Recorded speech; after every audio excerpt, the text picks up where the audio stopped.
Hello, and welcome back. I'm Willow from Paperback Dreams, and I'm so glad you could join me in this quiet space tonight. Before we begin our journey into Hound of the Baskervilles, I invite you to get as comfortable as you can.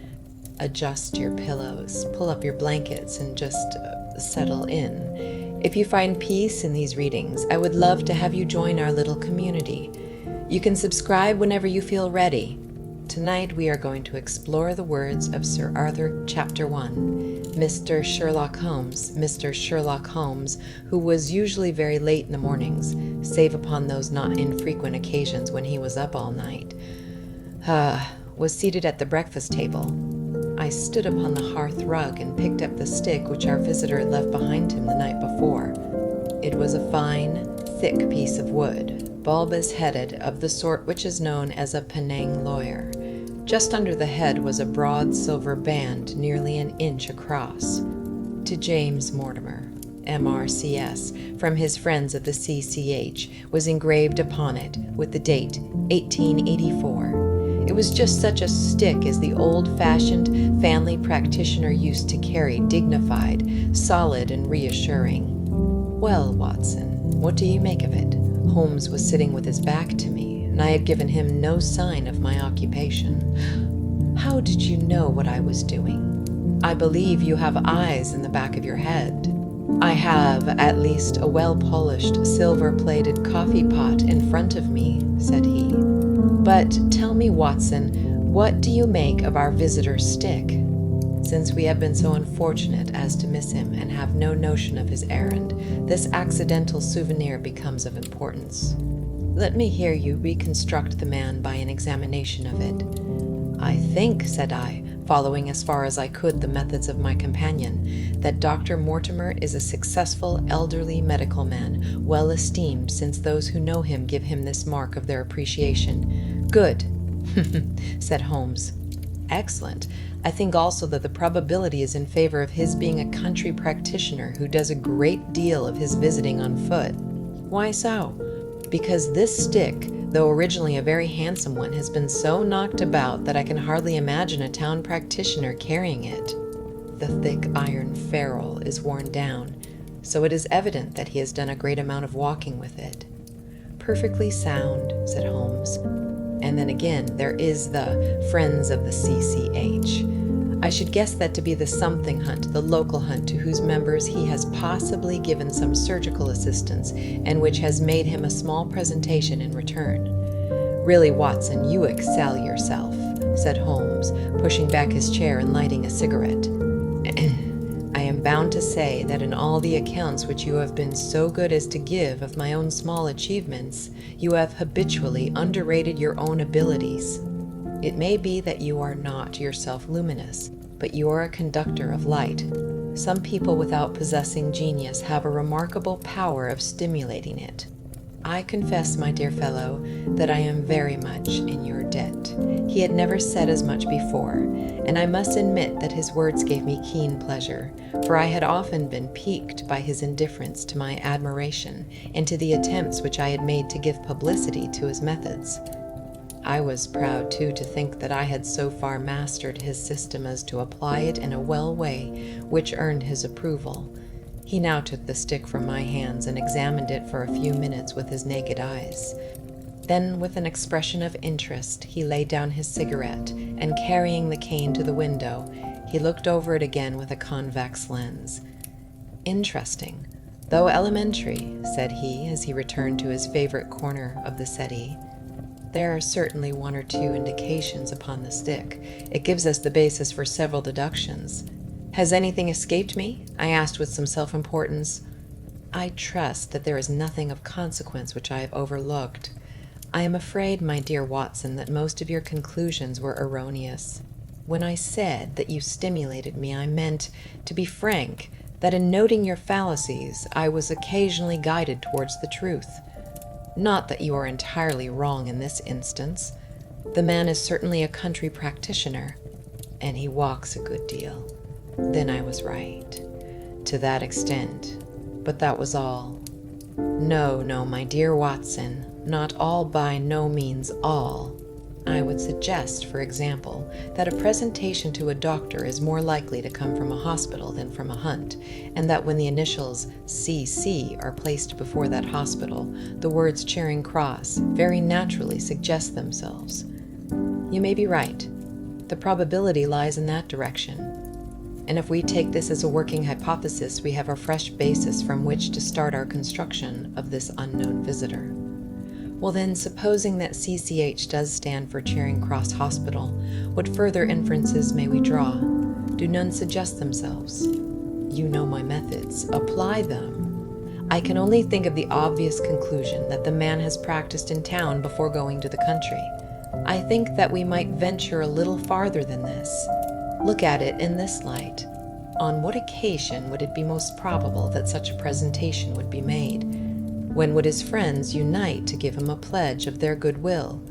Obviously, at the moment when Dr. Mortimer withdrew from the service of the hospital in order to start a practice for himself.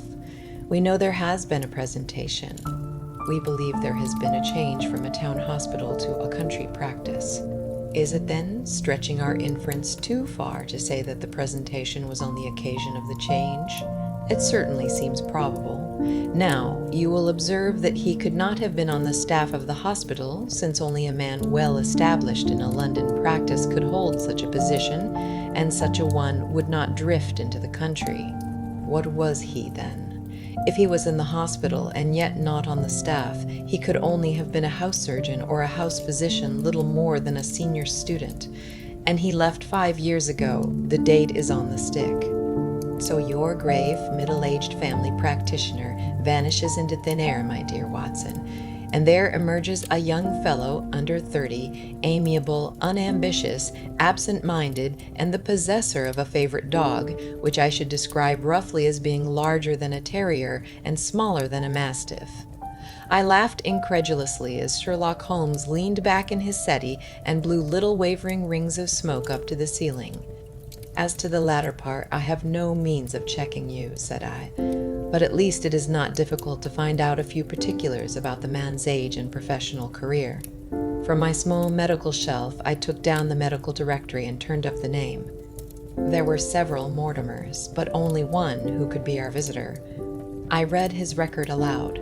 Mortimer, James, M.R.C.S., 1882, Grimpen, Dartmoor, Devon, house surgeon from 1882 to 1884 at Charing Cross Hospital, winner of the Jackson Prize for Comparative Pathology, with essay entitled Is Disease a Reversion?, corresponding member of the Swedish Pathological Society, author of Some Freaks of Atavism, Lancet 1882, Dewey Progress, Journal of Psychology, March 1883, medical officer for the parishes of Grimpen, Thorsley, and High Barrow. No mention of that local hunt, Watson, said Holmes with a mischievous smile, but a country doctor, as you very astutely observed. I think that I am fairly justified in my inferences.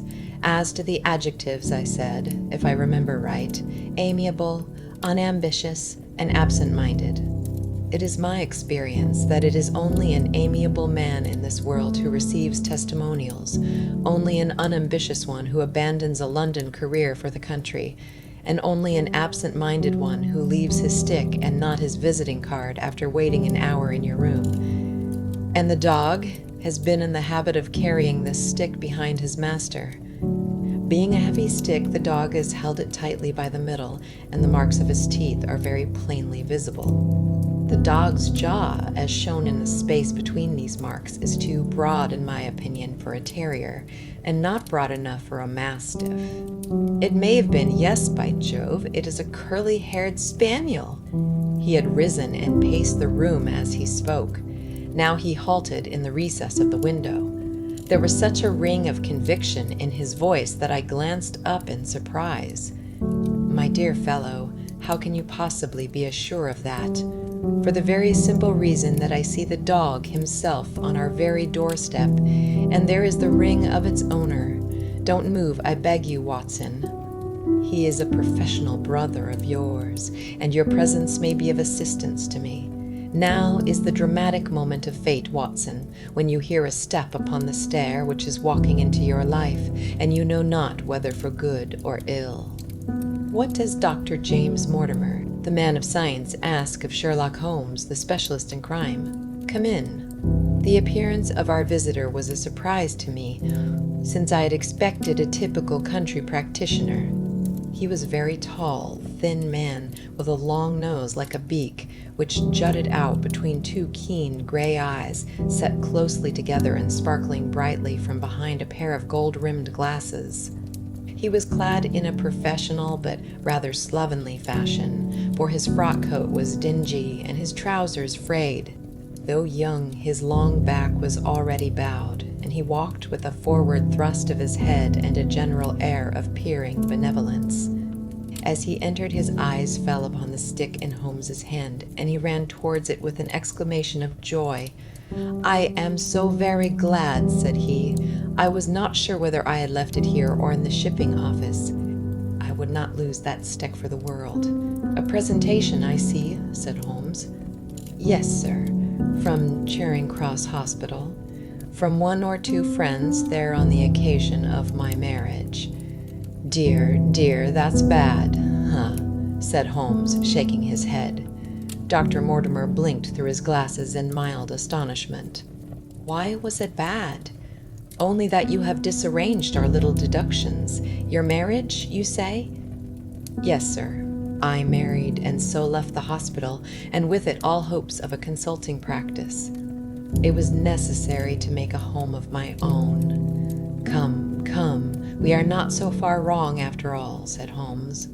"And now, Dr. James Mortimer, Mr. a humble MRCS, and a man of precise mind, evidently. A dabbler in science, Mr. Holmes, a picker-up of shells on the shores of the great unknown ocean.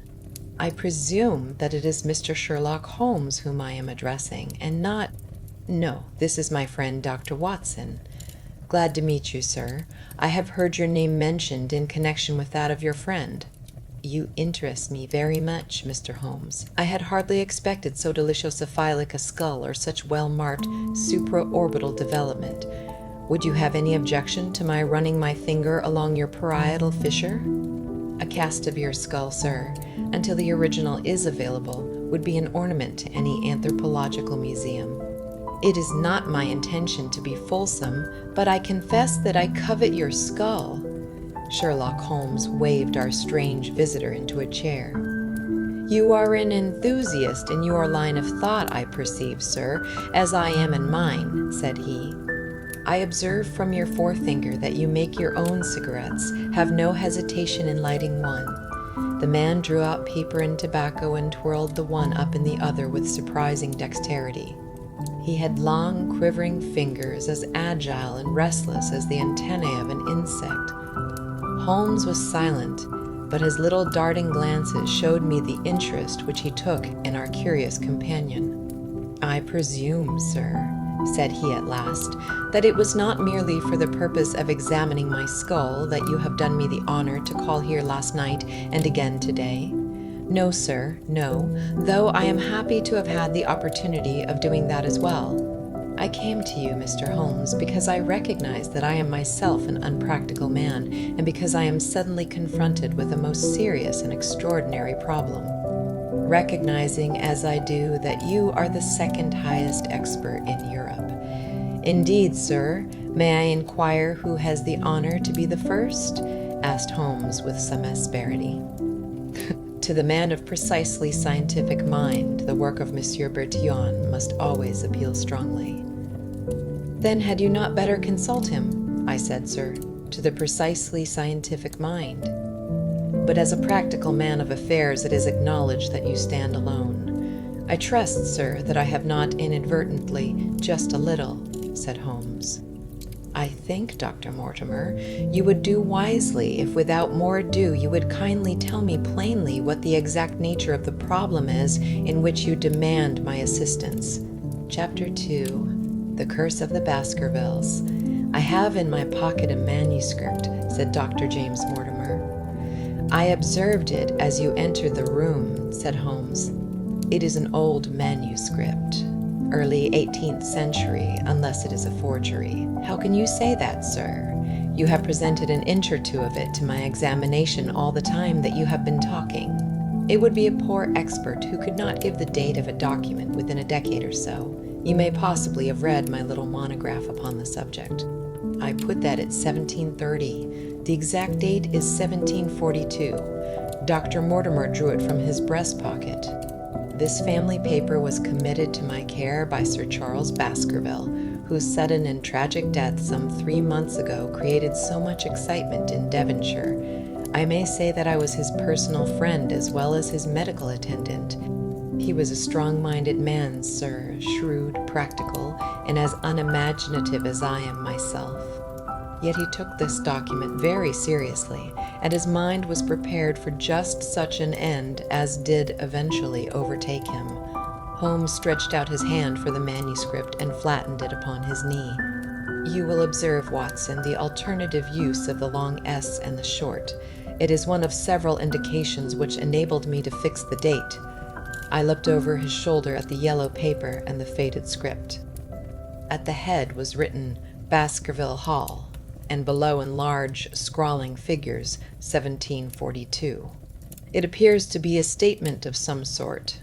Yes, it is a statement of a certain legend which runs in the Baskerville family, but I understand that it is something more modern and practical upon which you wish to consult me.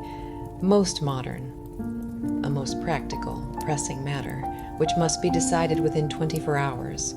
But the manuscript is short and is intimately connected with the affair. With your permission, I will read it to you. Holmes leaned back in his chair, placed his fingertips together, and closed his eyes with an air of resignation. Dr. Mortimer turned the manuscript to the light and read in a high, cracking voice the following curious, old-world narrative. Of the origin of the Hound of the Baskervilles there have been many statements, yet as I come in a direct line from Hugo Baskerville, and as I had the story from my father, who also had it from his, I have set it down with all belief that it occurred even as is here set forth.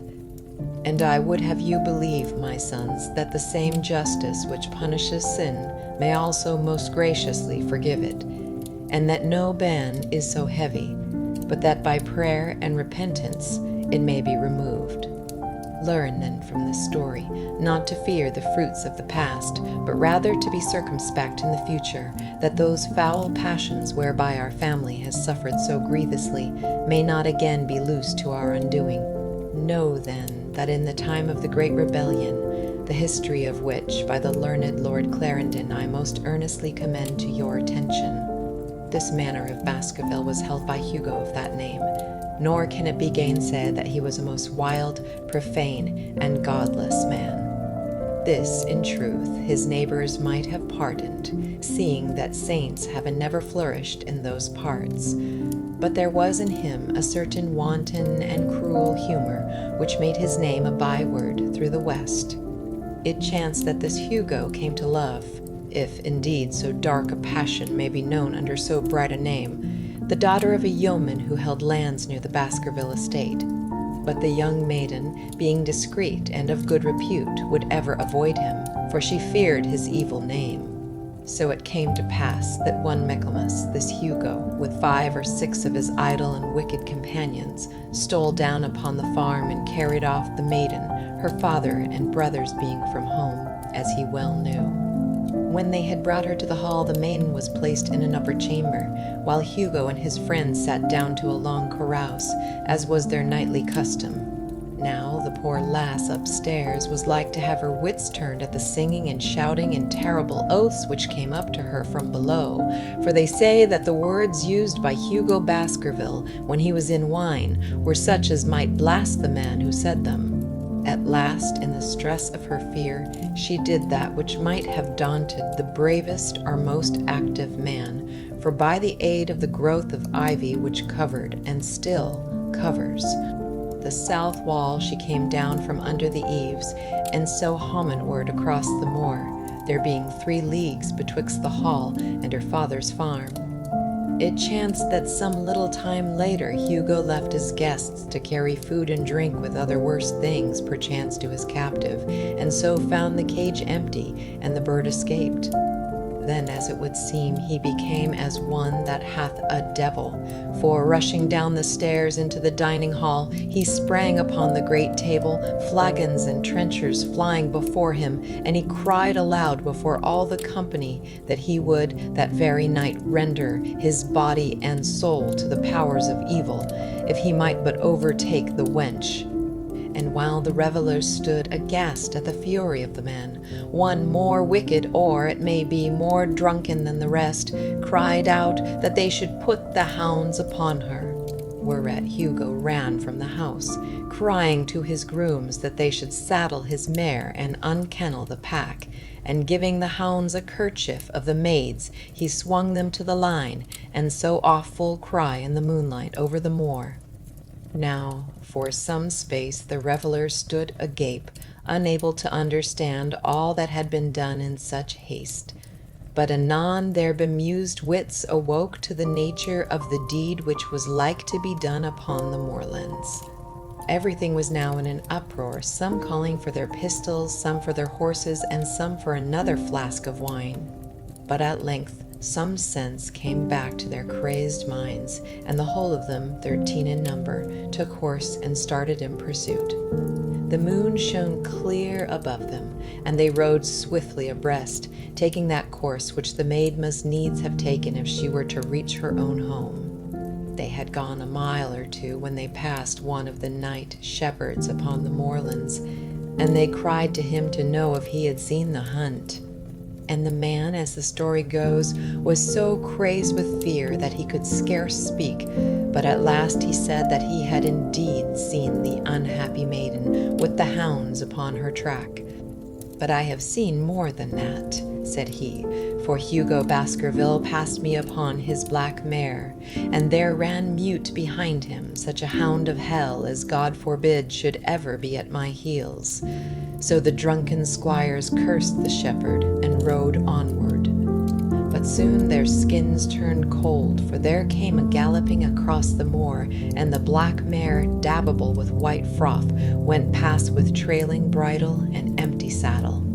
Then the revellers rode close together, for a great fear was on them. But they still followed over the moor, though each, had he been alone, would have been right glad to have turned his horse's head. Riding slowly in this fashion, they came at last upon the hounds.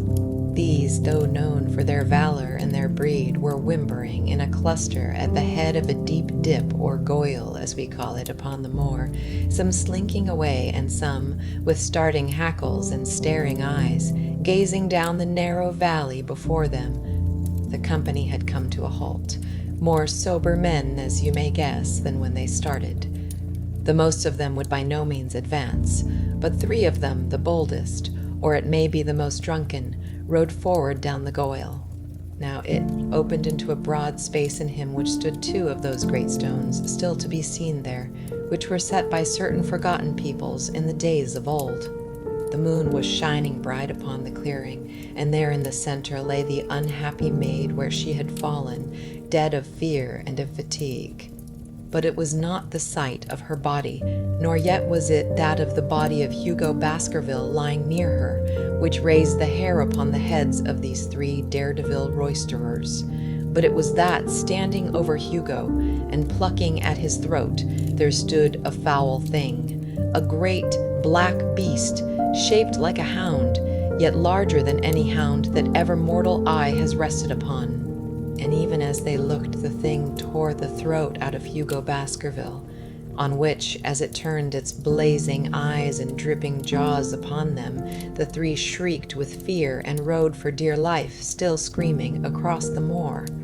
One, it is said, died that very night of what he had seen, and the other 2 were but broken men for the rest of their days. Such is the tale, my sons, of the coming of the hound, which is said to have plagued the family so sorely ever since.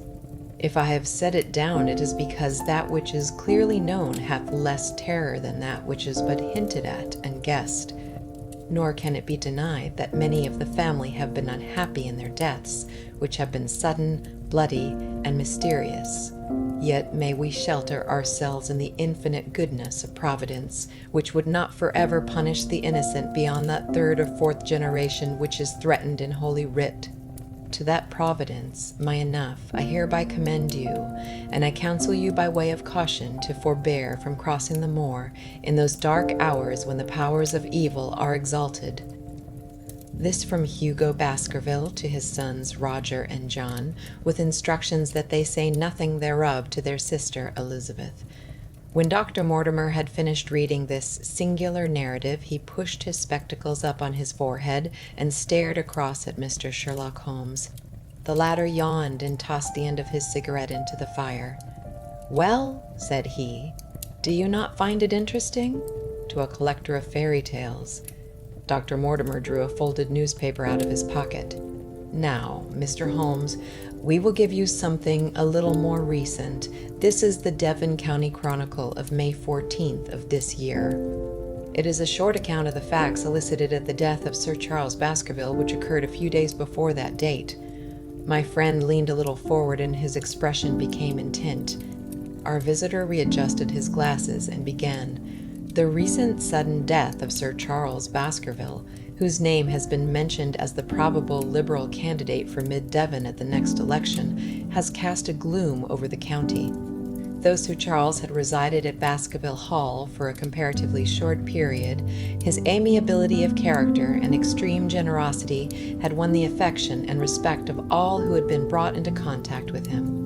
In these days of nouveau riches, it is refreshing to find a case where the scion of an old county family, which has fallen upon evil days, is able to make his own fortune and to bring it back with him to restore the fallen grandeur of his line. Sir Charles, as is well known, made large sums of money in South African speculation. More wise than those who go on until the wheel turns against them, he realized his gains and returned to England with them. It is only 2 years since he took up his residence at Baskerville Hall, and it is common talk how large were those schemes of reconstruction and improvement which have been interrupted by his death. Being himself childless, it was his openly expressed desire that the whole countryside should, within his own lifetime, profit by his good, and many will have personal reasons for bewailing his untimely end. His generous donations to local and county charities have been frequently chronicled in these columns. The circumstances connected with the death of Sir Charles cannot be said to have been entirely cleared up by the inquest, but at least enough has been done to dispose of those rumors to which local superstition has given rise. There is no reason whatever to suspect foul play, or to imagine that death could be from any but natural causes. Sir Charles was a widower, and a man who may be said to have been in some ways of an eccentric habit of mind. In spite of his considerable wealth, he was simple in his personal tastes, and his indoor servants at Baskerville Hall consisted of a married couple named Barrymore, the husband acting as butler and the wife as housekeeper. Their evidence, corroborated by that of several friends, tends to show that Sir Charles's health has for some time been impaired, and points especially to some affection of the heart, manifesting itself in changes of color, breathlessness, and acute attacks of nervous depression. Dr. James Mortimer, the friend and medical attendant of the deceased, has given evidence to the same effect. The facts of the case are simple. Sir Charles Baskerville was in the habit every night before going to bed of walking down the famous yew alley of Baskerville Hall. The evidence of the Barrymores shows that this had been his custom. On the 4th of May, Sir Charles had declared his intention of starting next day for London, and had ordered Barrymore to prepare his luggage. That night he went out as usual for his nocturnal walk, in the course of which he was in the habit of smoking a cigar. He never returned. At 12 o'clock, Barrymore, finding the hall door still open, became alarmed, and lighting a lantern, went in search of his master. The day had been wet, and Sir Charles's footmarks were easily traced down the alley. Halfway down this walk there is a gate which leads out onto the moor. There were indications that Sir Charles had stood for some little time here. He He then proceeded down the alley, and it was at the far end of it that his body was discovered. One fact which has not been explained is the statement of Barrymore that his master's footprints altered their character from the time that he passed the moor gate, and that he appeared from thence onward to have been walking upon his toes. One Murphy, a gypsy horse dealer, was on the moor at no great distance at the time, but he appears by his own confession to have been the worse for drink. He declares that he heard cries, but is unable to state from what direction they came. No signs of violence were to be discovered upon Sir Charles's person, and though the doctor's evidence pointed to an almost incredible facial distortion, so great that Dr. Mortimer refused at first to believe that it was indeed his friend and patient who lay before him, it was explained that that is a symptom which is not unusual in cases of dyspnoea and death from cardiac exhaustion. This explanation was borne out by the post-mortem examination, which showed long-standing organic disease, and the coroner's jury returned a verdict in accordance with the medical evidence. It is well that this is so, for it is obviously of the utmost importance that Sir Charles's heir should settle at the Hall and continue the good work which has to so sadly interrupted. Had the prosaic finding of the coroner not finally put an end to the romantic stories which had been whispered in connection with the affair, it might have been difficult to find a tenant for Baskerville Hall. It is understood that the next of kin is Mr. Henry Baskerville, if he be still alive, the son of Sir Charles Baskerville's younger brother. The young man, when last heard of, was in America, and inquiries are being instituted with a view to informing him of his good fortune. Dr. Mortimer refolded his paper and replaced it in his pocket. Those are the public facts, Mr. Holmes, in connection with the death of Sir Charles Baskerville. I must thank you, said Sherlock Holmes, for calling my attention to a case which certainly presents some features of interest. I had observed some newspaper comment at the time, but I was exceedingly preoccupied by that little affair of the Vatican cameos, and in my anxiety to oblige the Pope, I lost touch with several interesting English cases. This article, you say, contains all the public facts? It does. Then let me have the private ones. He leaned back, put his fingertips together, and assumed his most impassive and judicial expression. In doing so, said Dr. Mortimer, who had begun to show signs of some strong emotion, I am telling that which I have not confided to anyone. My motive for withholding it from the coroner's inquiry is that a man of science shrinks from placing himself in the public position of seeming to endorse a popular superstition. I had the further motive that Baskerville Hall, as the paper says, would certainly remain untenanted if anything were done to increase its already rather grim reputation. For both these reasons, I thought that I had been justified in telling rather less than I knew, since no practical good could result from it. But with you, there is no reason why I should not be perfectly frank. The moor is very sparsely inhabited, and those who live near each other are thrown very much together. For this reason, I saw a good deal of Sir Charles Baskerville. With the exception of Mr. Frankland, of Laughter Hall, and Mr. Stapleton, the naturalist, there are no other men of education within many miles. Sir Charles was a retiring man, but the chance of his illness brought us together, and a community of interest in science kept us so. He had brought back much scientific information from South Africa, and many a charming evening we have spent together discussing the comparative anatomy of the Bushman and the Hottentot. Within the last few months it became increasingly plain to me that Sir Charles's nervous system was strained to the breaking point. He had taken this legend which I have read you exceedingly to heart, so much so that, although he would walk in his own grounds, nothing would induce him to go out upon the moor at night. Incredible as it may appear to you, Mr. Holmes, he was honestly convinced that a dreadful fate overhung his family, and certainly the records which he was able to give of his ancestors were not encouraging. The idea of some ghastly presence constantly haunted him, and on more than one occasion he has asked me whether I had on my medical journeys at night ever seen any strange creature or heard the baying of a hound. The latter question he put to me several times, and always with a voice which vibrated with excitement. I can well remember driving up to his house in the evening some 3 weeks before the fatal event. He chanced to be at his hall door. I had descended from my gig and was standing in front of him when I saw his eyes fix themselves over my shoulder and stare past me with an expression of the most dreadful horror. I whisked round and had just time to catch a glimpse of something which I took to be a large black calf passing at the head of the drive. So excited and alarmed was he that I was compelled to go down to the spot where the animal had been and look around for it. It was gone, however, and the incident appeared to make the worst impression upon his mind. I stayed with him all the evening, and it was on that occasion, to explain the emotion which he had shown, that he confided to my keeping that narrative which I read to you when first I came.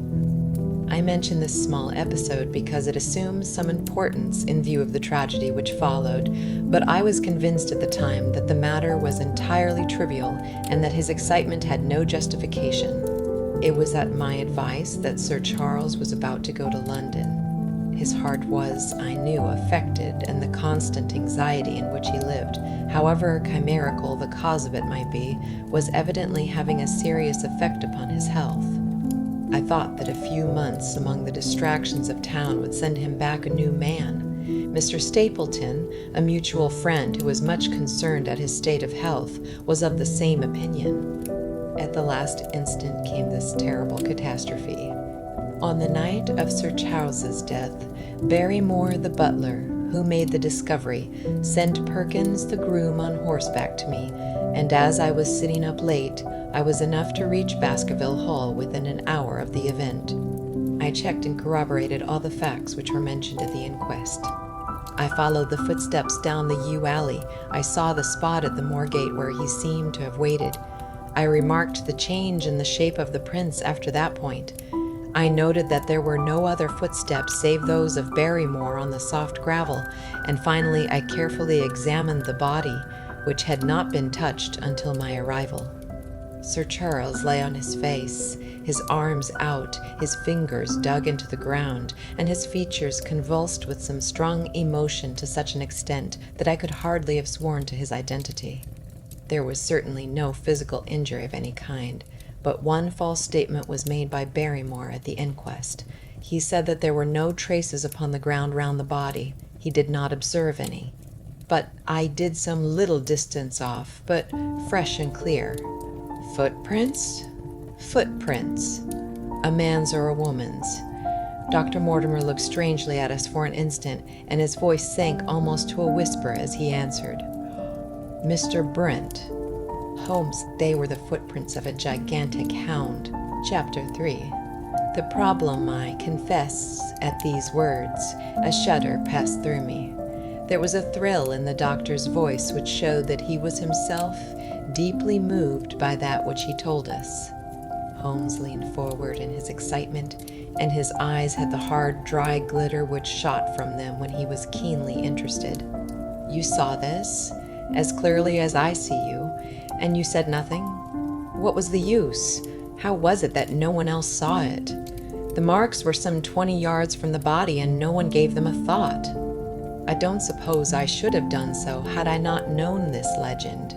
There are many sheep-dogs on the moor, no doubt, but this was no sheep-dog. You say it was large, enormous, but it had not approached the body. No. What sort of night was it? Damp and raw, but not actually raining. No.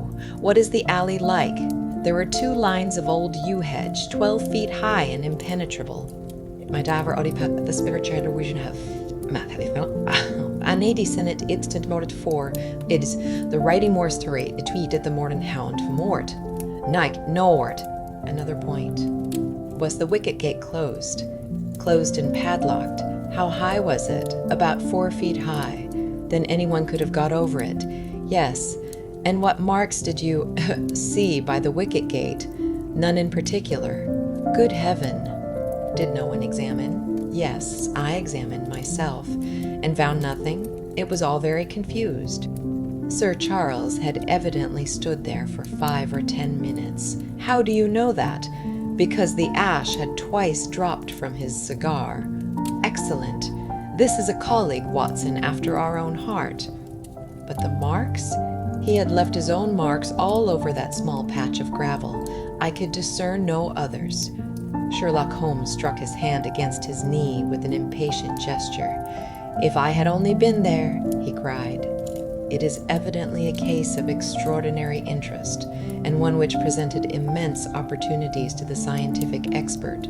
That gravel page upon which I might have read so much has been long ere this smudged by the rain and defaced by the clogs of curious peasants. Oh, Dr. Mortimer, Dr. Mortimer, to think that you should not have called me in!" "You have indeed much to answer for. I could not call you in, Mr. Holmes, without disclosing these facts to the world, and I have already given my reasons for not wishing to do so. Besides, why do you hesitate? There is a realm in which the most acute and most experienced of detectives is helpless. You mean that the thing is supernatural?" "I did not positively say so." "No, but you evidently think it. Since the tragedy, Mr. Holmes, there have come to my ears several incidents which are hard to reconcile with the settled order of nature. For example, I find that before the terrible event occurred, several people had seen a creature upon the moor which corresponds with this Baskervilles with the Jabangani, and when it inhabit each other already. They all agreed that it was a huge creature, luminous, ghastly, and spectral. I have cross-examined these men, one of them a hard-headed countryman, one a farrier, and one a moorland farmer, who all tell the same story of this dreadful apparition, exactly corresponding to the hellhound of the legend. I assure you that there is a reign of terror in the district, and that it is a hardy man who will cross the moor at night. And you, a trained man of science, believe it to be supernatural? I do not know what to believe." Holmes shrugged his shoulders. "I have hitherto confined my investigations to this world," said he. "In a modest way I have combated evil, but to take on the father of evil himself would, perhaps, be too ambitious a task. Yet you must admit that the footmark is material. The original Hound was material enough to tug a man's throat out, and yet he was diabolical as well. I see that you have quite gone over to the supernaturalists. But now, Dr. Mortimer, tell me this. If you hold these views, why have you come to consult me at him all? You tell me in the same breath that it is useless to investigate Sir Charles's death and that you desire me to do it. I did not say that I desired you to do it. Then how can I assist you? By advising me as to what I should do with Sir Henry Baskerville, who arrives at Waterloo Station, Dr. Turner of Baskerville, who arrives at Waterloo Station." Mortimer looked at his watch. "In exactly 1 hour and a quarter. He being the heir?" "Yes." "On the death of Sir Charles, we inquired for this young gentleman and found that he had been farming in Canada. From the accounts which have reached us, he is an excellent fellow in every way. I speak now not as a medical man, but as a trustee and executor of Sir Charles's will. There is no other claimant, I presume?" "None. The only other kinsman whom we have been able to trace was Roger Baskerville, the youngest of 3 brothers, of whom poor Sir Charles was the elder. The second brother, who died young, is the father of this lad Henry. The third, Roger, was the black sheep of the family. He came of the old, masterful Baskerville strain, and was the very image, they tell me, of the family picture of old Hugo. He made England too hot to hold him, fled to Central America, and died there in 1876 of yellow fever. Henry is the last of the Baskervilles.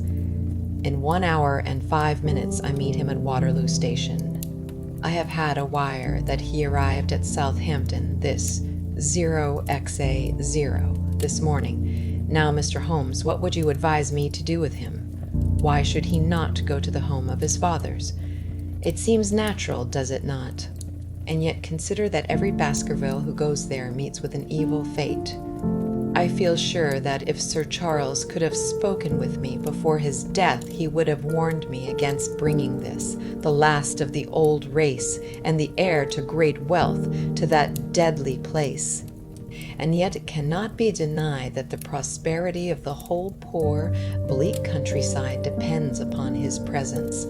All the good work which has been done by Sir Charles will crash to the ground if there is no tenant of the hall. I fear lest I should be swayed too much by my own obvious interest in the matter, and that is why I bring the case before you and ask for your advice." Holmes considered for a little time. "Put into plain words, the matter is this," said he. "In your opinion, there is a diabolical agency which makes Dartmoor an unsafe abode for a Baskerville. That is your opinion. At least, I might go the length of saying that there is some evidence that this may be so." "Exactly. But surely if your supernatural theory be correct, it could work the young man evil in London as easily as in Devonshire. A devil with merely local powers like a parish vestry would be too inconceivable a thing." "You put the matter more flippantly, Mr. Holmes, than you would probably do if you were brought into personal contact with these things. Your advice, then, as I understand it, is that the young man will be as safe in Devonshire as in London. He comes in 50 minutes. What would you recommend?" "I recommend, sir, that you take a cab, call off your spaniel who is scratching at my front door, and proceed to Waterloo to meet Sir Henry Baskerville. And then you will say nothing to him at all until I have made up my mind about the matter." "How long will it take you to make up your mind?" 24 hours. "At 10 o'clock tomorrow, Dr. Mortimer. I will be much obliged to you if you will call upon me here, and it will be of help to me in my plans for the future if you will bring Sir Henry Baskerville with you." "I will do so, Mr. Holmes." He scribbled the appointment on his shirt cuff and hurried off in his strange, peering, absent-minded fashion. Holmes stopped him at the head of the stair. "Only one more question, Dr. Mortimer. You say that before Sir Charles Baskerville's death, several people saw this apparition upon the moor. 3 people did. Did any see it after? I have not heard of any. Thank you. Good morning." Holmes returned to his seat with that quiet look of inward satisfaction which meant that he, with a congenial task before him. "Going out, Watson, unless I can help you." "No, my dear fellow, it is at the hour of action that I turn to you for aid. But this is splendid, really unique from some points of view. When you pass Bradley's, would you ask him to send up a pound of the strongest shag tobacco? Thank you. It would be as well if you could make it convenient not to return before evening. Then I should be very glad to compare impressions as to this most interesting problem which has been submitted to us this morning." I knew that seclusion and solitude were very necessary for my friend in those hours of intense mental concentration, during which he weighed every particle of evidence, constructed alternative theories, balanced one against the other, and made up his mind as to which points were essential and which immaterial. I, therefore, spent the day at my club, and did not return to Baker Street until evening. It was nearly 9 o'clock when I found myself in the sitting-room once more. My first impression as I opened the door was that a fire had broken enough, for the room was so filled with smoke that the light of the lamp upon the table was blurred by it. As I entered, however, my fears were set at rest, for it was the acrid fumes of strong, coarse tobacco which took me by the throat and set me coughing. Through the haze I had a vague vision of Holmes in his dressing gown, coiled up in an armchair with his black clay pipe between his lips. Several rolls of paper lay around him. "Caught cold, Watson," said he. "No, it's this poisonous atmosphere. I suppose it is pretty thick, now that you mention it. Thick. It is intolerable. Open the window, then. You have been at your club all day, I perceive. My dear Holmes, am I right?" "Certainly, but how?" He laughed at my bewildered expression. "There is a delightful freshness about you, Watson, which makes it a pleasure to exercise any small powers which I possess at your expense. A gentleman goes forth on a showery and miry day. He returns immaculate in the evening with the gloss still on his hat and his boots. He has been a fixture, therefore, all day. He is not a man with intimate friends. Where, then, could he have been? Is it not obvious? Well, it is rather obvious. The world is full of obvious things which nobody by any chance ever observes. Where do you think that I have been? A fixture also. On the contrary, I have been to Devonshire. In spirit? Exactly. My body has remained in this armchair and has, I regret to observe, consumed in my absence 2 large pots of coffee and an incredible amount of tobacco. After you left, I sent down to Stamford's for the ordnance map of this portion of the moor, and my spirit has hovered over it all day. I flatter myself that I could find my way about. A large-scale map, I presume? Very large. He unrolled one section and held it over his knee. Here you have the particular district which concerns us. That is Baskerville Hall in the middle. With a wood round it? Exactly. I fancy the yew alley, though not marked under that name, must stretch along this line with the moor as you perceive upon the right of it. This small clump of buildings here is the hamlet of Grimpen, where our friend Dr. Mortimer has his headquarters. Within a radius of 5 miles there are, as you see, only a very few scattered dwellings. Here's Laughter Hall, which was mentioned in the narrative. There is a house indicated here which may be the residence of the naturalist Stapleton, if I remember right was his name. Here are 2 moorland farmhouses, High Tor and Fulmere. Then, 14 miles away, the great convict prison of Princetown. Between and around these scattered points extends the desolate, lifeless moor. This, then, is the stage upon which tragedy has been played, and upon which we may help to play it again. It must be a wild place. Yes, the setting is a worthy one. If the devil did desire to have a hand in the affairs of men, then you are yourself inclining to the supernatural explanation. The devil's agents may be of flesh and blood, may they not? There are 2 questions waiting for us at the outset. The one is whether any crime has been committed at all. The second is, what is the crime, and how was it committed? Of course, if Dr. Mortimer's surmise should be correct, and we are dealing with forces outside the ordinary laws of nature, there is an end of our investigation. But we are bound to exhaust all other hypotheses before falling back upon this one. I think we'll shut that window again, if you don't mind. It is a singular thing, but I find that a concentrated atmosphere helps a concentration of thought.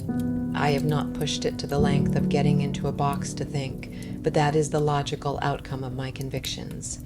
Have you turned the case over in your mind? Yes, I have thought a good deal of it in the course of the day. What do you make of it? It is very bewildering. It has certainly a character of its own. There are points of distinction about it. That change in the footprints, for example. What do you make of that? Mortimer said that the man had walked on tiptoe down that portion of the alley. He only repeated what some fool had said at the inquest. Why should a man walk on tiptoe down the alley? What then? He was running, Watson, running desperately, running for his life, running until he burst his heart and fell dead upon his face. Running from what? There lies our problem. There are indications that the man was crazed with fear before ever he began to run. How can you say that? I am presuming that the cause of his fears came to him across the moor. If that were so, and it seems most probable, only a man who had lost his wits would have run from the house instead of towards it. If the gypsy's evidence may be taken as true, he ran with cries for help in the direction where help was least likely to be. Then, again, whom was he waiting for that night, and why was he waiting for him in the yew alley rather than in his own house? You think that he was waiting for someone? The man was elderly and infirm. We can understand his taking an evening stroll, but the ground was damp and the night inclement. Is it natural that he should stand for 5 or 10 minutes, as Dr. Mortimer, with more practical sense than I should have given him credit for, deduced from the cigar ash? But he went out every evening. I think it unlikely that he waited at the moor gate every evening. On the contrary, the evidence is that he avoided the moor. That night he waited there. It was the night before he made his departure for London. The thing takes shape, Watson. It becomes coherent. Might I ask you to hand me my violin, and we will postpone all further thought upon this business until we have had the advantage of meeting Dr. Mortimer and Sir Henry Baskerville in the morning. Chapter 4. Sir Henry Baskerville. Our breakfast table was cleared early, and Holmes waited in his dressing gown for the promised interview. Our clients were punctual to their appointment, for the clock had just struck 10 when Dr. Mortimer was shown up, followed by the young baronet. The latter was a small, alert, dark-eyed man about 30 years of age, very sturdily built, with thick black eyebrows and a strong, pugnacious face. He wore a ruddy-tinted tweed suit and had the weather-beaten appearance of one who has spent most of his time in the open air, and yet there was something in his steady eye and the quiet assurance of his bearing which indicated the gentleman. "This is Sir Henry Baskerville," said Dr. Mortimer. "Why, yes," said he, "and the strange thing is, Mr. Sherlock Holmes, that if my friend here had not proposed coming round to you this morning, I should have come on my own account. I understand that you think out little puzzles, and I've had one this morning which wants more thinking out than I am able to give it. Pray take a seat, Sir Henry. Do I understand you to say that you have yourself had some remarkable experience since you arrived in London?" "Nothing of much importance, Mr. Holmes. Only a joke, as like as not. It was this letter, if you can call it a letter, which reached me this morning." He laid an envelope upon the table, and we all bent over it. It was of common quality, grayish in color. The address, Sir Henry Baskerville, Northumberland Hotel, was printed in rough characters, the postmark Charing Cross, and the date of posting the preceding evening. "Who knew that you were going to the Northumberland Hotel?" asked Holmes, glancing keenly across at our visitor. "No one could have known. We only decided after I met Dr. Mortimer, but Dr. Mortimer was no doubt already stopping there." "No, I had been staying with a friend," said the doctor. "There was no possible indication that we intended to go to this hotel." Someone seems to be very deeply interested in your movements." Out of the envelope he took a half sheet of foolscap paper folded into 4. This he opened and spread flat upon the table. Across the middle of it, a single sentence had been formed by the expedient of pasting printed words upon it. It ran, "As you value your life or your reason, keep away from the moor." The word "moor" only was printed in ink. "Now," said Sir Henry Baskerville, "perhaps you will tell me, Mr. Holmes, what in thunder is the meaning of that, and who it is that takes so much interest in my affairs. What do you make of it, Dr. Mortimer? You must allow that there is nothing supernatural about this, at any rate?" "No, sir, but it might very well come from someone who was convinced that the business is supernatural." "What business?" asked Sir Henry sharply. "It seems to me that all you gentlemen know a great deal more than I do about my own affairs. You shall share our knowledge before you leave this room, Sir Henry." "I promise you that," said Sherlock Holmes. "We will confine ourselves for the present, with your permission, to this very interesting document, which must have been put together and posted yesterday evening. Have you yesterday's Times, Watson? It is here in the corner. Might I trouble you for it? The inside page, please, with the leading articles." He glanced swiftly over it, running his eyes up and down the columns. "Capital article this on free trade. Permit me to give you an extract from it. You may be cajoled into imagining that your own special trade or your own industry will be encouraged by a protective tariff, but it stands to reason that such legislation must, in the long run, keep away wealth from the country, diminish the value of our imports, and lower the general conditions of life in this island. What do you think of that, Watson?" cried Holmes in high glee, rubbing his hands together with satisfaction. "Don't you think that is an admirable sentiment?" Dr. Mortimer looked at Holmes with an air of professional interest, and Sir Henry Baskerville turned a pair of puzzled, dark eyes upon me.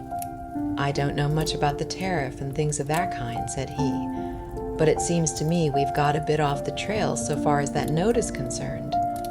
"On the contrary, I think we are particularly hot upon the trail, Sir Henry. Watson here knows more about my methods than you do.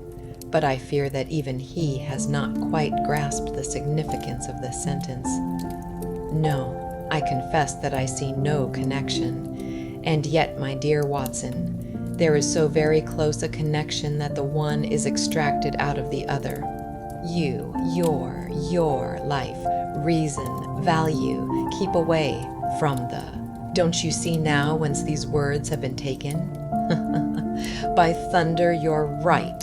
Well, if that isn't smart, cried Sir Henry. If any possible doubt remained, it is settled by the fact that keep away and from the are cut out in one piece. Well, now so it is. Really, Mr. Holmes, this exceeds anything which I could have imagined, said Dr. Mortimer, gazing at my friend in amazement. I could understand anyone saying that the words were from a newspaper, but that you should name which and add that it came from the leading article is really one of the most remarkable things which I have ever known. How did you do it? I presume, Doctor, that you could tell the skull of a Negro from that of an Eskimo. Most certainly. But how? Because that is my special hobby. The differences are obvious. The supraorbital crest, the facial angle, the maxillary curve, But this is my special hobby, and the differences are equally obvious. There is as much difference to my eyes between the leaded bourgeois type of a Times article and the slovenly print of an evening halfpenny paper as there could be between your Negro and your Eskimo. The detection of types is one of the most elementary branches of knowledge to the special expert in crime, though I confess that once, when I was very young, I confused the Leeds Mercury with the Western Morning News. But a Times leader is entirely distinctive, and these words could have been taken from nothing else. As it was done yesterday, the strong probability was that we should find the words in yesterday's issue. So far as I can follow you then, Mr. Holmes, said Sir Henry Baskerville, someone cut out this message with a scissors. Nail scissors, said Holmes. You can see that it was a very short-bladed scissors, since the cutter had to take 2 snips over keep away. That is so. Someone, then, cut out the message with a pair of short-bladed scissors, pasted it with paste. Gum, said Holmes, with gum onto the paper. But I want to know why the word more should have been written, because he could not find it in print. The other words were all simple and might be found in any issue, but more would be less common. Why, of course, that would explain it. Have you read anything else in this message, Mr. Holmes? There are 1 or 2 indications, and yet the utmost pains have been taken to remove all clues. The address, you observe, is printed in rough characters. But the Times is a paper which is seldom found in any hands but those of the highly educated. We may take it, therefore, that the letter was composed by an educated man who wished to pose as an uneducated one, and his effort to conceal his own writing suggests that that writing might be known, or come to be known, by you. Again, you will observe that the words are not gummed on in an accurate line, but that some are much higher than others. Life, for example, is quite out of its proper place. That may point to carelessness, or it may point to agitation and hurry upon the part of the cutter. On the whole, I incline to the latter view, since the matter was evidently important, and it is unlikely that the composer of such a letter would be careless. If he were in a hurry, it opens up the interesting question why he should be in a hurry, since any letter posted up to early morning would reach Sir Henry before he would leave his hotel. Did the composer fear an interruption? And from whom? We are coming now rather into the region of guesswork, said Dr. Mortimer. Say, rather, into the region where we balance probabilities and choose the most likely. It is the scientific use of the imagination, but we have always some material basis on which to start our speculation. Now, you would call it a guess, no doubt, but I am almost certain that this address has been written in a hotel. How in the world can you say that? If you examine it carefully, you will see that both the pen and the ink have given the writer trouble. The pen is sputtered twice in a single word and has run dry 3 times in a short address, showing that there was very little ink in the bottle. Now, a private pen or ink bottle is seldom allowed to be in such a state, and the combination of the two must be quite rare. But you know the hotel ink and the hotel pen, where it is rare to get anything else. Yes, I have very little hesitation in saying that could we examine the waste paper baskets of the hotels around Charing Cross until we found the remains of the mutilated Times leader, we could lay our hands straight upon the person who sent this singular message. Holloway, Holloway, what's this? He was carefully examining the fool's cap, upon which the words were pasted, holding it only an inch or two from his eyes. Well, nothing, said he, throwing it down. It is a blank half-sheet of paper, without even a watermark upon it. I think we have drawn as much as we can from this curious letter. And now, Sir Henry, has anything else of interest happened to you since you have been in London? Why, no, Mr. Holmes. I think not. You have not observed anyone follow or watch you? I seem to have walked right into the thick of a dime novel, said our visitor. Why in thunder should anyone follow or watch me? We are coming to that. You have nothing else to report to us before we go into this matter. Well, it depends upon what you think worth reporting. I think anything out of the ordinary routine of life well worth reporting. Sir Henry smiled. I don't know much of British life yet, for I have spent nearly all my time in the States and in Canada. But I hope that to lose one of your boots is not part of the ordinary routine of life over here. You have lost one of your boots? My dear sir, cried Dr. Mortimer, it is only mislaid. You will find it when you return to the hotel. What is the use of troubling Mr. Holmes with trifles of this kind? Well, he asked me for anything outside the ordinary routine. Exactly, said Holmes, however foolish the incident may seem. You have lost one of your boots, you say? Well, mislaid anyhow. I put them both outside my door last night, and there was only one in the morning. I could get no sense out of the chap who cleans them. The worst of it is that I only bought the pair last night in the Strand, and I have never had them on. If you have never worn them, why did you put them out to be cleaned? They were tan boots and had never been varnished. That was why I put them out. Then I understand that on your arrival in London yesterday, you went out at once and bought a pair of boots. I did a good deal of shopping. Dr. Mortimer here went round with me. You see, if I am to be squire down there, I must dress the part. And it may be that I have got a little careless in my ways out west. Among other things, I bought these brown boots, gave $6 for them, and had one stolen before ever I had them on my feet. It seems a singularly useless thing to steal, said Sherlock Holmes. I confess that I share Dr. Mortimer's belief that it will not be long before the missing boot is found. And now, gentlemen, said the baronet with decision, it seems to me that I have spoken quite enough about the little that I know. It is time that you kept your promise and gave me a full account of what we are all driving at. Your request is a very reasonable one, Holmes answered. Dr. Mortimer, I think you could not do better than to tell your story as you told it to us.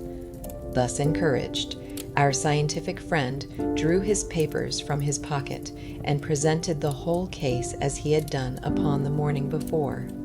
Sir Henry Baskerville listened with the deepest attention and with an occasional exclamation of surprise. Well, I seem to have come into an inheritance with a vengeance, said he when the long narrative was finished. Of course, I've heard of the Hound ever since I was in the nursery. It's the pet story of the family, though I never thought of taking it seriously before. But as to my uncle's death well, it all seems boiling up in my head, and I can't get it clear yet. You don't seem quite to have made up your mind whether it's a case for a policeman or a clergyman. Precisely. And now there's this affair of the letter to me at the hotel. I suppose that fits into its place. It seems to show that someone knows more than we do about what goes on upon the moor, said Dr. Mortimer. And also, said Holmes, that someone is not ill-disposed towards you, since they warn you of danger. Or it may be that they wish, for their own purposes, to scare me away. Well, of course, that is possible also. I am very much indebted to you, Dr. Mortimer, for introducing me to a problem which presents several interesting alternatives. But the practical point which we now have to decide, Sir Henry, is whether it is or is not advisable for you to go to Baskerville Hall. Why should I not go? There seems to be danger. Do you mean danger from this family fiend, or do you mean danger from human beings? Well, that is what we have to find out. Whichever it is, my answer is fixed. There is no devil in hell, Mr. Holmes, and there is no man upon earth who can prevent me from going to the home of my own people, and you may take that to be my final answer. His dark brows knitted and his face flushed to a dusky red as he spoke. It was evident that the fiery temper of the Baskervilles was not extinct in this their last representative. "Meanwhile," said he, "I have hardly had time to think over all that you have told me. It's a big thing for a man to have to understand and to decide at one sitting. I should like to have a quiet hour by myself to make up my mind. Now look here, Mr. Holmes, it's 11:30 now, and I'm going back right away to my hotel. Suppose you and your friend Dr. Watson come round and lunch with us at 2. I'll be able to tell you more clearly then how this thing strikes me. Is that convenient to you, Watson?" "Perfectly. Then you may expect us. Shall I have a cab called?" "I'd prefer to walk, for this affair has flurried me rather." "I'll join you in a walk, with pleasure," said his companion. "Then we meet again at 2:00. Au revoir, and good morning." We heard the steps of our visitors descend the stair, and the bang of the front door. In an instant, Holmes had changed from the languid dreamer to the man of action. "Your hat and boots, Watson, quick! Not a moment to lose." He rushed into his room in his dressing gown and was back again in a few seconds in a frock coat. We hurried together down the stairs and into the street. Dr. Mortimer and Baskerville were still visible about 200 yards ahead of us in the direction of Oxford Street. Shall I run on and stop them? "Not for the world, my dear Watson. I am perfectly satisfied with your company if you will tolerate mine. Our friends are wise, for it is certainly a very fine morning for a walk." He quickened his pace until we had decreased the distance which divided us by about half. Then, still keeping 100 yards behind, we followed into Oxford Street and so down Regent Street. Once our friends stopped and stared into a shop window, upon which Holmes did the same. An instant afterwards he gave a little cry of satisfaction, and following the direction of his eager eyes, I saw that a hansom cab of the man inside which had halted on the other side of the street was now proceeding slowly onward again. "There's our man, Watson. Come along. We'll have a good look at him if we can do no more." At that instant, I was aware of a bushy black beard and a pair of piercing eyes turned upon us through the side window of the cab. Instantly, the trapdoor at the top flew up, something was screamed to the driver, and the cab flew madly off down Regent Street. Holmes looked eagerly round for another, but no empty one was in sight. Then he dashed in wild pursuit amid the stream of the traffic, but the start was too great, and already the cab was out of sight. "There now," said Holmes bitterly as he emerged, panting and white with vexation from the tide of vehicles. "Was ever such bad luck, and such bad management too? Watson, if you are an honest man, you will record this also, and set it against my successes. Who was the man? I have not an idea. A spy? Well, it was evident from what we have heard that Baskerville has been very closely shadowed by someone since he has been in town. How else could it be known so quickly that it was the Northumberland Hotel which he had chosen? If they had followed him the first day, I argued that they would follow him also the second. You may have observed that I twice strolled over to the window while Dr. Mortimer was reading his legend. Yes, I remember. I was looking out for loiterers in the street, but I saw none. We are dealing with a clever man, Watson. This matter cuts very deep, and though I have not finally made up my mind whether it is a benevolent or a malevolent agency which is in touch with us, I am conscious always of power and design. When our friends left, I at once followed them in the hopes of marking down their invisible attendant. So wily was he that he had not trusted himself upon foot, but he had availed himself of a cab so that he could loiter behind or dash past them and so escape their notice. His method had the additional advantage that if they were to take a cab, he was all ready to follow them. It has, however, one obvious disadvantage. It puts him in the power of the cabman. Exactly. What a pity we did not get the number. My dear Watson, clumsy as I have been, you surely do not seriously imagine that I neglected to get the number. No, 2724 is our man. But that is no use to us for the moment. I fail to see how you could have done more. On observing the cab, I should have instantly turned and walked in the other direction. I should then, at my leisure, have hired a second cab and followed the first at a respectful distance, or, better still, have driven to the Northumberland Hotel and waited there. When our unknown had followed Baskerville home, we should have had the opportunity of playing his own game upon himself and seeing where he made for. As it is, by an indiscreet eagerness which was taken advantage of with extraordinary quickness and energy by our opponent, we have betrayed ourselves and lost our man. We had been sauntering slowly down Regent Street during this conversation, and Dr. Mortimer, with his companion, had long vanished in front of us. "There is no object in our following them," said Holmes. "The shadow has departed and will not return. We must see what further cards we have in our hands and play them with decision. Could you swear to that man's face within the cab? I could swear only to the beard, and so could I, from which I gather that in all probability it was a false one. A clever man upon so delicate an errand has no use for a beard save to conceal his features. Come in here, Watson." He turned into one of the district messenger offices, where he was warmly greeted by the manager. "Ah, Wilson, I see you have not forgotten a little case in which I had the good fortune to help you." "No, sir, indeed I have not. You saved my good name and perhaps my life." "My dear fellow, you exaggerate." "I have some recollection, Wilson, that you had among your boys a lad named Cartwright, who showed some ability during the investigation." "Yes, sir, he is still with us." "Could you ring him up?" "Thank you." "And I should be glad to have change of this £5 note." A lad of 14, with a bright, keen face, had obeyed the summons of the manager. He stood now gazing with great reverence at the famous detective. "Let me have the hotel directory," said Holmes. "Thank you. Now, Cartwright, there is the names of 23 hotels here, all in the immediate neighborhood of Charing Cross. Do you see?" "Yes, sir." "You will visit each of these in turn." "Yes, sir." "You will begin in each case by giving the outside porter 1 shilling. "Here are 23 shillings." "Yes, sir."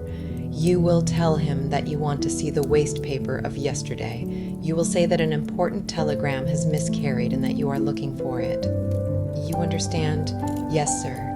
But what you are really looking for is the center page of the Times with some holes cut in it with scissors. Here is a copy of the Times. It is this page. You could easily recognize it, could you not?"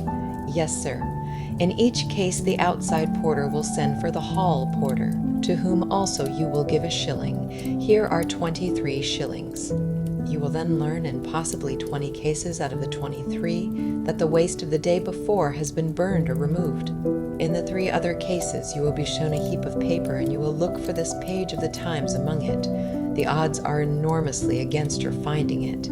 There are 10 shillings over in case of emergencies. Let me have a report by wire at Baker Street before evening. And now, Watson, it only remains for us to find out by wire the identity of the cabman number 2724, and then we will drop into one of the Bond Street picture galleries and fill in the time until we are due at the hotel. Chapter 5. 3 broken threads Sherlock Holmes had, in a very remarkable degree, the power of detaching his mind at will.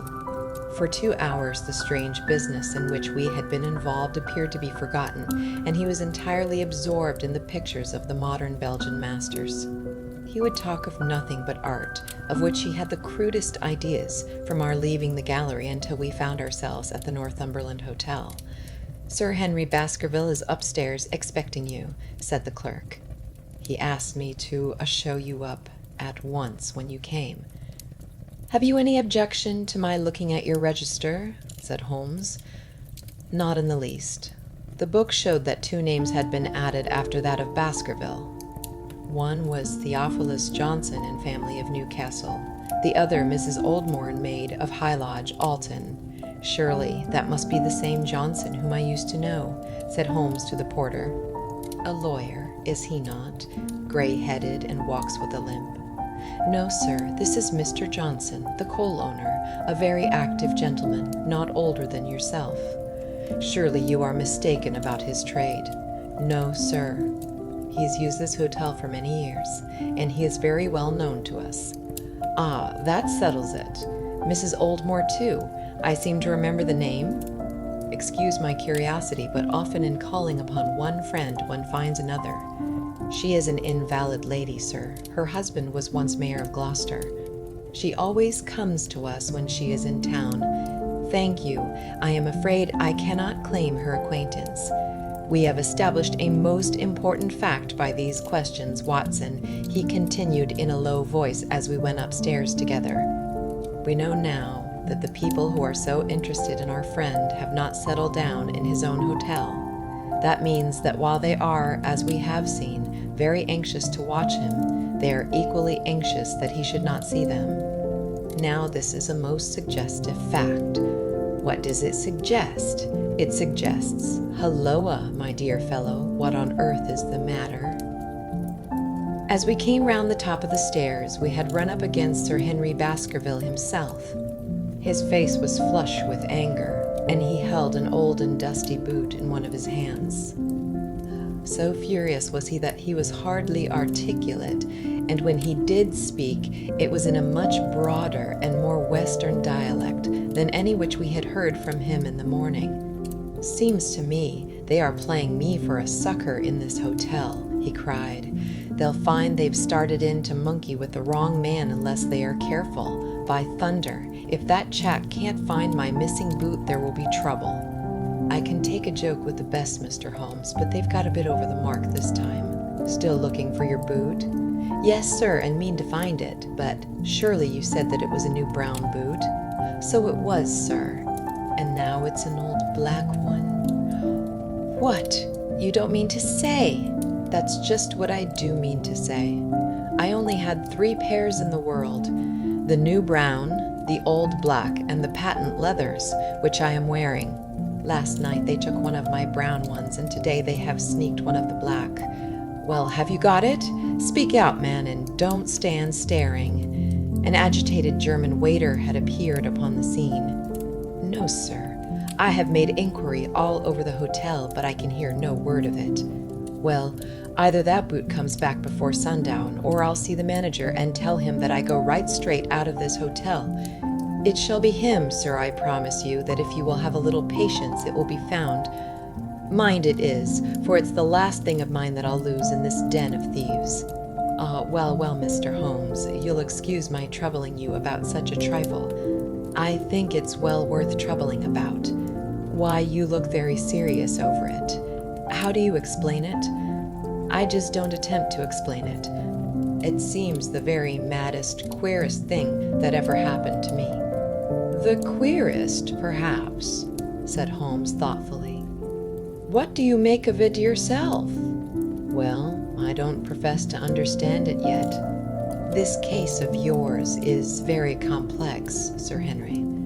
When taken in conjunction with your uncle's death, I am not sure that of all the 500 cases of capital importance which I have handled there is one which cuts so deep. But we hold several threads in our hands, and the odds are that one or other of them guides us to the truth. We may waste time in following the wrong one, but sooner or later we must come upon the right." We had a pleasant luncheon in which little was said of the business which had brought us together. It was in the private sitting-room to enough whom we afterwards repaired that Holmes asked Baskerville what were his intentions. To go to Baskerville Hall. And when? At the end of the week. On the whole, said Holmes, I think that your decision is a wise one. I have ample evidence that you are being dogged in London, and amid the millions of this great city it is difficult to discover who these people are or what their object can be. If their intentions are evil, they might do you a mischief, and we should be powerless to prevent it.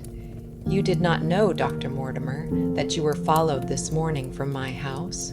Dr. Mortimer started violently. Followed! By whom?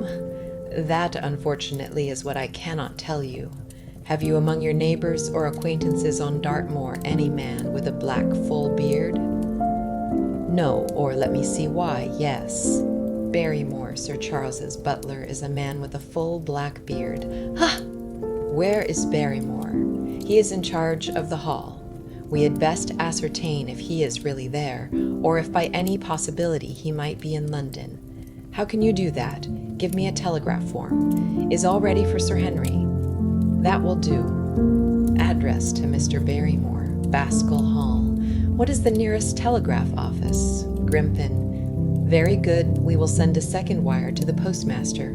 Grimpen, telegram to Mr. Barrymore to be delivered into his own hand. If absent, please return wire to Sir Henry Baskerville, Northumberland Hotel. That should let us know before evening whether Barrymore is at his post in Devonshire or not. That's so, said Baskerville. By the way, Dr. Mortimer, who is this Barrymore anyhow? He is the son of the old caretaker who is dead. They have looked after the hall for 4 generations now. So far as I know, he and his wife are as respectable a couple as any in the county. At the same time, said Baskerville, it's clear enough that so long as there are none of the family at the hall, these people have a mighty fine home and nothing to do. That is true. Did Barrymore profit at all by Sir Charles's will? Asked Holmes. He and his wife had £500 each. Did they know that they would receive this?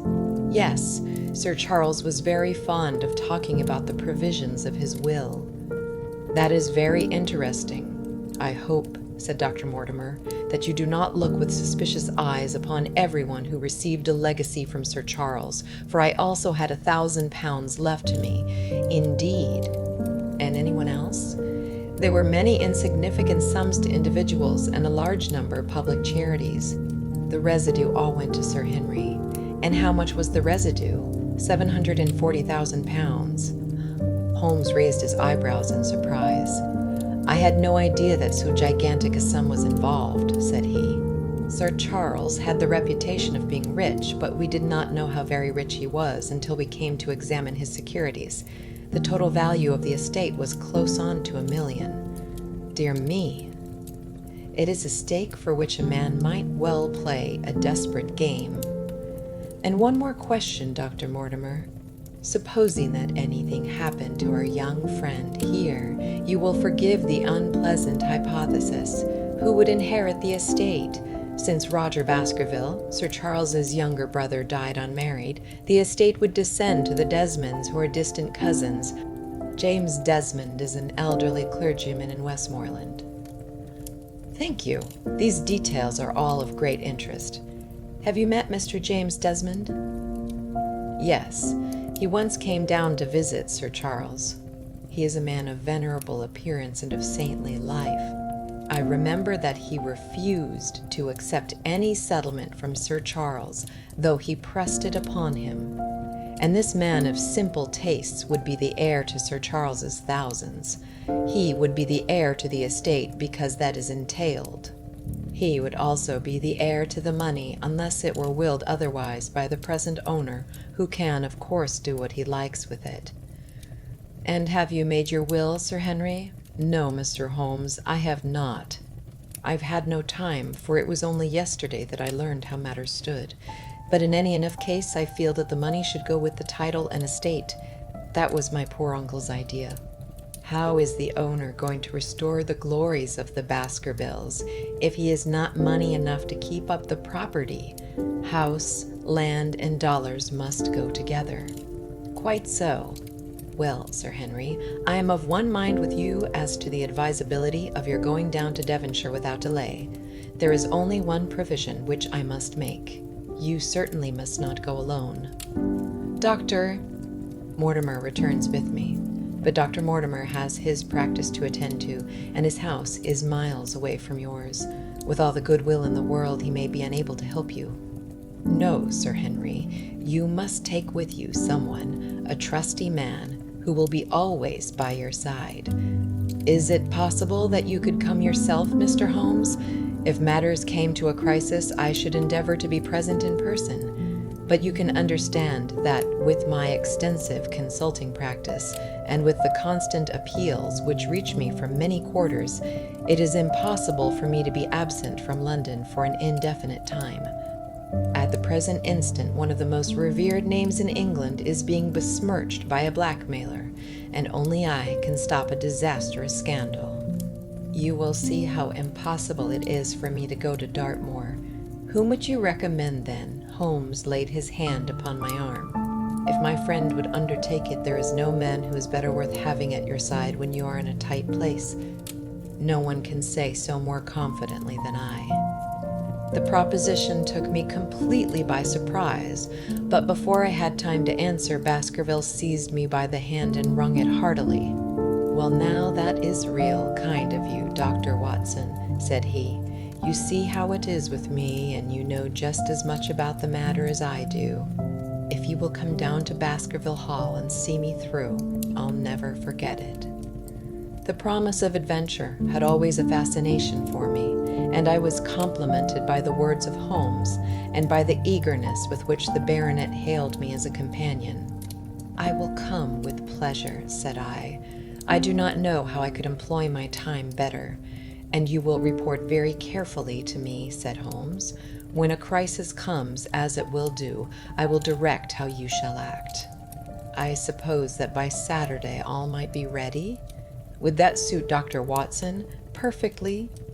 "Then on Saturday, unless you hear to the Free Sound meet at the 10:30 train from Paddington." We had risen to depart when Baskerville gave a cry of triumph, and diving into one of the corners of the room, he drew a brown boot from under a cabinet. "My missing boot!" he cried. "May all our difficulties vanish as easily," said Sherlock Holmes.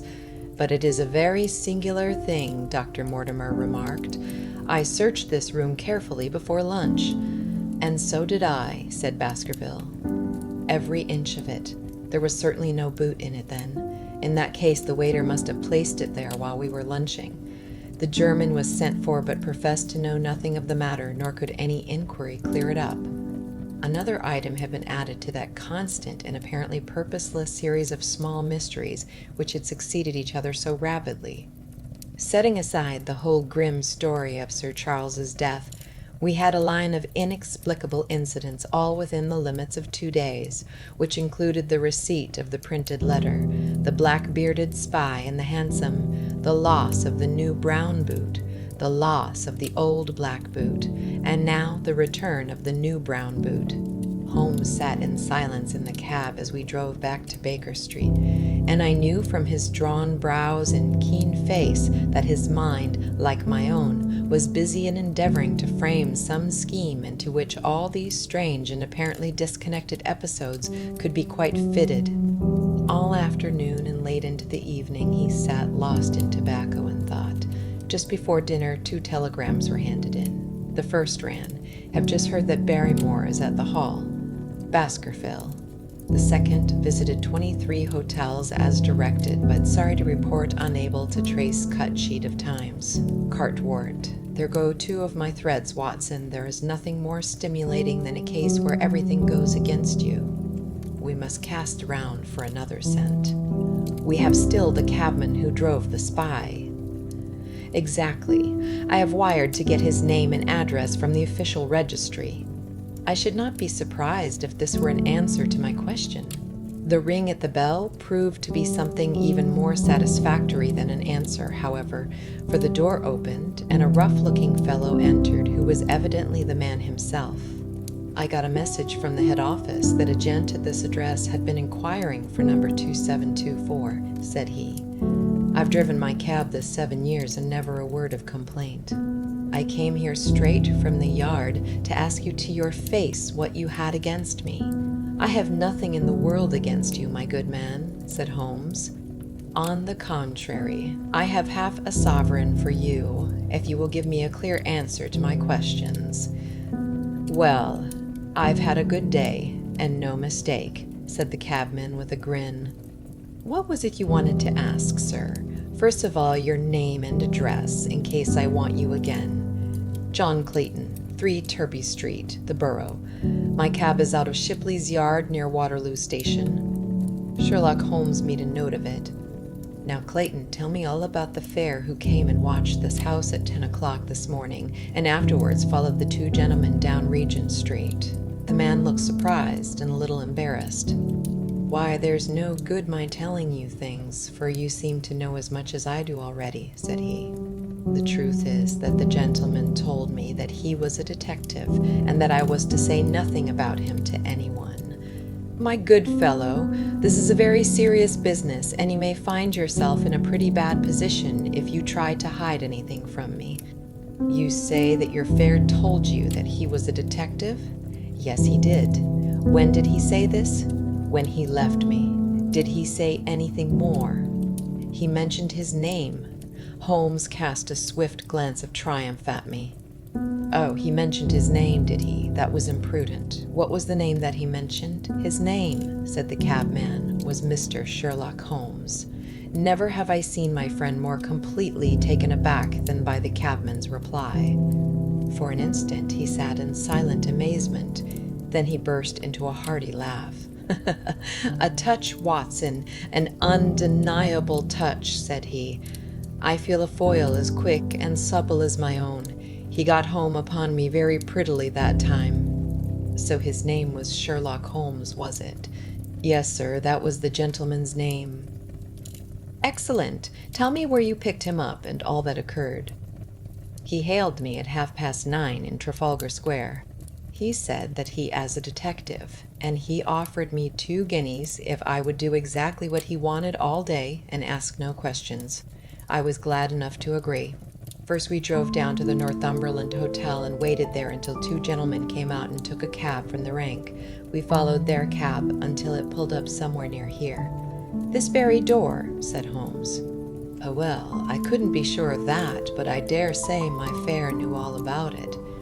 We pulled up halfway down the street and waited an hour and a half. Then the 2 gentlemen passed us, walking, and we followed down Baker Street and along—" "I know," said Holmes, "until we got 3/4 down Regent Street.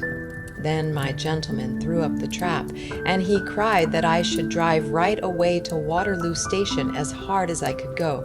I whipped up the mare, and we were there under the 10 minutes. Then he paid up his 2 guineas like a good one, and away he went into the station. Only just as he was leaving, he turned round and he said, 'It might interest you to know that you have been driving Mr. Sherlock Holmes. That's how I come to know the name.'" "I see. And you saw no more of him?" "Not after he went into the station." "And how would you describe Mr. Sherlock Holmes?" The cabman scratched his head. "Well, he wasn't altogether such an easy gentleman to describe. I'd put him at 40 years of age, and he was of a middle height, 2 or 3 inches shorter than you, sir. He was dressed like a toff, and he had a black beard, cut square at the end, and a pale face. I don't know as I could say more than that. Color of his eyes? No, I can enough say that. Nothing more that you can remember?" "No, sir, nothing." "Well then, here is your half-sovereign. There's another one waiting for you if you can bring any more information. Good night, sir, and thank you." John Clayton departed, chuckling. And Holmes turned to me with a shrug of his shoulders and a rueful smile. "Snap goes our 3rd thread, and we end where we began," said he. "The cunning rascal. He knew our number, knew that Sir Henry Baskerville had consulted me, spotted who I was in Regent Street, conjectured that I had got the number of the cab and would lay my hands on the driver, and so sent back this audacious message. I tell you, Watson, this time we have got a foeman who is worthy of our steel. I've been checkmated in London. I can only wish you better luck in Devonshire. but I'm not easy in my mind about it. About what? About sending you. It's an ugly business, Watson. An ugly, dangerous business, and the more I see of it, the less I like it. Yes, my dear fellow, you may laugh, but I give you my word that I shall be very glad to have you back safe and sound in Baker Street once more. Chapter 6. Baskerville Hall. Sir Henry Baskerville and Dr. Mortimer were ready upon the appointed day, and we started as arranged for Devonshire. Mr. Sherlock Holmes drove with me to the station and gave me his last parting injunctions and advice. I will not bias your mind by suggesting theories or suspicions, Watson, said he. I wish you simply to report facts in the fullest possible manner to me, and you can leave me to do the theorizing. What sort of facts? I asked. Anything which may seem to have a bearing, however indirect, upon the case, and especially the relations between young Baskerville and his neighbors, or any fresh particulars concerning the death of Sir Charles. I have made some inquiries myself in the last few days, but the results have, I fear, been negative. One thing only appears to be certain, and that is that Mr. James Desmond, who is the next heir, is an elderly gentleman of a very amiable disposition, so that this persecution does not arise from him. I really think that we may eliminate him entirely from our calculations. There remain the people who will actually surround Sir Henry Baskerville upon the moor. Would it not be well, in the first place, to get rid of this Barrymore couple? By no means. You could not make a greater mistake. If they are innocent, it would be a cruel injustice, and if they are guilty, we should be giving up all chance of bringing it home to them. No, we will preserve them upon our list of suspects. Then there is a groom at the Hall, if I remember right. There are 2 moorland farmers.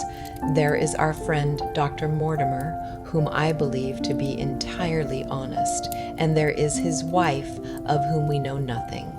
There is this naturalist, Stapleton, and there is his sister, who is said to be a young lady of attractions. There is Mr. Frankland of Laughter Hall, who is also an unknown factor, and there are 1 or 2 other neighbors. These are the folk who must be your very special study. I will do my best. You have arms, I suppose? Yes. I thought it as well to take them? Most certainly. Keep your revolver near you night and day, and never relax your precautions. Our friends had already secured a first-class carriage and were waiting for us upon the platform. No, we have no news of any kind, said Dr. Mortimer in answer to my friend's questions. I can swear to one thing, and that is that we have not been shadowed during the last 2 days.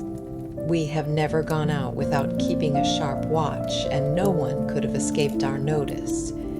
You have always kept together, I presume? Except yesterday afternoon. I usually give up one day to pure amusement when I come to town, so I spent it at the Museum of the College of Surgeons.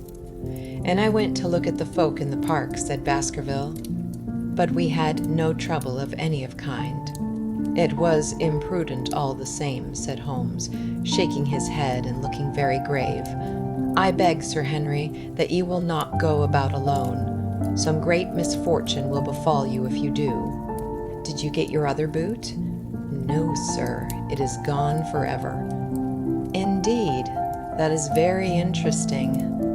Well, goodbye, he added as the train began to glide down the platform. Bear in mind, Sir Henry, one of the phrases in that queer old legend which Dr. Mortimer has read to us, and avoid the moor in those hours of darkness when the powers of evil are exalted. I looked back at the platform when we had left it far behind, and saw the tall, austere figure of Holmes standing motionless and gazing after us. The journey was a swift and pleasant one, and I spent it in making the more intimate acquaintance of my 2 companions, and in playing with Dr. Mortimer's spaniel. In a very few hours the brown earth had become ruddy, the brick had changed to granite, and red cows grazed in well-hedged fields, where the lush grasses and more luxuriant vegetation spoke of a richer, if a damper, climate. Young Baskerville stared eagerly out of the window and cried aloud with delight as he recognized the familiar features of the Devon scenery. "I've been over a good part of the Mashweel world since I left it, Dr. Watson," said he, "but I have never seen a place to compare with it. I never saw a Devonshire man who did not swear by his county," I remarked. "It depends upon the breed of men quite as much as on the county," said Dr. Mortimer. "A glance at our friend here reveals the rounded head of the Celt, which carries inside it the Celtic enthusiasm and power of attachment. Poor Sir Charles's head was of a very rare type, half Gaelic, half Ivernian in its characteristics. But you were very young when you last saw Baskerville Hall, were you not? I was a boy in my teens at the time of my father's death, and had never seen the hall, for he lived in a little cottage on the south coast. Thence I went straight to a friend in America. I tell you, it is all as new to me as it is to Dr. Watson, and I'm as keen as possible to see the moor. Are you? Then your wish is easily granted, for there is your first sight of the moor," said Dr. Mortimer, pointing out of the carriage window. Over the green squares of the fields and the low curve of a wood there rose in the distance a gray, melancholy hill, with a strange jagged summit, dim and vague in the distance, like some fantastic landscape in a dream. Baskerville sat for a long time, his eyes fixed upon it, and I read upon his eager face how much it meant to him, this first sight of that strange spot where the men of his blood had held sway so long and left their mark so deep. There he sat with his tweed suit and his American accent in the corner of a prosaic railway carriage, and yet as I looked at his dark and expressive face I felt more than ever how true a descendant he was of that long line of high-blooded, fiery, and masterful men. There were pride, valor, and strength in his thick brows, his sensitive nostrils, and his large hazel eyes. If on that forbidding moor a difficult and dangerous quest should lie before us, this was at the least a comrade for whom one might venture to take a risk with the certainty that he would bravely share it. The train pulled up at a small wayside station, and we all descended. Outside, beyond the low white fence, a wagonette with a pair of cobs was waiting. Our coming was evidently a great event, for station master and porters clustered round us to carry out our luggage. It was a sweet, simple country spot, but I was surprised to observe that by the gate there stood 2 soldierly men in dark uniforms who leaned upon their short rifles and glanced keenly at us as we passed. The coachman, a hard-faced, gnarled little fellow, saluted Sir Henry Baskerville, and in a few minutes we were flying swiftly down the broad white road. Rolling pasture lands curved upward on either side of us, and old gabled houses peeped out from amid the thick green foliage. But behind the peaceful and sunlit countryside there rose ever, dark against the evening sky, the long gloomy curve of the moor, broken by the jagged and sinister hills. The wagonette swung round into a side road, and we curved upward through deep lanes worn by centuries of wheels, high banks on either side, heavy with dripping moss and fleshy hart's-tongue ferns. Bronzing bracken and mottled bramble gleamed in the light of the sinking sun. Still steadily rising, we passed over a narrow granite bridge and skirted a noisy stream which gushed swiftly down, foaming and roaring amid the gray boulders. Both road and stream wound up through a valley dense with scrub oak and fir. At every turn, Baskerville gave an exclamation of delight, looking eagerly about him and asking countless questions. To his eyes, all seemed beautiful, but to me a tinge of melancholy lay upon the countryside, which bore so clearly the mark of the waning year. Yellow leaves carpeted the lanes and fluttered down upon us as we passed. The rattle of our wheels died away as we drove through drifts of rotting vegetation's sad gifts, as it seemed to me, for nature to throw before the carriage of the returning heir of the Baskervilles. "Hulloa!" cried Dr. Mortimer. "What is this?" A steep curve of heath-clad land, an outlying spur of the moor, lay in front of us. On the summit, hard and clear like an equestrian statue upon its pedestal, was a mounted soldier, dark and stern, his rifle poised ready over his forearm. He was watching the road along which we traveled. "What is this, Perkins?" asked Dr. Mortimer. Our driver half turned in his seat. "There's a convict escaped from Princetown, sir. He's been out 3 days now, and the warders watch every road and every station, but they've had no sight of him yet. The farmers about here don't like it, sir, and that's a fact."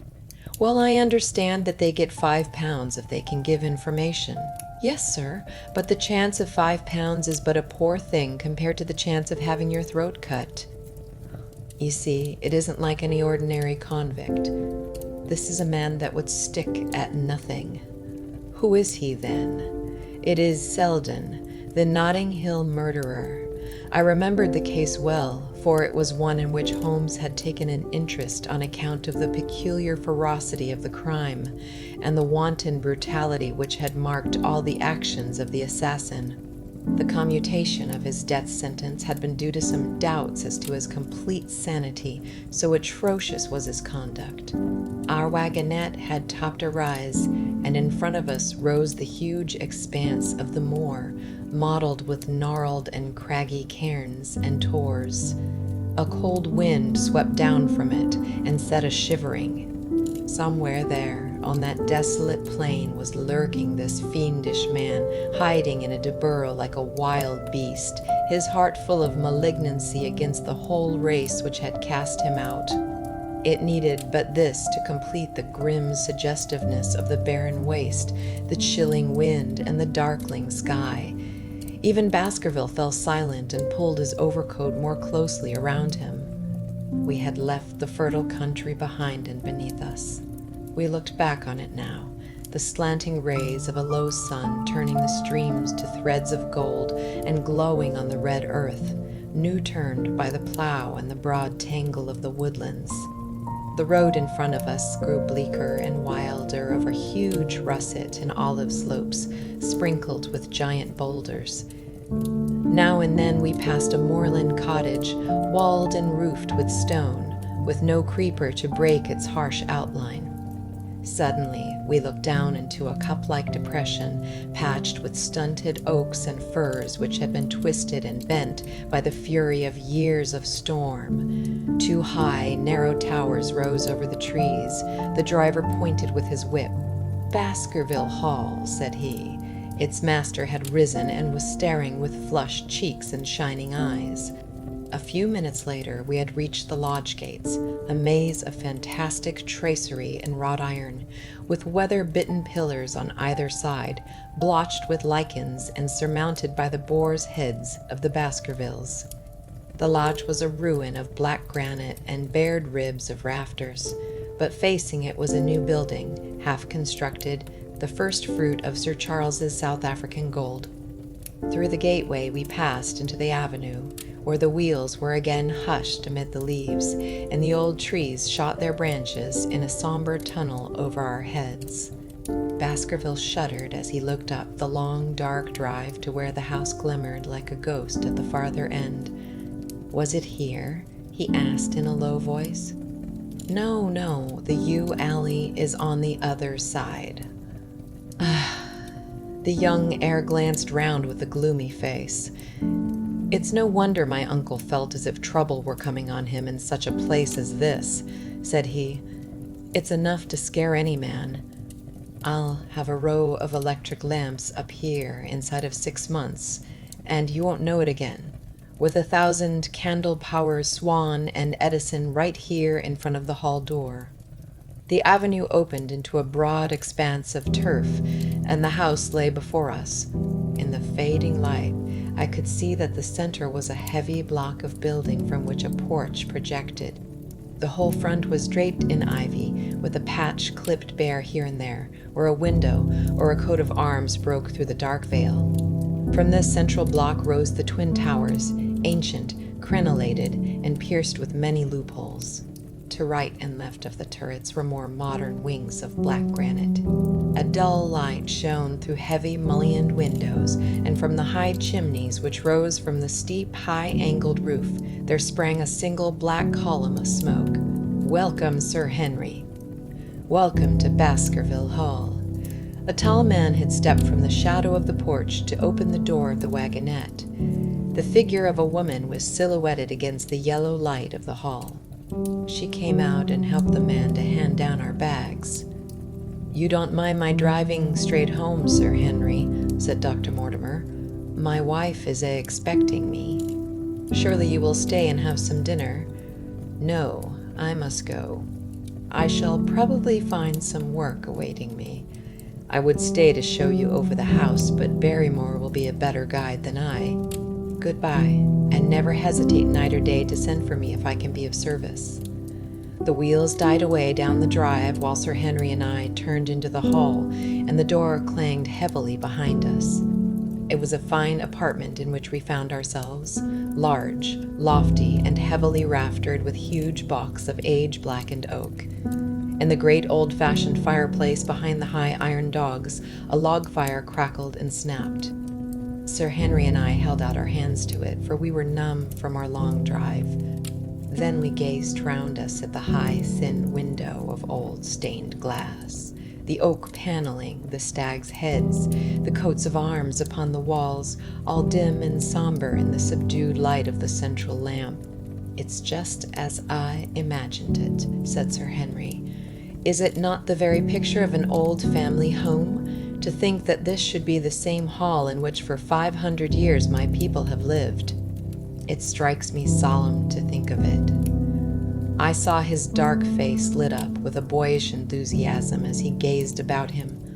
The light beat upon him where he stood, but long shadows trailed down the walls and hung like a massive canopy above him. Barrymore had returned from taking our luggage to our rooms. He stood in front of us now with the subdued manner of a well-trained servant. He was a remarkable-looking man, tall, handsome, with a square black beard and pale, distinguished features. "Would you wish dinner to be served at once, sir?" "Is it ready?" "In a very few minutes, sir." "You will find hot water in your rooms." "My wife and I will be happy, Sir Henry, to stay with you until you have made your fresh arrangements. But you will understand that under the new conditions, this house will require a considerable staff." "What new conditions?" "I only meant, sir, that Sir Charles led a very retired life, and we were able to look after his wants. You would naturally wish to and have more company, and so you will need changes in your household." "Do you mean that your wife and you wish to leave?" "Only when it is quite convenient to you, sir. But your family have been with us for several generations, have they not? I should be sorry to begin my life here by breaking an old family connection." I seemed to discern some signs of emotion upon the butler's white face. "I feel that also, sir, and so does my wife. But to tell the truth, sir, we were both very much attached to Sir Charles, and his death gave us a shock and made these surroundings very painful to us. I fear that we shall never again be easy in our minds at Baskerville Hall. But what do you intend to do?" "I have no doubt, sir, that we shall succeed in establishing ourselves in some business. Sir Charles's generosity has given us the means to do so. And now, sir, perhaps I had best show you to your rooms." A square balustraded gallery ran round the top of the old hall, approached by a double stair. From the central point, 2 long corridors extended the whole length of the building, from which all the bedrooms opened. My own was in the same wing as Baskerville's and almost next door to it. These rooms appeared to be much more modern than the central part of the house, and the bright paper and numerous candles did something to remove the somber impression which our arrival had left upon my mind. But the dining room, which opened out of the hall, was a place of shadow and gloom. It was a long chamber with a step separating the dais, where the family sat, from the lower portion reserved for their dependents. At one end, a minstrelly gallery overlooked it. Black beams shot across above our heads, with a smoke-darkened ceiling beyond them. with rows of flaring torches to light it up, and the color and rude hilarity of an old-time banquet, it might have softened. But now, when two black-clothed gentlemen sat in the little circle of light thrown by a shaded lamp, one's voice became hushed, and one's spirit subdued. A dim line of ancestors, in every variety of dress, from the Elizabethan knight to the buck of the Regency, stared down upon us and daunted us by their silent company. We talked little, and I for one was glad when the meal was over and we were able to retire into the modern billiard room and smoke a cigarette. "My word, it isn't a very cheerful place," said Sir Henry. "I suppose one can tone down to it, but I feel a bit out of the picture at present. I don't wonder that my uncle got a little jumpy if he lived all alone in such a house as this. However, if it suits you, we will retire early tonight, and perhaps things may seem more cheerful in the morning." I drew aside my curtains before I went to bed and looked out from my window. It opened upon the grassy space which lay in front of the hall door. Beyond, two copses of trees moaned and swung in a rising wind. A half-moon broke through the rifts of racing clouds. In its cold light, I saw beyond the trees a broken fringe of rocks and the long, low curve of the melancholy moor. I closed the curtain, feeling that my last impression was in keeping with the rest. And yet it was not quite the last. I found myself weary and yet wakeable, tossing restlessly from side to side, seeking for the sleep which would not come. Far away, a chiming clock struck out the quarters of the hours, but otherwise a deathly silence lay upon the old house. And then suddenly, in the very dead of the night, there came a sound to my ears, clear, resonant, and unmistakable. It was the sob of a woman, the muffled, strangling gasp of one who is torn by an uncontrollable sorrow. I sat up in bed and listened intently. The noise could not have been far away and was certainly in the house. For half an hour I waited with every nerve on the alert, but there came no other sound save the chiming clock and the rustle of the ivy on the wall. Chapter 7. The Stapletons of Merripit House. The fresh beauty of the following morning did something to efface from our minds the grim and gray impression which had been left upon both of us by our first experience of Baskerville Hall. As Sir Henry and I sat at breakfast, the sunlight flooded in through the high mullioned windows, throwing watery patches of color from the coats of arms which covered them. The dark paneling glowed like bronze in the golden rays, and it was hard to realize that this was indeed the chamber which had struck such a gloom into our souls upon the evening before. "I guess it is ourselves and not the house that we have to blame," said the baronet. "We were tired with our journey and chilled by our drive, so we took a grey view of the place. Now we are fresh and well, so it is all cheerful once more." "And yet it was not entirely a question of imagination," I answered. "Did you, for example, happen to hear someone, a woman, I think, sobbing in the night?" "That is curious, for I did, when I was half asleep, fancy that I heard something of the sort. I waited quite a time, but there was no more of it, so I concluded that it was all a dream. I heard it distinctly, and I am sure that it was really the sob of a woman. We must ask about this right away." He rang the bell and asked Barrymore whether he could account for our experience. It seemed to me that the pallid features of the butler turned a shade paler still as he listened to his master's question. "There are only 2 women in the house, Sir Henry," he answered. "One is the scullery maid, who sleeps in the other wing. The other is my wife, and I can answer for it that the sound could not have come from her." And yet he lied as he said it, for it chanced that after breakfast I met Mrs. Barrymore in the long corridor with the sun full upon her face. She was a large, impassive, heavy-featured woman with a stern-set expression of mouth, but her telltale eyes were red and glanced at me from between swollen lids. It was she, then, who wept in the night, and if she did so, her husband must know it. Yet he had taken the obvious risk of discovery in declaring that it was not so. Why had he done this, and why did she weep so bitterly? Already round this pale-faced, handsome, black-bearded man there was gathering an atmosphere of mystery and of gloom. It was he who had been the first to discover the body of Sir Charles, and we had only his word for all the circumstances which led up to the old man's death. Was it possible that it was Barrymore, after all, whom we had seen in the cab in Regent Street? The beard might well have been the same. The cabman had described a somewhat shorter man, but such an impression might easily have been erroneous. How could I settle the point forever? Obviously, the first thing to do was to see the Grimpen postmaster and find whether the test telegram had really been placed in Barrymore's own hands. Be the answer what it might, I should at least have something to report to Sherlock Holmes. Sir Henry had numerous papers to examine after breakfast, so that the time was propitious for my excursion.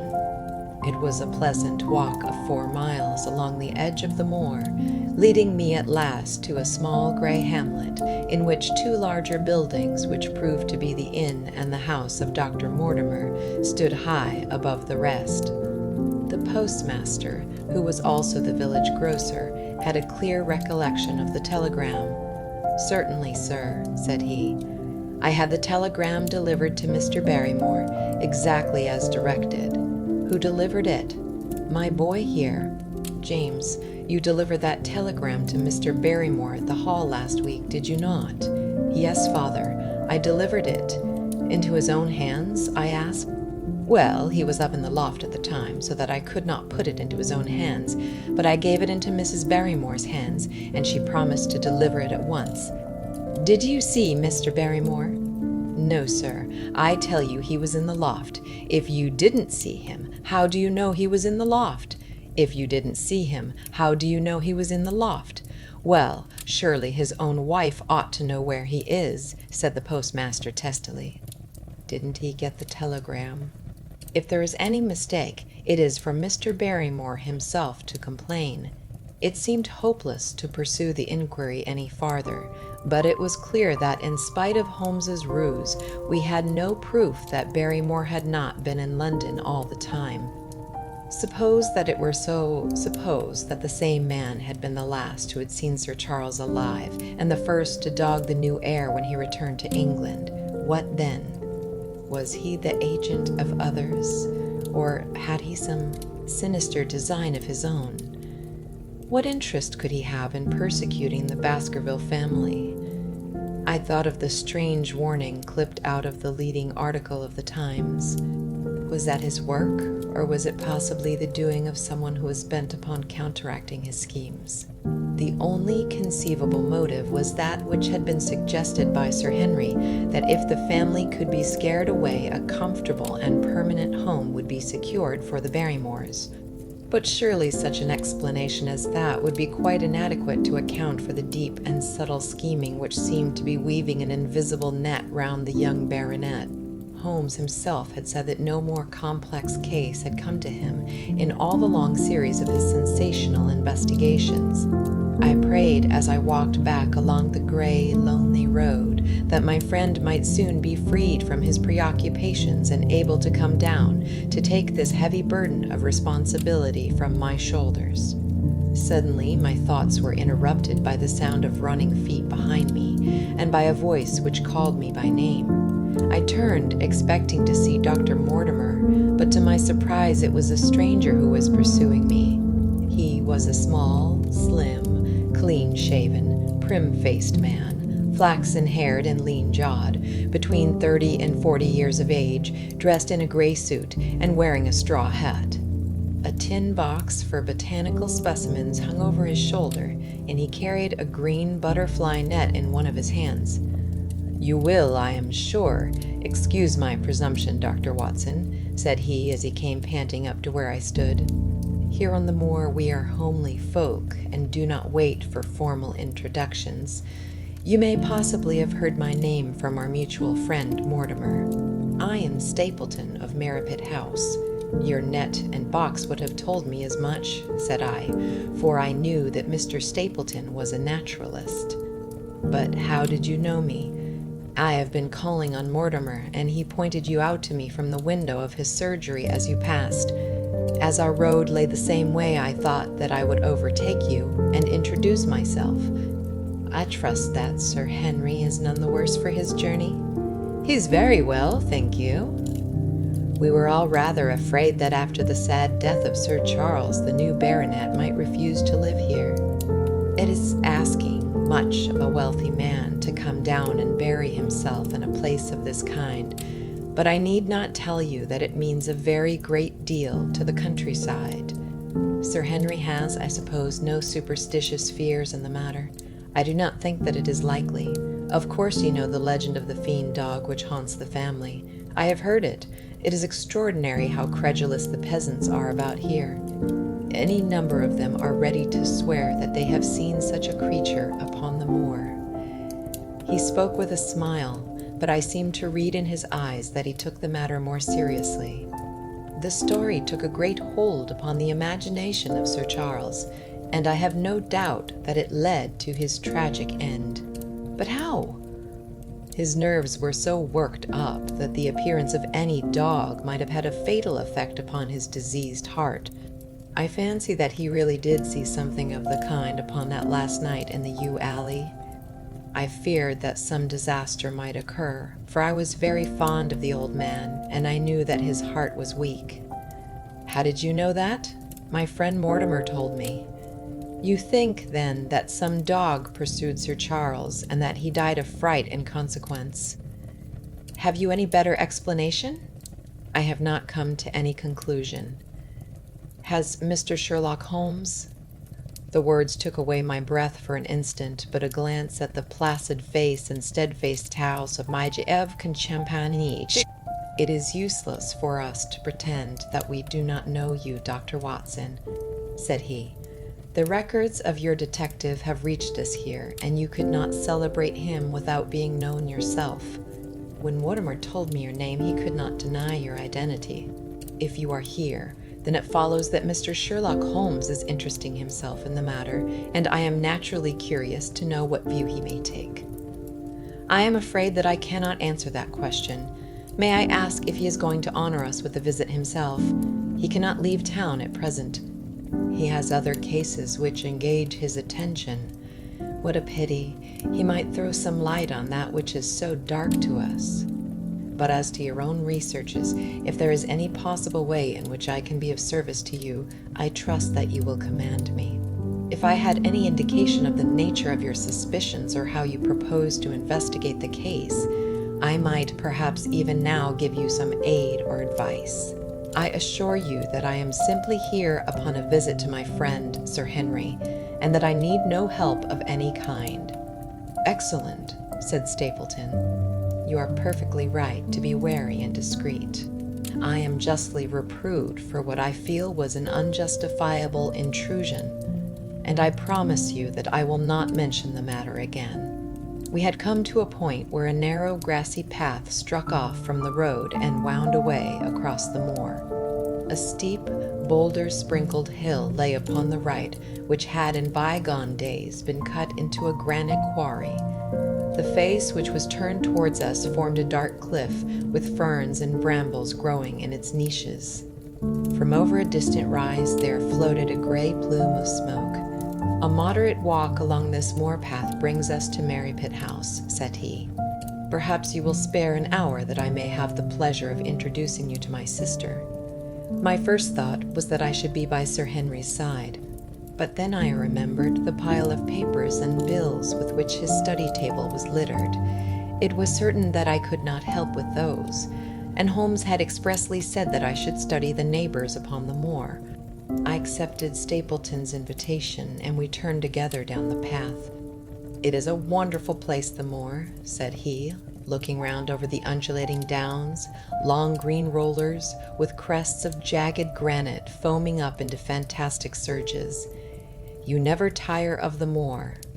You cannot think the wonderful secrets which it contains. It is so vast and so barren and so mysterious. You know it well, then? I have only been here 2 years. The residents would call me a newcomer. We came shortly after Sir Charles settled. but my tastes led me to explore every part of the country round, and I should think that there are few men who know it better than I do. Is it hard to know? Very hard. You see, for example, this great plain to the north here with the queer hills breaking out of it. Do you observe anything remarkable about that? It would be a rare place for a gallop. You would naturally think so, and the thought has cost several their lives before now. You notice those bright green spots scattered thickly over it? Yes, they seem more fertile than the rest. Stapleton laughed. That is the great Grimpen Mire, said he. A false step yonder means death to man or beast. Only yesterday I saw one of the moor ponies wander into it. He never came out. I saw his head for quite a long time craning out of the bog hole, but it sucked him down at last. Even in dry seasons it is a danger to cross it, but after these autumn rains it is an awful place.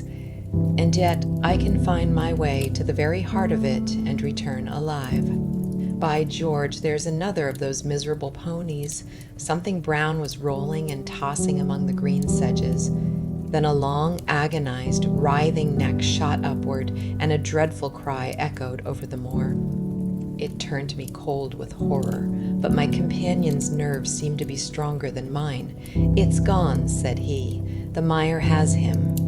2 and 2 days, and many more, perhaps, for they get in the way of going there in the dry weather, and never know the difference until the mire has them in its clutches. It's a bad place, the great Grimpen Mire. And you say you can penetrate it. Yes, there are 1 or 2 paths which a very active man can take. I have found them out. But why should you wish to go into so horrible a place? Well, you see the hills beyond. They are really islands cut off on all sides by the impassable mire, which has crawled round them in the course of years. That is where the rare plants and the butterflies are, if you have the wit to reach them. I shall try my luck some day. He looked at me with a surprised face. For God's sake, put such an idea out of your mind, said he. Your blood would be upon my head. I assure you that there would not be the least chance of your coming back alive. It is only by remembering certain complex landmarks that I am able to do it. Hulloa, I cried. What is that? A long, low moan, indescribably sad, swept over the moor. It filled the whole air, and yet it was impossible to say whence it came.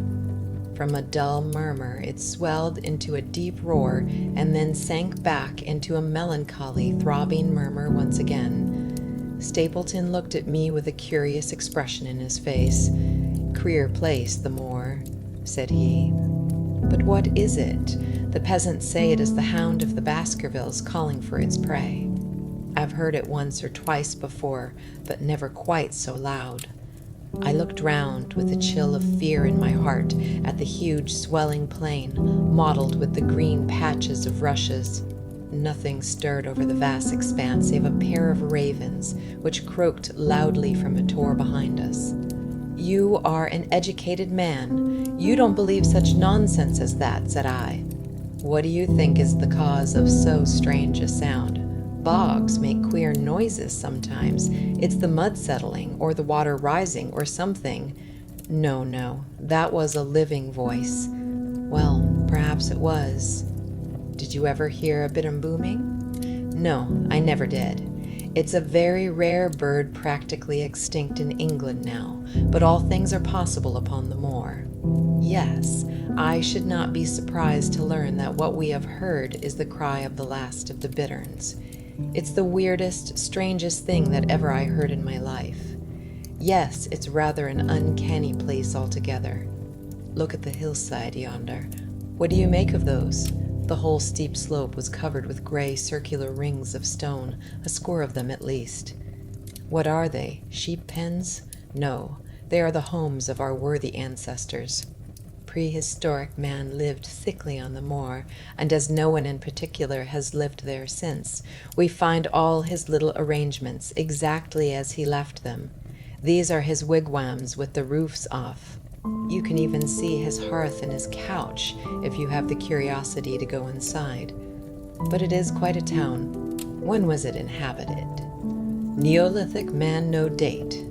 What did he do? He grazed his cattle on these slopes, and he learned to dig for tin when the bronze sword began to supersede the stone axe. Look at the great trench in the opposite hill. That is his mark. Yes, you will find some very singular points about the moor, Dr. Watson. Oh, excuse me an instant. It is surely Cyclopides. A small fly or moth had fluttered across our path, and in an instant Stapleton was rushing with extraordinary energy and speed in pursuit of it. To my dismay, the creature flew straight for the great mire, and my acquaintance never paused for an instant, bounding from tuft to tuft behind it, his green net waving in the air. His gray clothes and jerky, zigzag, irregular progress made him not unlike some huge moth himself.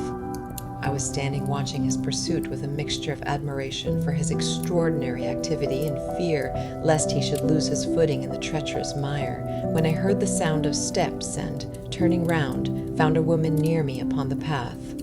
She had come from the direction in which the plume of smoke indicated the position of Merripit House, but the dip of the moor had hid her until she was quite close.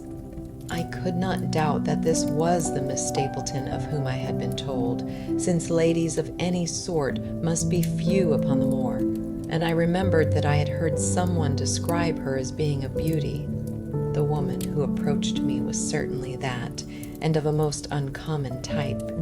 There could not have been a greater contrast between brother and sister, for Stapleton was neutral tinted, with light hair and gray eyes, while she was darker than any brunette whom I have seen in England, slim, elegant, and tall. She had a proud, finely cut face, so regular that it might have seemed impassive were it not for the sensitive mouth and the beautiful, dark, eager eyes. With her perfect figure and elegant dress, she was indeed a strange apparition upon a lonely moorland path. Her eyes were on her brother as I turned, and then she quickened her pace towards me. I had raised my hat and was about to make some explanatory remark when her own words turned all my thoughts into a new channel. "Go back," she said. "Go straight back to London, instantly." I could only stare at her in stupid surprise. Her eyes blazed at me, and she tapped the ground impatiently with her foot. "Why should I go back?" I asked. "I cannot explain." She spoke in a low, eager voice with a curious lisp in her utterance. "But for God's sake, do what I ask you. Go back and never set foot upon the moor again." "But I have only just come." "Man, man," she cried, "can you not tell when a warning is for your own good? Go back to London. Start tonight. Get away from this place at all costs." "Hush, my brother is coming." "Not a word of what I have said. Would you mind getting that orchid for me among the mare's tails yonder? We are very rich in orchids on the moor, though of course you are rather late to see the beauties of the place." Stapleton had abandoned the chase and came back to us breathing hard and flushed with his exertions. "Halloa, Beryl," said he, and it seemed to me that the tone of his greeting was not altogether a cordial one. "Well, Jack, you are very hot. Yes, I was chasing a Cyclopides. He is very rare and seldom found in the late autumn. What a pity that I should have missed him." He spoke unconcernedly, but his small light eyes glanced incessantly from the girl to me. "You have introduced yourselves, I can see." "Yes. I was telling Sir Henry that it was rather late for him to see the true beauties of the moor." "Why, who do you think this is?" "I imagine that it must be Sir Henry Baskerville." "No, no," said I, "only a humble commoner, but his friend. My name is Dr. Watson." A flush of vexation passed over her expressive face. "We have been talking at cross purposes," said she. "Why, you had not very much time for talk," her brother remarked with the same questioning eyes. "I talked as if Dr. Watson were a resident instead of being merely a visitor," said she. "It cannot much matter to him whether it is early or late for the orchids. But you will come on, will you not, and see Merripit House? A short walk brought us to it, a bleak moorland house, once the farm of some grazier in the old prosperous days, but now put into repair and turned into a modern dwelling. An orchard surrounded it, but the trees, as is usual upon the moor, were stunted and nipped, and the effect of the whole place was mean and melancholy. We were admitted by a strange, wizened, rusty-coated old manservant who seemed in keeping with the house. Inside, however, there were large rooms furnished with an elegance in which I seemed to recognize the taste of the lady. As I looked from their windows at the interminable granite-flecked moor rolling unbroken to the farthest horizon, I could not but marvel at what could have brought this highly educated man and this beautiful woman to live in such a place. "Queer spot to choose, is it not?" said he, as if in answer to my thought. "And yet we manage to make ourselves fairly happy, do we not, Beryl?"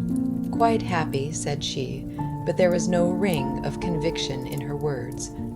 "I had a school," said Stapleton. "It was in the North Country.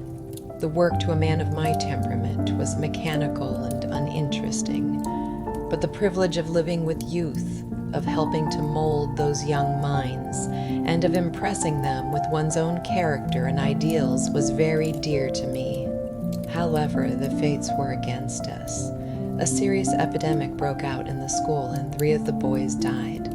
It never recovered from the blow, and much of my capital was irretrievably swallowed up. And yet, if it were not for the loss of the charming companionship of the boys, I could rejoice over my own misfortune, for with my strong tastes for botany and zoology, I find an unlimited field of work here, and my sister is as devoted to nature as I am. All this, Dr. Watson, has been brought upon your head by your expression as you surveyed the moor out of our window. It certainly did cross my mind that it might be a little dulless for you, perhaps, than for your sister." No, I am never dull," said she quickly. "We have books, we have our studies, and we have interesting neighbors. Dr. Mortimer is a most learned man in his own line. Poor Sir Charles was also an admirable companion. We knew him well and miss him more than I can tell. Do you think that I should intrude if I were to call this afternoon and make the acquaintance of Sir Henry? I am sure that he would be delighted. Then perhaps you would mention that I propose to do so. We may, in our humble way, do something to make things more easy for him until he becomes accustomed to his new surroundings. Will you come upstairs, Dr. Watson, and inspect my collection of Lepidoptera? I think it is the most complete one in the southwest of England. By the time that you have looked through them, lunch will be almost ready. But I was eager to get back to my charge. The melancholy of the moor, the death of the unfortunate pony, the weird sound which had been associated with the grim legend of the Baskervilles, all these things tinged my thoughts with sadness. Then on the top of these more or less vague impressions there had come the definite and distinct warning of Miss Stapleton, delivered with such intense earnestness that I could not doubt that some grave and deep reason lay behind it. I resisted all pressure to stay for lunch, and I set off at once upon my return journey, taking the grass-grown path by which we had come. It seems, however, that there must have been some short cut for those who knew it, for before I had reached the road I was astounded to see Miss Stapleton sitting upon a rock by the side of the track. Her face was beautifully flushed with her exertions, and she held her hand to her side. "I have run all the way in order to cut you off, Dr. Watson," said she. "I had not even time to put on my hat. I must not stop, or my brother may miss me. I wanted to say to you how sorry I am about the stupid mistake I made in thinking that you were Sir Henry. Please forget the words I said which have no application whatever to you." "But I can't forget them, Miss Stapleton," said I. "I am Sir Henry's friend, and his welfare is a very close concern of mine. Tell me why it was that you were so eager that Sir Henry should return to London." "A woman's whim, Dr. Watson. When you know me better, you will understand that I cannot always give reasons for what I say or do. No, no. I remember the thrill in your voice. I remember the look in your eyes. Please, please be frank with me, Miss Stapleton, for ever since I have been here I have been conscious of shadows all round me. Life has become like that great Grimpen mire, with little green patches everywhere into which one may sink, and with no guide to point the track. Tell me then what it was that you meant, and I will promise to convey your warning to Sir Henry. An expression of irresolution passed for an instant over her face, but her eyes had hardened again when she answered me. You make too much of it, Dr. Watson, said she. My brother and I were very much shocked by the death of Sir Charles. We knew him very intimately, for his favorite walk was over the moor to our house. He was deeply impressed with the curse which hung over the family, and when this tragedy came, I naturally felt that there must be some grounds for the fears which he had expressed. I was distressed, therefore, when another member of the family came down to live here, and I felt that he should be warned of the danger which he will run. That was all which I intended to convey. But what is the danger? You know the story of the Hound. I do not believe in such nonsense, but I do. If you have any influence with Sir Henry, take him away from a place which has always been fatal to his family. The world is wide. Why should he wish to live at the place of danger? Because it is the place of danger. That is Sir Henry's nature. I fear that unless you can give me some more definite information than this, it would be impossible to get him to move. I cannot say anything definite, for I do not know anything definite. I would ask you one more question, Miss Stapleton. If you meant no more than this when you first spoke to me, why should you not wish your brother to overhear what he said? There is nothing to which he or anyone else could object. My brother is very anxious to have the hall inhabited, for he thinks it is for the good of the poor folk upon the moor. He would be very angry if he knew that I have said anything which might induce Sir Henry to go away. But I have done my duty now, and I will say no more. I must go back, or he will miss me and suspect that I have seen you. Goodbye. She turned and had disappeared in a few minutes among the scattered boulders, while I, with my soul full of vague fears, pursued my way to Baskerville Hall. Chapter 8.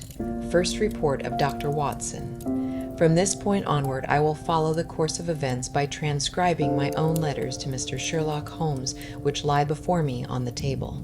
One page is missing, but otherwise they are exactly as written and show my feelings and suspicions of the moment more accurately than my memory, clear as it is upon these tragic events, can possibly do. Baskerville Hall, October 13th. My dear Holmes, my previous letters and telegrams have kept you pretty well up to date as to all that has occurred in this most God-forsaken corner of the world. The longer one stays here, the more does the spirit of the moor sink into one's soul, its vastness, and also its grim charm. When you are once out upon its bosom, you have left all traces of modern England behind you. But, on the other hand, you are conscious everywhere of the homes and the work of the prehistoric people. On all sides of you as you walk are the houses of these forgotten folk, with their graves and the huge monoliths which are supposed to have marked their temples. As you look at their gray stone huts against the scarred hillsides, you leave your own age behind you.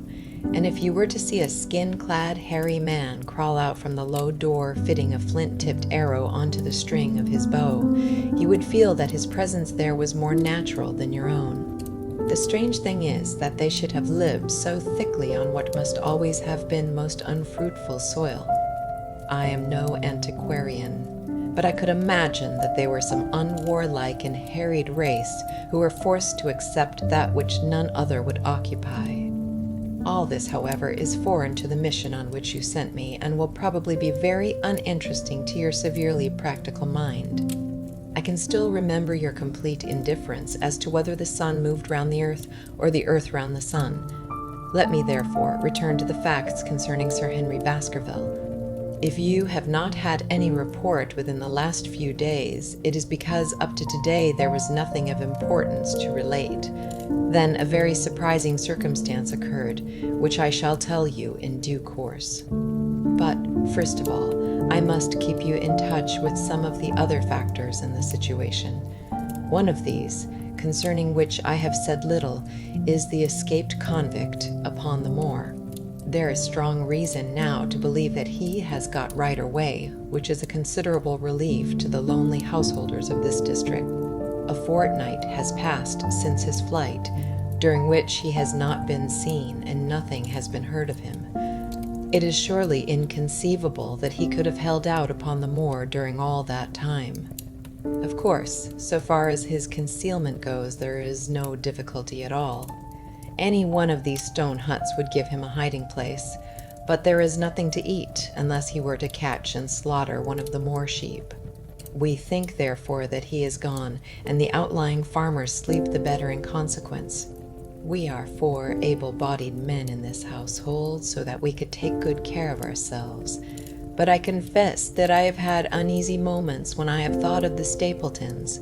They live miles from any help. There are one maid, an old manservant, the sister, and the brother.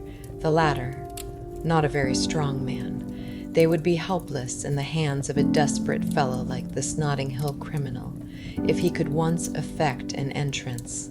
Both Sir Henry and I were concerned at their situation, and it was suggested that Perkins, the groom, should go over to sleep there, but Stapleton would not hear of it. The fact is that our friend the baronet begins to display a considerable interest in our fair neighbor. It is not to be wondered at, for time hangs heavily in this lonely spot to an active man like him, and she is a very fascinating and beautiful woman. There is something tropical and exotic about her which forms a singular contrast to her cool and unemotional brother. Yet he also gives the idea of hidden fires. He has certainly a very marked influence over her, for I have seen her continually glance at him as she talked, as if seeking approbation for what she said. I trust that he is kind to her. There is a dry glitter in his eyes and a firm set of his thin lips which goes with a positive and possibly a harsh nature. You would find him an interesting study. He came over to call upon Baskerville on that first day, and the very next morning he took us both to show us the spot where the legend of the wicked Hugo is supposed to have had its origin. It was an excursion of some miles across the moor to a place which is so dismal that it might have suggested the story. We found a short valley between rugged tors which led to an open, grassy space flecked over with the white cotton grass. In the middle of it rose 2 great stones, worn and sharpened at the upper end until they looked like the huge, corroding fangs of some monstrous beast. In every way it corresponded with the scene of the old tragedy. Sir Henry was much interested and asked Stapleton more than once whether he did really believe in the possibility of the interference of the supernatural in the affairs of men. He spoke lightly, but it was evident that he was very much in earnest. Stapleton was guarded in his replies, but it was easy to see that he said less than he might, and that he would not express his whole opinion out of consideration for the feelings of the baronet. He told us of similar cases, where families had suffered from some evil influence, and he left us with the impression that he shared the popular view upon the matter. On our way back, we stayed for lunch at Merripit House, and it was there that Sir Henry made the acquaintance of Miss Stapleton. From the first moment that he saw her, he appeared to be strongly attracted by her, and I am much mistaken if the feeling was not mutual. He referred to her again and again on our walk home, and since then hardly a day has passed that we have not seen something of the brother and sister. They dine here tonight, and there is some talk of our going to them next week. One would imagine that such a match would be very welcome to Stapleton, and yet I have more than once caught a look of the strongest disapprobation in his face when Sir Henry has been paying some attention to his sister. He is much attached to her, no doubt, and would lead a lonely life without her, but it would seem the height of selfishness if he were to stand in the way of her making so brilliant a marriage. Yet I am certain that he does not wish their intimacy to ripen into love, and I have several times observed that he has taken pains to prevent them from being tete-a-tete. By the way, your instructions to me never to allow Sir Henry to go out alone will become very much more onerous if a love affair were to be added to our other difficulties. My popularity would soon suffer if I were to carry out your orders to the letter. The other day, Thursday, to be more exact, Dr. Mortimer lunched with us. He has been excavating a barrow at Long Down and has got a prehistoric skull which fills him with great joy. Never was there such a single-minded enthusiast as he. The Stapletons came in afterwards, and the good doctor took us all to the yew alley at Sir Henry's request to show us exactly how everything occurred upon that fatal night. It is a long, dismal walk, the yew alley, between two high walls of clipped hedge, with a narrow band of grass upon either side. At the far end is an old tumble-down summer-house. Halfway down is the moor gate where the old gentleman left his cigar ash. It is a white wooden gate with a latch. Beyond it lies the wide moor. I remembered your theory of the affair and tried to picture all that had occurred. As the old man stood there, he saw something coming across the moor, something which terrified him so that he lost his wits and ran until he died of sheer horror and exhaustion. There was the long, gloomy tunnel down which he fled. And from what? A sheepdog of the moor? Or a spectral hound, black, silent, and monstrous? Was there a human agency in the matter? Did the pale, watchful Barrymore know more than he cared to say? It was all dim and vague, but always there is the dark shadow of crime behind it. One other neighbor I have met since I wrote last. This is Mr. Frankland of Laughter Hall, who lives some 4 miles to the south of us. He is an elderly man, red-faced, white-haired, and choleric. His passion is for the British law, and he has spent a large fortune in litigation. He fights for the mere pleasure of fighting and is equally ready to take up either side of a question, so that it is no wonder that he has found it a costly amusement. Sometimes he will shut up a right-of-way and defy the Paris to make him open it. At others he will, with his own hands, tear down some other man's gate and declare that a path has existed there from time immemorial, defying the owner to prosecute him for trespass. He is learned in old manorial and communal rights, and he applies his knowledge sometimes in favor of the villagers of Fernworthy and sometimes against them, so that he is periodically either carried in triumph down the village street or else burned in effigy, according to his latest exploit.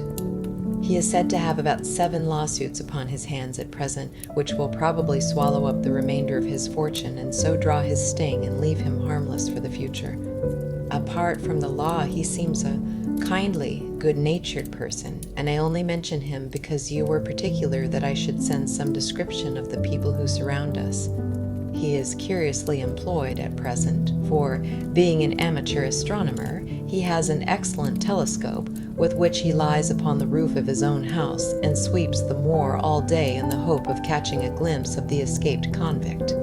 If he would confine his energies to this, all would be well, but there are rumors that he intends to prosecute Dr. Mortimer for opening a grave without the consent of the next of kin, because he dug up the Neolithic skull in the barrow on Long Down. He helps to keep our lives from being monotonous and gives a little comic relief where it is badly needed. And now, having brought you up to date in the escaped convict, the Stapletons, Dr. Mortimer, and Frankland of Laughter Hall, let me end on that which is most important and tell you more about the Barrymores, and especially about the surprising development of last night. First of all, about the test telegram which you sent from London in order to make sure that Barrymore was really here. I have already explained that the testimony of the postmaster shows that the test was worthless and that we have no proof one way or the other. I told Sir Henry how the matter stood, and he at once, in his downright fashion, had Barrymore up and asked him whether he had received the telegram himself. Barrymore said that he had. "Did the boy deliver it into your own hands?" asked Sir Henry. Barrymore looked surprised and considered for a little time. "No," said he, "I was in the box room at the time, and my wife brought it up to me." "Did you answer it yourself?" "No, I told my wife what to answer, and she went down to write it." In the evening he recurred to the subject of his own accord. "I could not quite understand the object of your questions this morning, Sir Henry," said he. "I trust that they do not mean that I have done anything to forfeit your confidence?" Sir Henry had to assure him that it was not so, and pacify him by giving him a considerable part of his old wardrobe, the London outfit having now all arrived. "Mrs. Barrymore is of interest to me. She is a heavy, solid person, very limited, intensely respectable, and inclined to be puritanical. You could hardly conceive a less emotional subject. Yet I have told you how, on the first night here, I heard her sobbing bitterly, and since then I have more than once observed traces of tears upon her face. Some deep sorrow gnaws ever at her heart. Sometimes I wonder if she has a guilty memory which haunts her, and sometimes I suspect Barrymore of being a domestic tyrant. I have always felt that there was something singular and questionable in this man's character, but the adventure of last night brings all my suspicions to a head, and yet it may seem a small matter in itself. You are aware that I am not a very sound sleeper, and since I have been on guard in this house, my slumbers have been lighter than ever. Last night, about 2 a.m, I was aroused by a stealthy step passing my room. I rose, opened my door, and peeped out. A long black shadow was trailing down the corridor. It was thrown by a man who walked softly down the passage, with a candle held in his hand. He was in shirt and trousers with no covering to his feet. I could merely see the outline, but his height told me that it was Barrymore. He walked very slowly and circumspectly, and there was something indescribably guilty and furtive in his whole appearance. I have told you that the corridor is broken by the balcony which runs round the hall, but that it is resumed upon the farther side. I waited until he had passed out of sight, and then I followed him. When I came round the balcony, he had reached the end of the farther corridor, and I could see from the glimmer of light through an open door that he had entered one of the rooms. Now all these rooms are unfurnished and unoccupied, so that his expedition became more mysterious than ever. The light shone steadily as if he were standing motionless. I crept down the passage as noiselessly as I could and peeped round the corner of the door. Barrymore was crouching at the window with the candle held against the glass.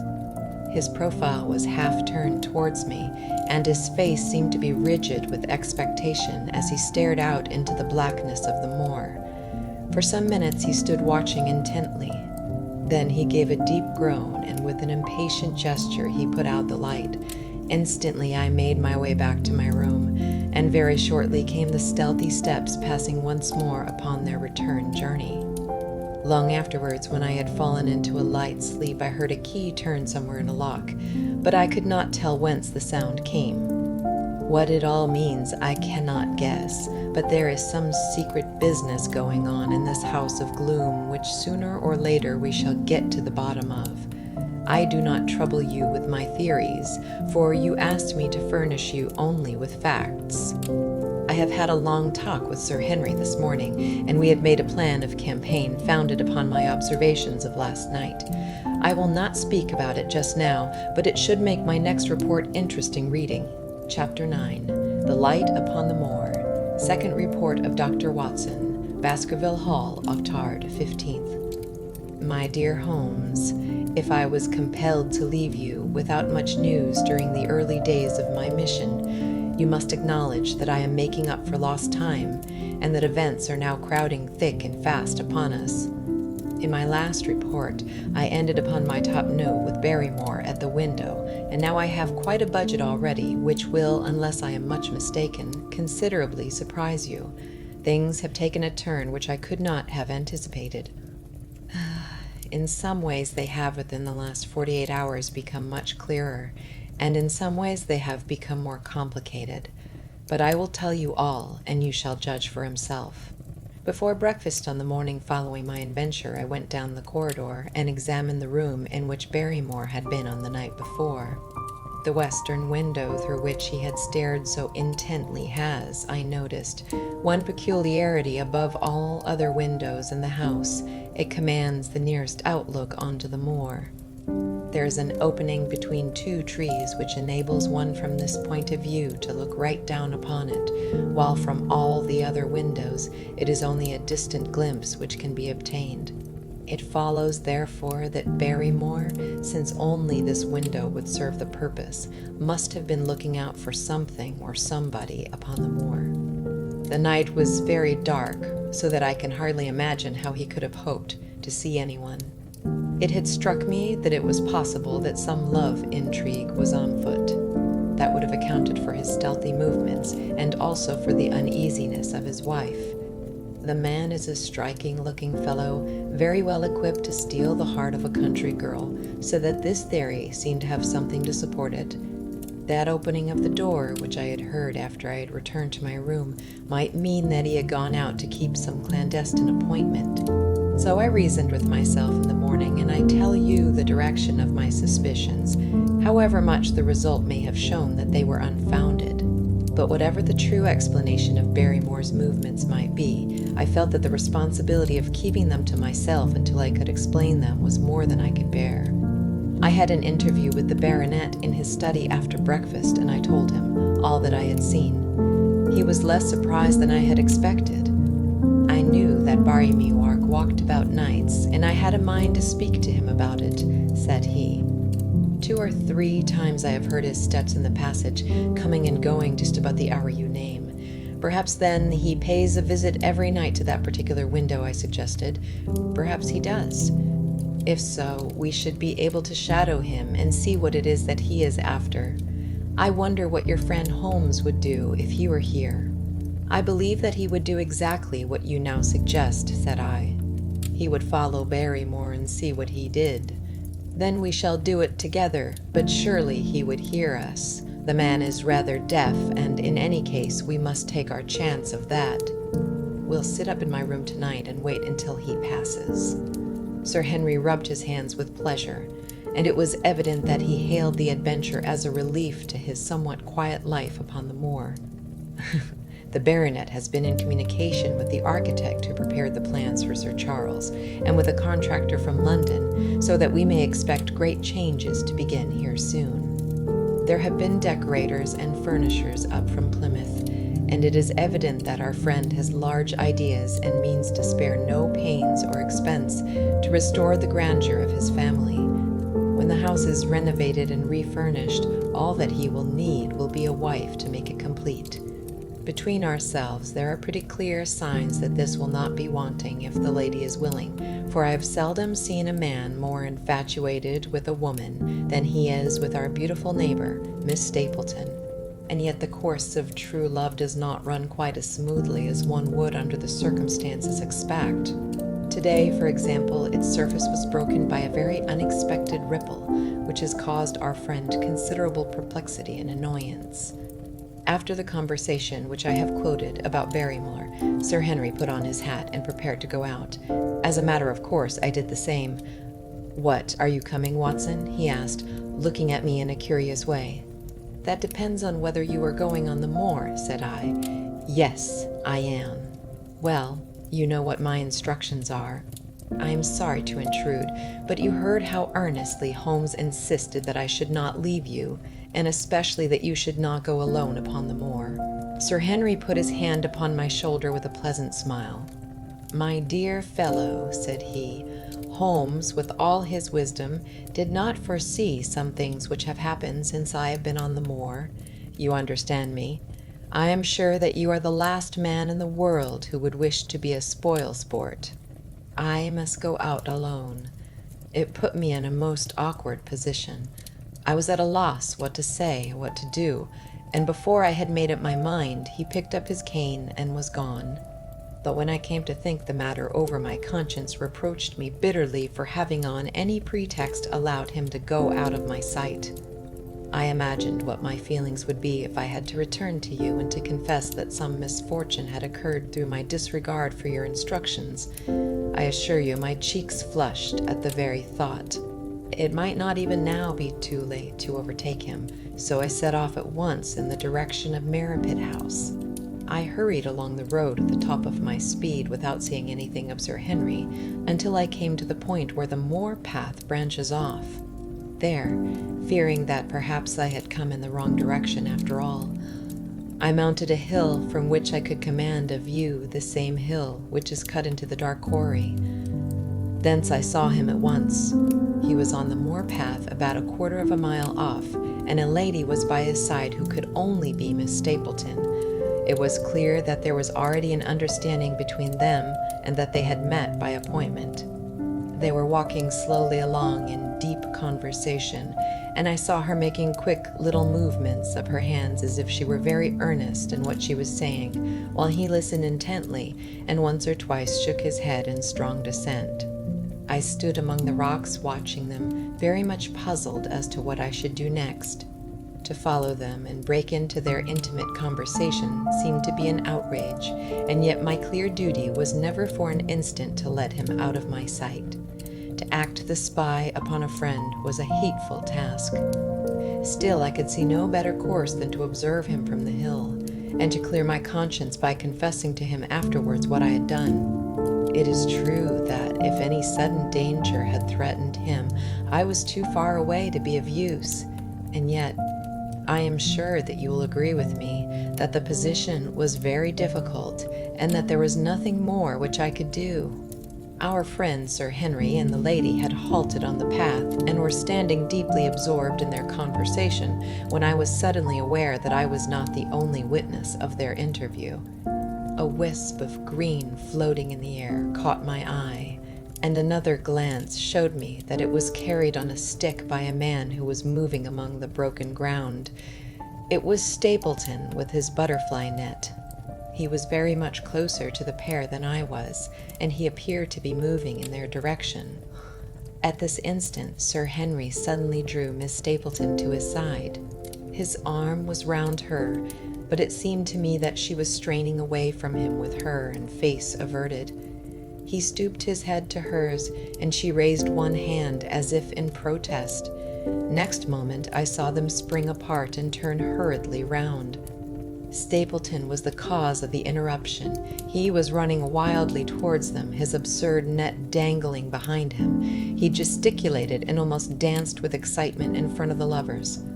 What the scene meant I could not imagine, but it seemed to me that Stapleton was abusing Sir Henry, who offered explanations, which became more angry as the other refused to accept them. The lady stood by in haughty silence. Finally, Stapleton turned upon his heel and beckoned in a peremptory way to his sister, who, after an irresolute glance at Sir Henry, walked off by the side of her brother.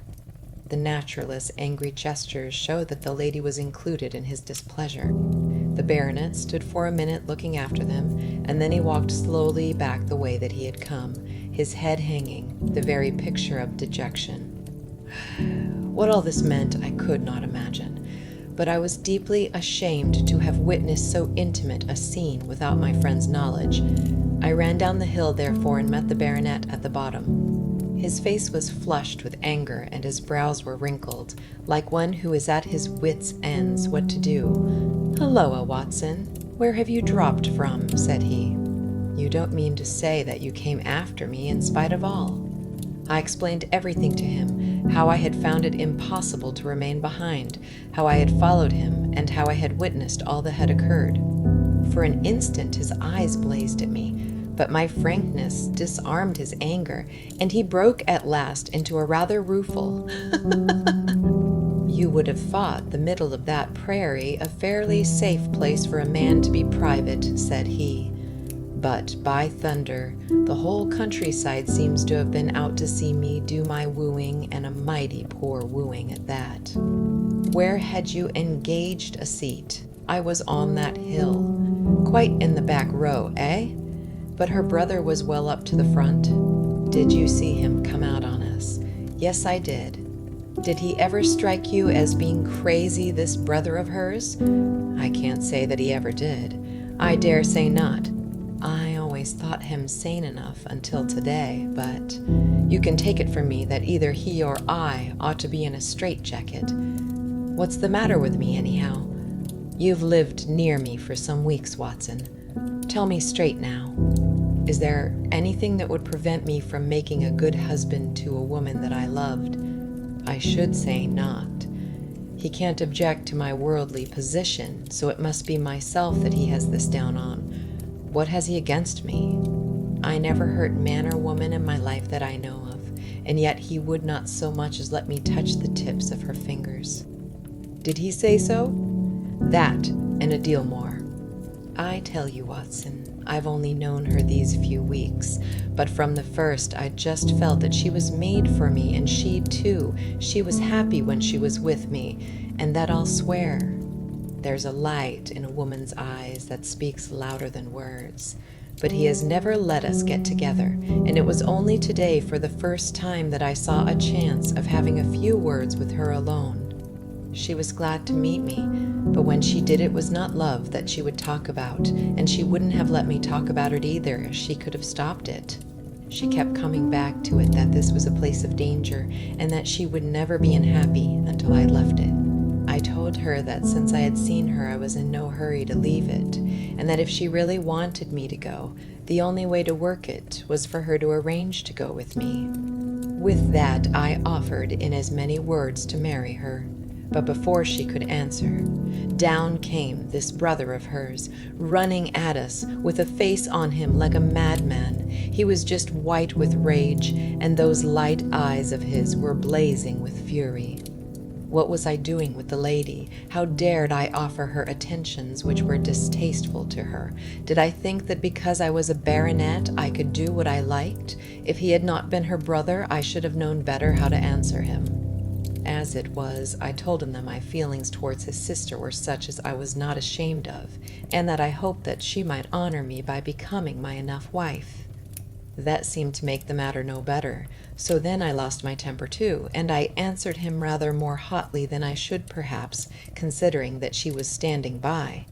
So it ended by his going off with her, as you saw, and here am I as badly puzzled a man as any in this county. Just tell me what it all means, Watson, and I'll owe you more than ever I can hope to pay. I tried 1 or 2 explanations, but indeed I was completely puzzled myself. Our friend's title, his fortune, his age, his character, and his appearance are all in his favor, and I know nothing against him unless it be this dark fate which runs in his family.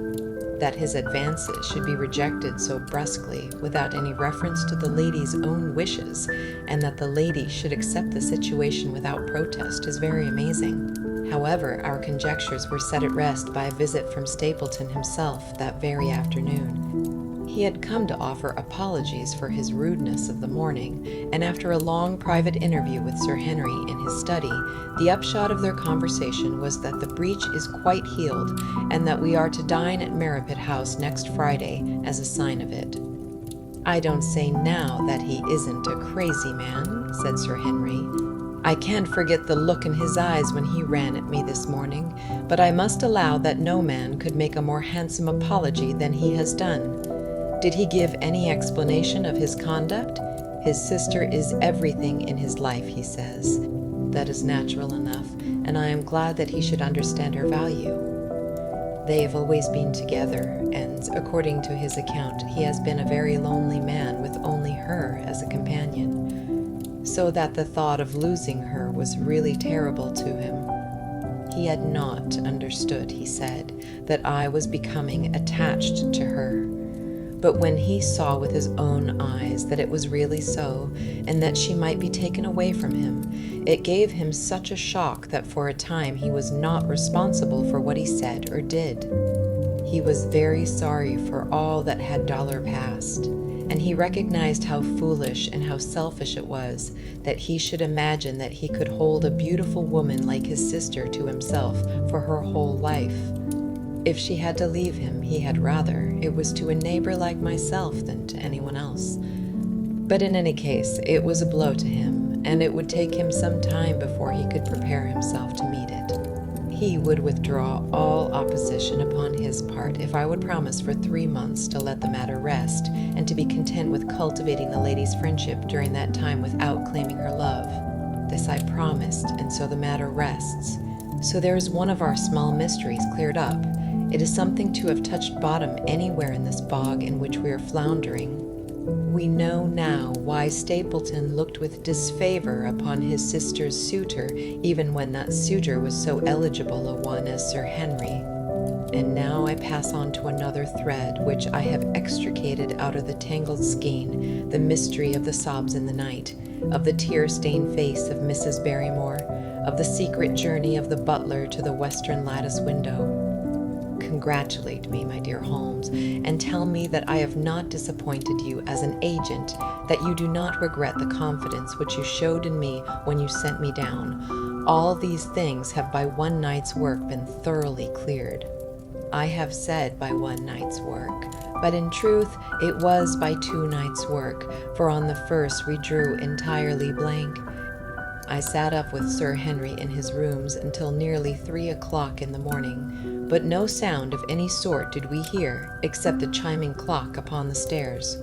It was a most melancholy vigil, and ended by each of us falling asleep in our chairs. Fortunately, we were not discouraged, and we determined to try again. The next night we lowered the lamp and sat smoking cigarettes without making the least sound. Shh! It was incredible how slowly the hours crawled by, and yet we were helped through it by the same sort of patient interest which the hunter must feel as he watches the trap into which he hopes the game may wander. 1 struck, and 2, and we had almost for the second time given it up in despair, when in an instant we both sat bolt upright in our chairs with all our weary senses keenly on the alert once more. We had heard the creak of and step in the passage. Very stealthily we heard it pass along until it died away in the distance. Then the baronet gently opened his door, and we set out in pursuit. Already our man had gone round the gallery, and the corridor was all in darkness. Softly we stole along until we had come into the other wing. We were just in time to catch a glimpse of the tall, black-bearded figure, his shoulders rounded as he tiptoed down the passage. Then he passed through the same door as before, and the light of the candle framed it in the darkness and shot one single yellow beam across the gloom of the corridor.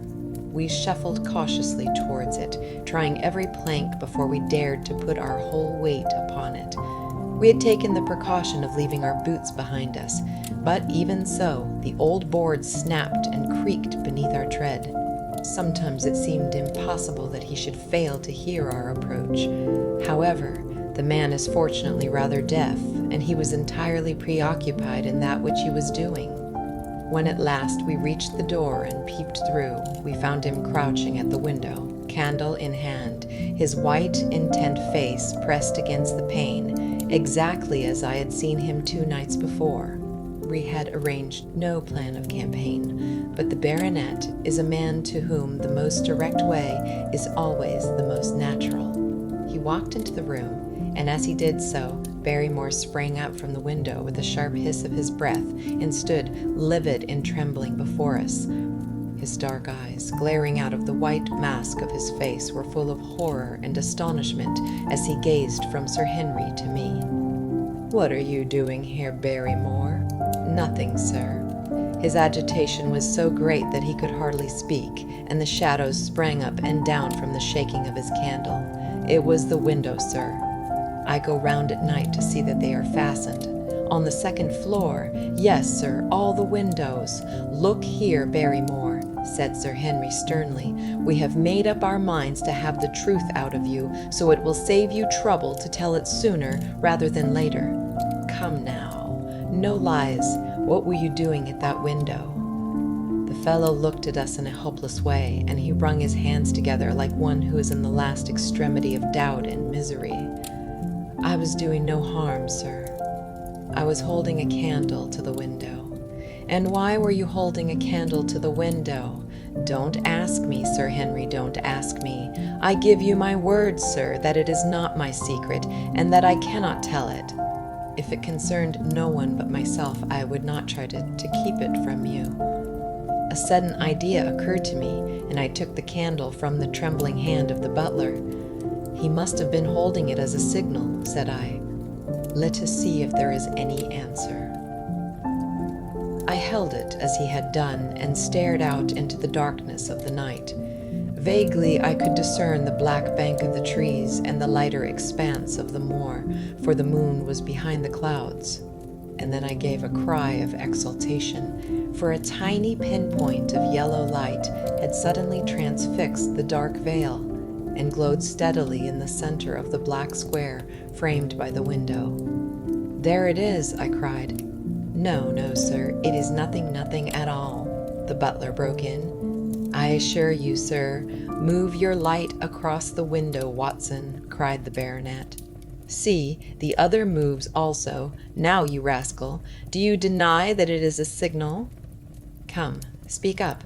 Who is your confederate out yonder, and what is this conspiracy that is going on?"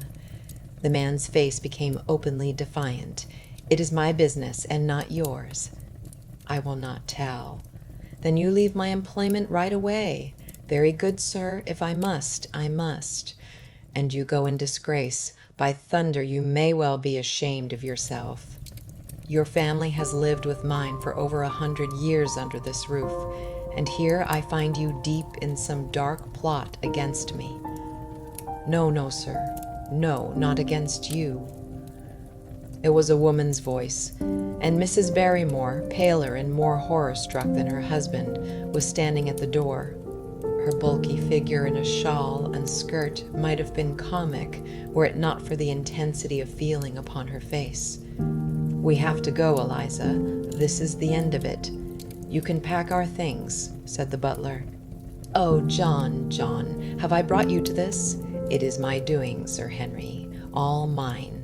He has done nothing except for my sake and because I asked him." "Speak out, then. What does it mean?"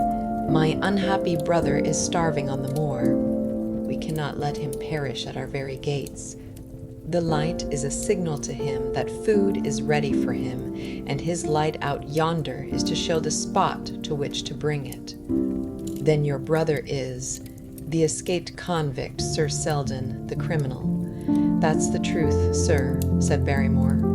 "I said that it was not my secret, and that I could not tell it to you. But now you have heard it, and you will see that if there was a plot, it was not against you." This, then, was the explanation of the stealthy expeditions at night and the light at the window. Sir Henry and I both stared at the woman in amazement. Was it possible that this stolidly respectable person was of the same blood as one of the most notorious criminals in the country? "Yes, sir. My name was Selden, and he is my younger brother. We humored him too much when he was a lad and gave him his own way in everything, until he came to think that the world was made for his pleasure, and that he could do what he liked in it. Then as he grew older, he met wicked companions, and the devil entered into him until he broke my mother's heart and dragged our name in the dirt. From crime to crime he sank lower and lower until it is only the mercy of God which has snatched him from the scaffold. But to me, sir, he was always the little curly-headed boy that I had nursed and played with, as an elder sister would. That was why he broke prison, sir. He knew that I was here and that we could not refuse to help him. When he dragged himself here one night, weary and starving, with the warders hard at his heels, what could we do? We took him in and fed him and cared for him. Then you returned, sir, and my brother thought he would be safer on the moor than anywhere else until the hue and cry was over, so he lay in hiding there. But every second night we made sure if he was still there by putting a light in the window, and if there was an answer, my husband took out some bread and meat to him. Every day we hoped that he was gone, but as long as he was there we could not desert him. That is the whole truth, as I am an honest Christian woman, and you will see that if there is blame in the matter, it does not lie with my husband, but with me, for whose sake he has done all that he has. The woman's words came with an intense earnestness which carried conviction with them. Is this true, Barrymore? Yes, Sir Henry, every word of it. Well, I cannot blame you for standing by your own wife. Forget what I have said. Go to your room, you two, and we shall talk further about this matter in the morning. When they were gone, we looked out of the window again. Sir Henry had flung it open, and the cold night wind beat in upon our faces. Far away in the black distance, there still glowed that one tiny point of yellow light. "I wonder he dares," said Sir Henry. "It may be so placed as to be only visible from here." "Very likely. How far do you think it is?" "Out by the cleft tor, I think." "Not more than a mile or two off." "Hardly that." "Well, it cannot be far if Barrymore had to carry out the food to it. And he is waiting, this villain, beside that candle. By thunder, Watson, I am going out to take that man." The same thought had crossed my own mind. It was not as if the Barrymores had taken us into their confidence. Their secret had been forced from them. The man was a danger to the community, an unmitigated scoundrel for whom there was neither pity nor excuse. We were only doing our duty in taking this chance of putting him back where he could do no harm. With his brutal and violent nature, others would have to pay the price if we held our hands. Any night, for example, our neighbors, the Stapletons, might be attacked by him, and it may have been the thought of this which made Sir Henry so keen upon the adventure. "I will come," said I. "Then get your revolver and put on your boots. The sooner we start, the better, as the fellow may put out his light and be off." In 5 minutes, we were outside the door, starting upon our expedition.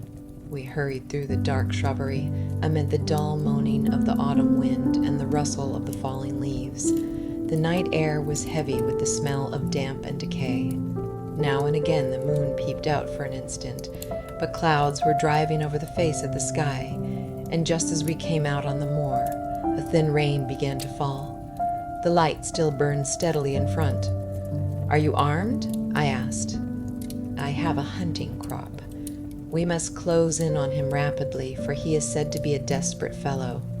We shall take him by surprise and have him at our mercy before he can resist." "I say, Watson," said the baronet, "what would Holmes say to this? How about that hour of darkness in which the power of evil is exalted?" As if in answer to his words, there rose suddenly out of the vast gloom of the moor that strange cry which I had already heard upon the borders of the great Grimpen Mire. It came with the wind through the silence of the night, a long, deep mutter, then a rising howl, and then the sad moan in which it died away. Again and again it sounded, the whole air throbbing with it, strident, wild, and menacing. The baronet caught my sleeve, and his face glimmered white through the darkness. "My God, what's that, Watson?" "I don't know. It's a sound they have on the moor. I heard it once before. It died away, and an absolute silence closed in upon us. We stood straining our ears, but nothing came." "Watson," said the baronet, "it was the cry of a hound." My blood ran cold in my veins, for there was a break in his voice which told of the sudden horror which had seized him. "What do they call this sound?" he asked. "Who?" "The folk on the countryside." "Oh, they are ignorant people. Why should you mind what they call it? Tell me, Watson, what do they say of it?" I hesitated, but could not escape the question. "They say it is the cry of the Hound of the Baskervilles." He groaned and was silent for a few moments. "A hound it was," he said at last, "but it seemed to come from miles away, over yonder, I think. It was hard to say whence it came. It rose and fell with the wind. Isn't that the direction of the great Grimpen Mire?" "Yes, it is." "Well, it was up there. Come now, Watson. Didn't you think yourself that it was the cry of a hound? I am not a child. You need not fear to speak the truth. Stapleton was with me when I heard it last. He said that it might be the calling of a strange bird." "No, no, it was a hound. My God, can there be some truth in all these stories? Is it possible that I am really in danger from so dark a cause? You don't believe it, do you, Watson? No, no. And yet it was one thing to laugh about it in London, and it is another to stand out here in the darkness of the moor and to hear such a cry as that. And my uncle, there was the footprint of the hound beside him as he lay, It all fits together. I don't think that I was a coward, Watson, but that sound seemed to freeze my very blood. Feel my hand. It was as cold as a block of marble. You'll be all right tomorrow. I don't think I'll get that cry out of my head. What do you advise that we do now? Shall we turn back? No, by thunder. We have come out to get our man, and we will do it. We after the convict, and the hellhound as likely as not after us. Come on. We'll see it through if all the fiends of the pit were loose upon the moor. We stumbled slowly along in the darkness, with the black loom of the craggy hills around us and the yellow speck of light burning steadily in front. There is nothing so deceptive as the distance of a light upon a pitch-dark night, and sometimes the glimmer seemed to be far away upon the horizon, and sometimes it might have been within a few yards of us. But at last we could see whence it came, and then we knew that we were indeed very close. A guttering candle was stuck in a crevice of the rocks which flanked it on each side so as to keep the wind from it, and also to prevent it from being visible, save in the direction of Baskerville Hall. A boulder of granite concealed our approach, and crouching behind it, we gazed over it at the signal light. It was strange to see this single candle burning there in the middle of the moor with no sign of life near it, just the one straight yellow flame and the gleam of the rock on each side of it. "What shall we do now?" whispered Sir Henry. "Wait here. He must be near his light. Let us see if we can get a glimpse of him." The words were hardly out of my mouth when we both saw him. Over the rocks, in the crevice of which the candle burned, there was thrust out an evil yellow face, a terrible animal face, all seamed and scored with vile passions. Foul with mire, with a bristling beard and hung with matted hair. It might well have belonged to one of those old savages who dwelt in the burrows on the hillsides. The light beneath him was reflected in his small, cunning eyes, which peered fiercely to right and left through the darkness, like a crafty and savage animal who has heard the steps of the hunters. Something had evidently aroused his suspicions.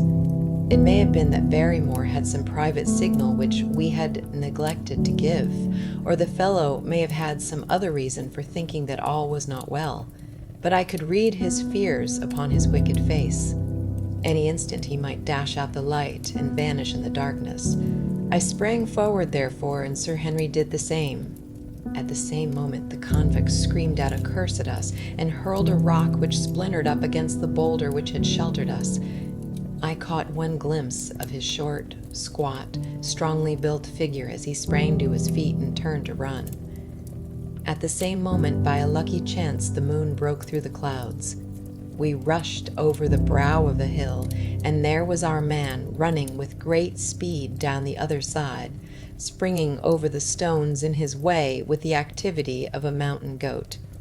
A lucky long shot of my revolver might have crippled him, but I had brought it only to defend myself if attacked, and not to shoot an unarmed man who was running away.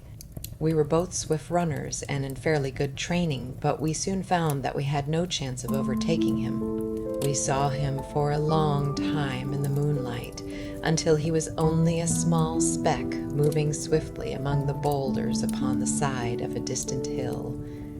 We ran and ran until we were completely blown, but the space between us grew ever wider. Finally we stopped and sat panting on two rocks while we watched him disappearing in the distance, and it was at this moment that there occurred a most strange and unexpected thing. We had risen from our rocks and were turning to go home, having abandoned the hopeless chase. The moon was low upon the right, and the jagged pinnacle of a granite tor stood up against the lower curve of its silver disk. There, outlined as black as an ebony statue on that shining background, I saw the figure of a man upon the tor. Do not think that it was a delusion, Holmes. I assure you that I have never in my life seen anything more clearly. As far as I could judge, the figure was that of a tall, thin man. He stood with his legs a little separated, his arms folded, his head bowed, as if he were brooding over that enormous wilderness of peat and granite which lay before him. He might have been the very spirit of that terrible place. It was not the convict. This man was far from the place where the latter had disappeared. Besides, he was a much taller man. With a cry of surprise, I pointed him out to the baronet. But in the instant during which I had turned to grasp his arm, the man was gone. There was the sharp pinnacle of granite still cutting the lower edge of the moon, but its peak bore no trace of that silent and motionless figure.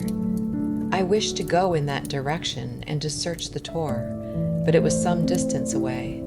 The baronet's nerves were still quivering from that cry, which recalled the dark story of his family, and he was not in the mood for fresh adventures. He had not seen this lonely man upon the tor and could not feel the thrill which his strange presence and his commanding attitude had given to me.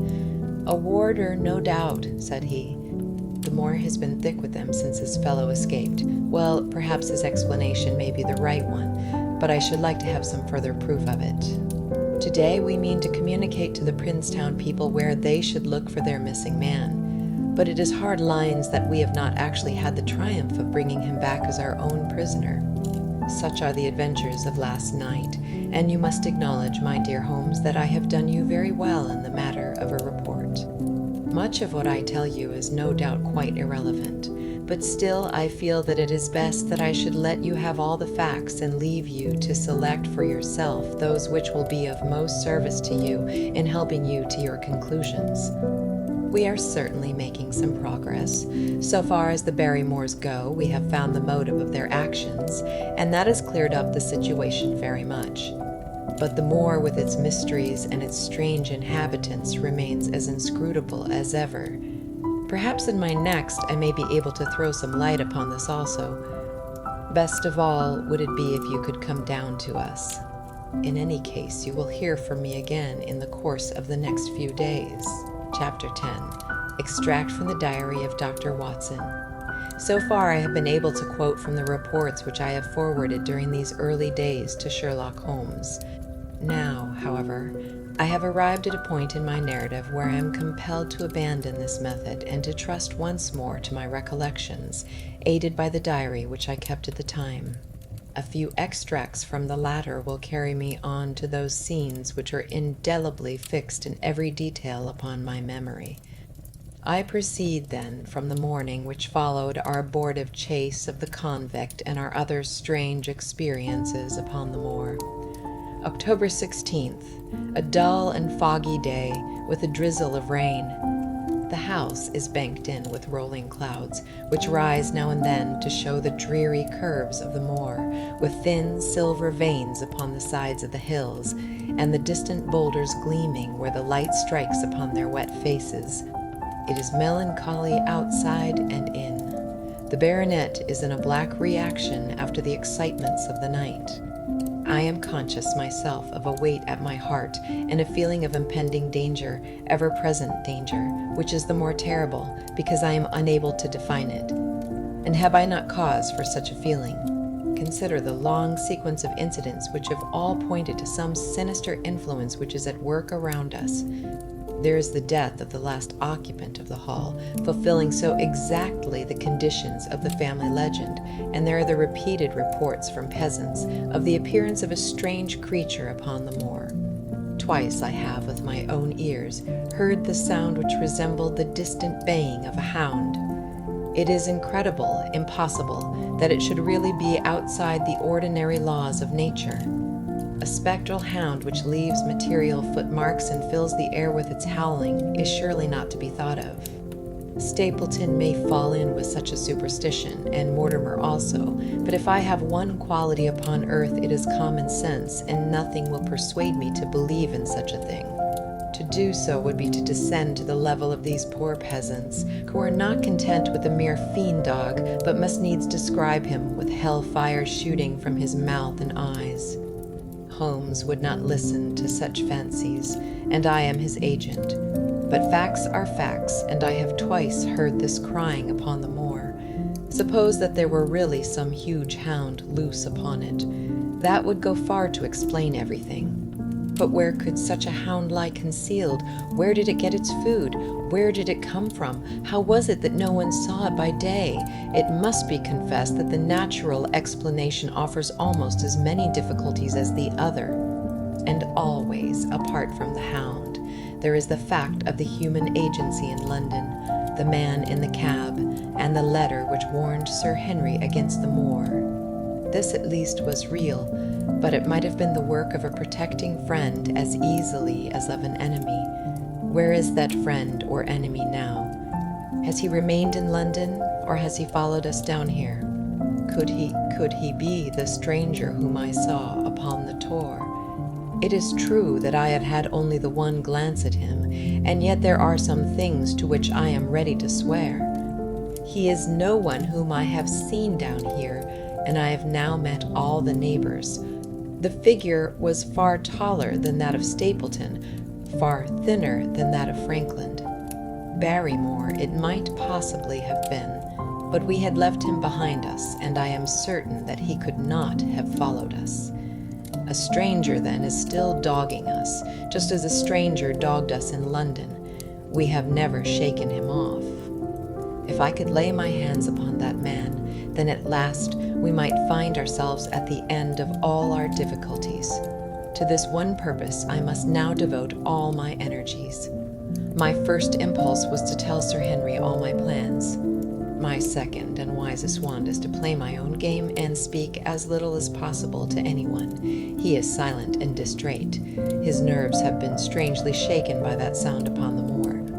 I will say nothing to add to his anxieties, but I will take my own steps to attain my own end. We had a small scene this morning after breakfast. Barrymore asked leave to speak with Sir Henry, and they were closeted in his study some little time.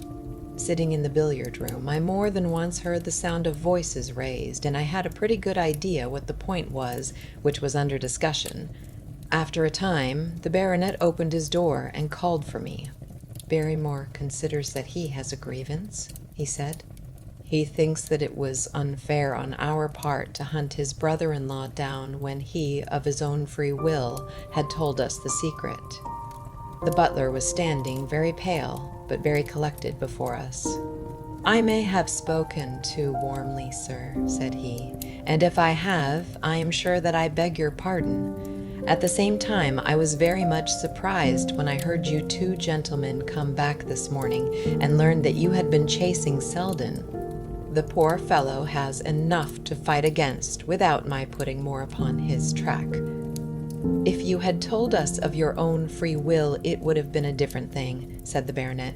"You only told us, or rather your wife only told us, when it was forced from you and you could not help yourself. I didn't think you would have taken advantage of it, Sir Henry, indeed, I didn't. The man is a public danger. There are lonely houses scattered over the moor, and he is a fellow who would stick at nothing. You only want to get a glimpse of his face to see that. Look at Mr. Stapleton's house, for example, with no one but himself to defend it. There's no safety for anyone until he is under lock and key. He'll break into no house, sir. I give you my solemn word upon that. But he will never trouble anyone in this country again. I assure you, Sir Henry, that in a very few days the necessary arrangements will have been made, and he will be on his way to South America. For God's sake, sir, I beg of you not to let the police know that he is still on the moor. They have given up the chase there, and he can lie quiet until the ship is ready for him. You can't tell on him without getting my wife and me into trouble. I beg you, sir, to say nothing to the police. What do you say, Watson?" I shrugged my shoulders. If he were safely out of the country, it would relieve the taxpayer of a burden. But how about the chance of his holding someone up before he goes? He would not do anything so mad, sir. We have provided him with all that he can want. To commit a crime would be to show where he was hiding.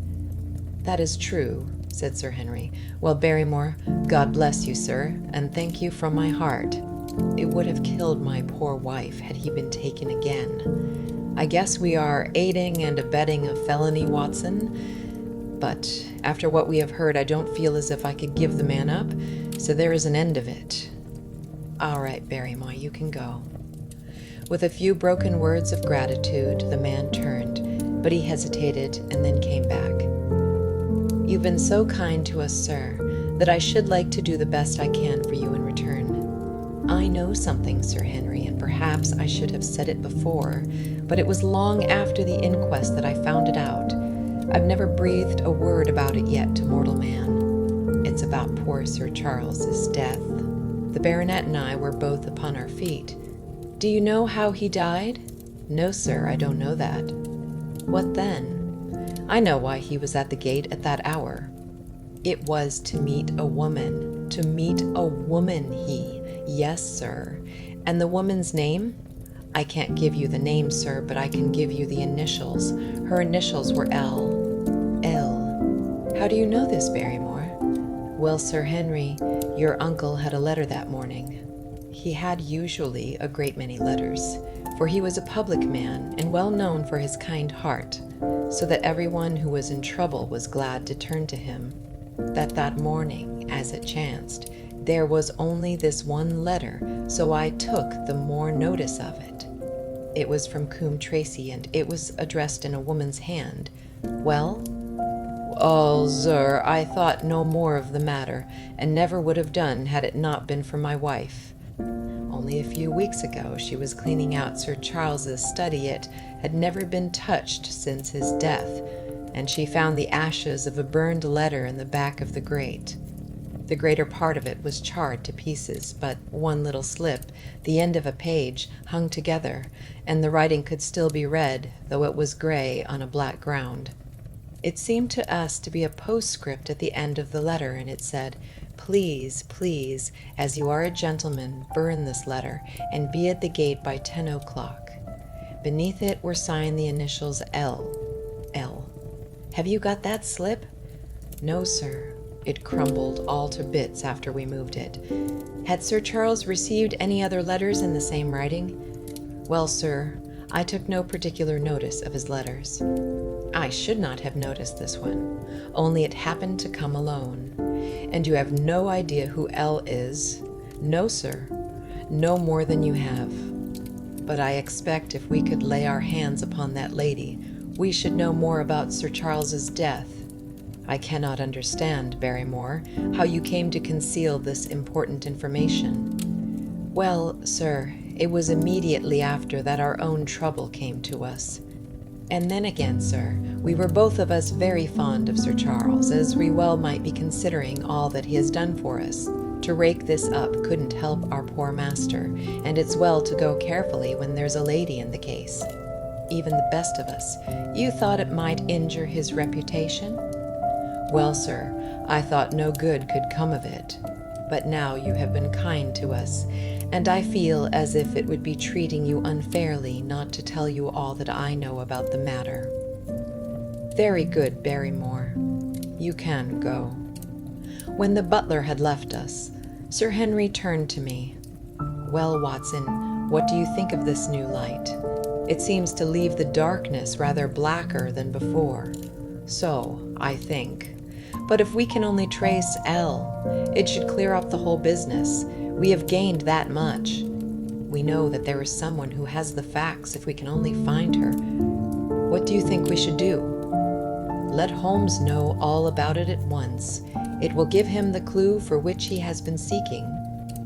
I am much mistaken if it does not bring him down." I went at once to my room and drew up my report of the morning's conversation for Holmes. It was evident to me that he had been very busy of late, for the notes which I had from Baker Street were few and short, with no comments upon the information which I had supplied, and hardly any reference to my mission. No doubt his blackmailing case is absorbing all his faculties, and yet this new factor must surely arrest his attention and renew his interest.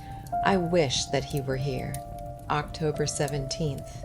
All day today the rain poured down, rustling on the ivy and dripping from the eaves. I thought of the convict out upon the bleak, cold, shelterless moor. Poor devil!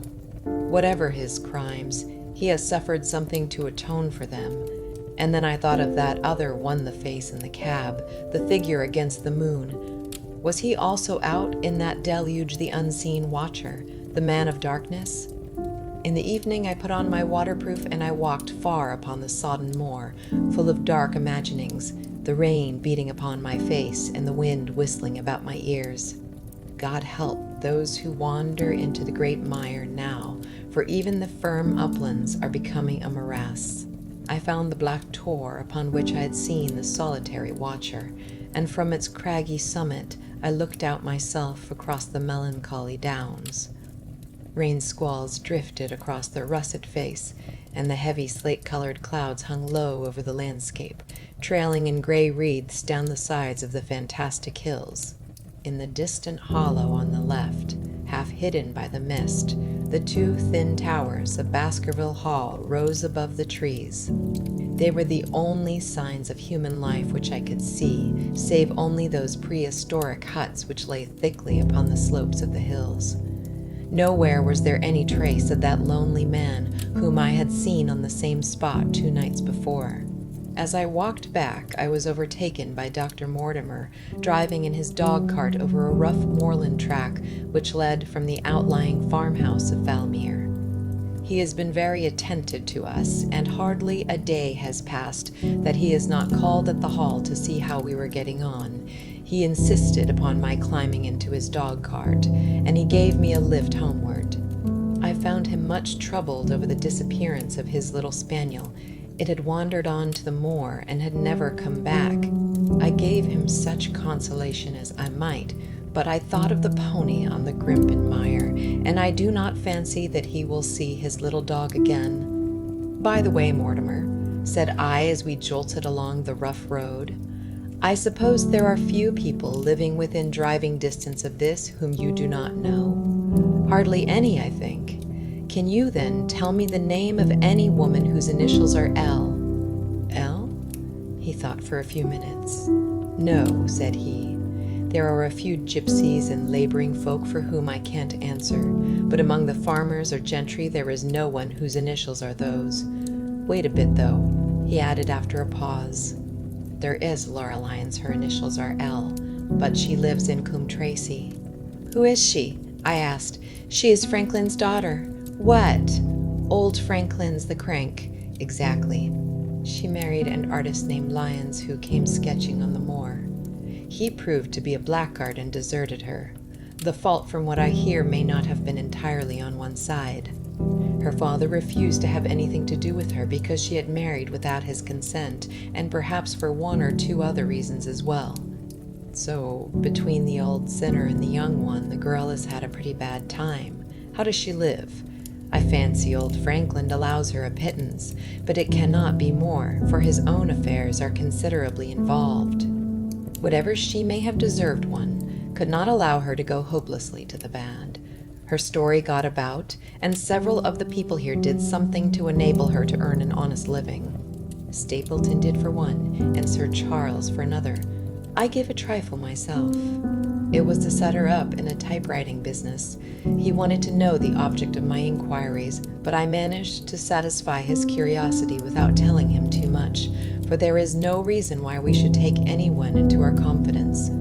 Tomorrow morning I shall find my way to Coombe Tracy, and if I can see this Mrs. Laura Lyons of equivocal reputation, a long step will have been made towards clearing one incident in this chain of mysteries. I am certainly developing the wisdom of the serpent, for when Mortimer pressed his questions to an inconvenient extent, I asked him casually to what type Franklin's skull belonged, and so heard nothing but craniology for the rest of our drive. I have not lived for years with Sherlock Holmes for nothing. I have only one other incident to record upon this tempestuous and melancholy day. This was my conversation with Barrymore just now, which gives me one more strong card which I can play in due time. Mortimer had stayed to dinner, and he and the baronet played écarté afterwards. The butler brought me my coffee into the library, and I took the chance to ask him a few questions. Well, said I, has this precious relation of yours departed, or is he still lurking out yonder? I don't know, sir. I hope to heaven that he is gone, for he has brought nothing but trouble here. I've not heard of him since I left out food for him last, and that was 3 days ago. Did you see him then? No, sir, but the food was gone when next I went that way. Then he was certainly there. So you would think, sir, unless it was the other man who took it. I sat with my coffee cup halfway to my lips and stared at Barrymore. You know that there is another man, then? Yes, sir. There is another man upon the moor. Have you seen him? No, sir. How do you know of him, then? Selden told me of him, sir, a week ago or more. He's in hiding too, but he's not a convict as far as I can make out. I don't like it, Dr. Watson. I tell you straight, sir, that I don't like it. He spoke with a sudden passion of earnestness. Now listen to me, Barrymore. I have no interest in this matter but that of your master. I have come here with no object except to help him. Tell me, frankly, what it is that you don't like. Barrymore hesitated for a moment, as if he regretted his outburst or found it difficult to express his own feelings in words. It's all these goings-on, sir, he cried at last, waving his hand towards the rain-lashed window which faced the moor. There's foul play somewhere, and there's black villainy brewing, to that I'll swear. Very glad I should be, sir, to see Sir Henry on his way back to London again. But what is it that alarms you? Look at Sir Charles's death. That was bad enough for all that the coroner said. Look at the noises on the moor at night. There's not a man would cross it after sundown if he was paid for it. Look at this stranger hiding out yonder and watching and waiting. What's he waiting for? What does it mean? It means no good to anyone of the name of Baskerville, and very glad I shall be to be quit of it all on the day that Sir Henry's new servants are ready to take over the hall. But about this stranger, said I, can you tell me anything about him? What did Selden say? Did he find out where he hid or what he was doing? He saw him once or twice, but he is a deep one and gives nothing away. At first he thought that he was the police, but soon he found that he had some lay of his own. A kind of gentleman he was, as far as he could see, but what he was doing he could not make out. And where did he say that he lived? Among the old houses on the hillside, the stone huts where the old folk used to live. But how about his food? Selden found out that he has got a lad who works for him and brings all he needs. I dare say he goes to Coombe Tracy for what he wants. Very good, Barrymore. We may talk further of this some other time. When the butler had gone, I walked over to the black window, and I looked through a blurred pane at the driving clouds and at the tossing outline of the wind-swept trees. It is a wild night indoors, and what must it be in a stone hut upon the moor? What passion of hatred can it be which leads a man to lurk in such a place at such a time? And what deep and earnest purpose can he have which calls for such a trial?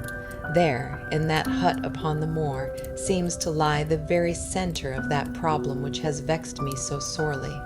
I swear that another day shall not have passed before I have done all that man can do to reach the heart of the mystery. Chapter 11.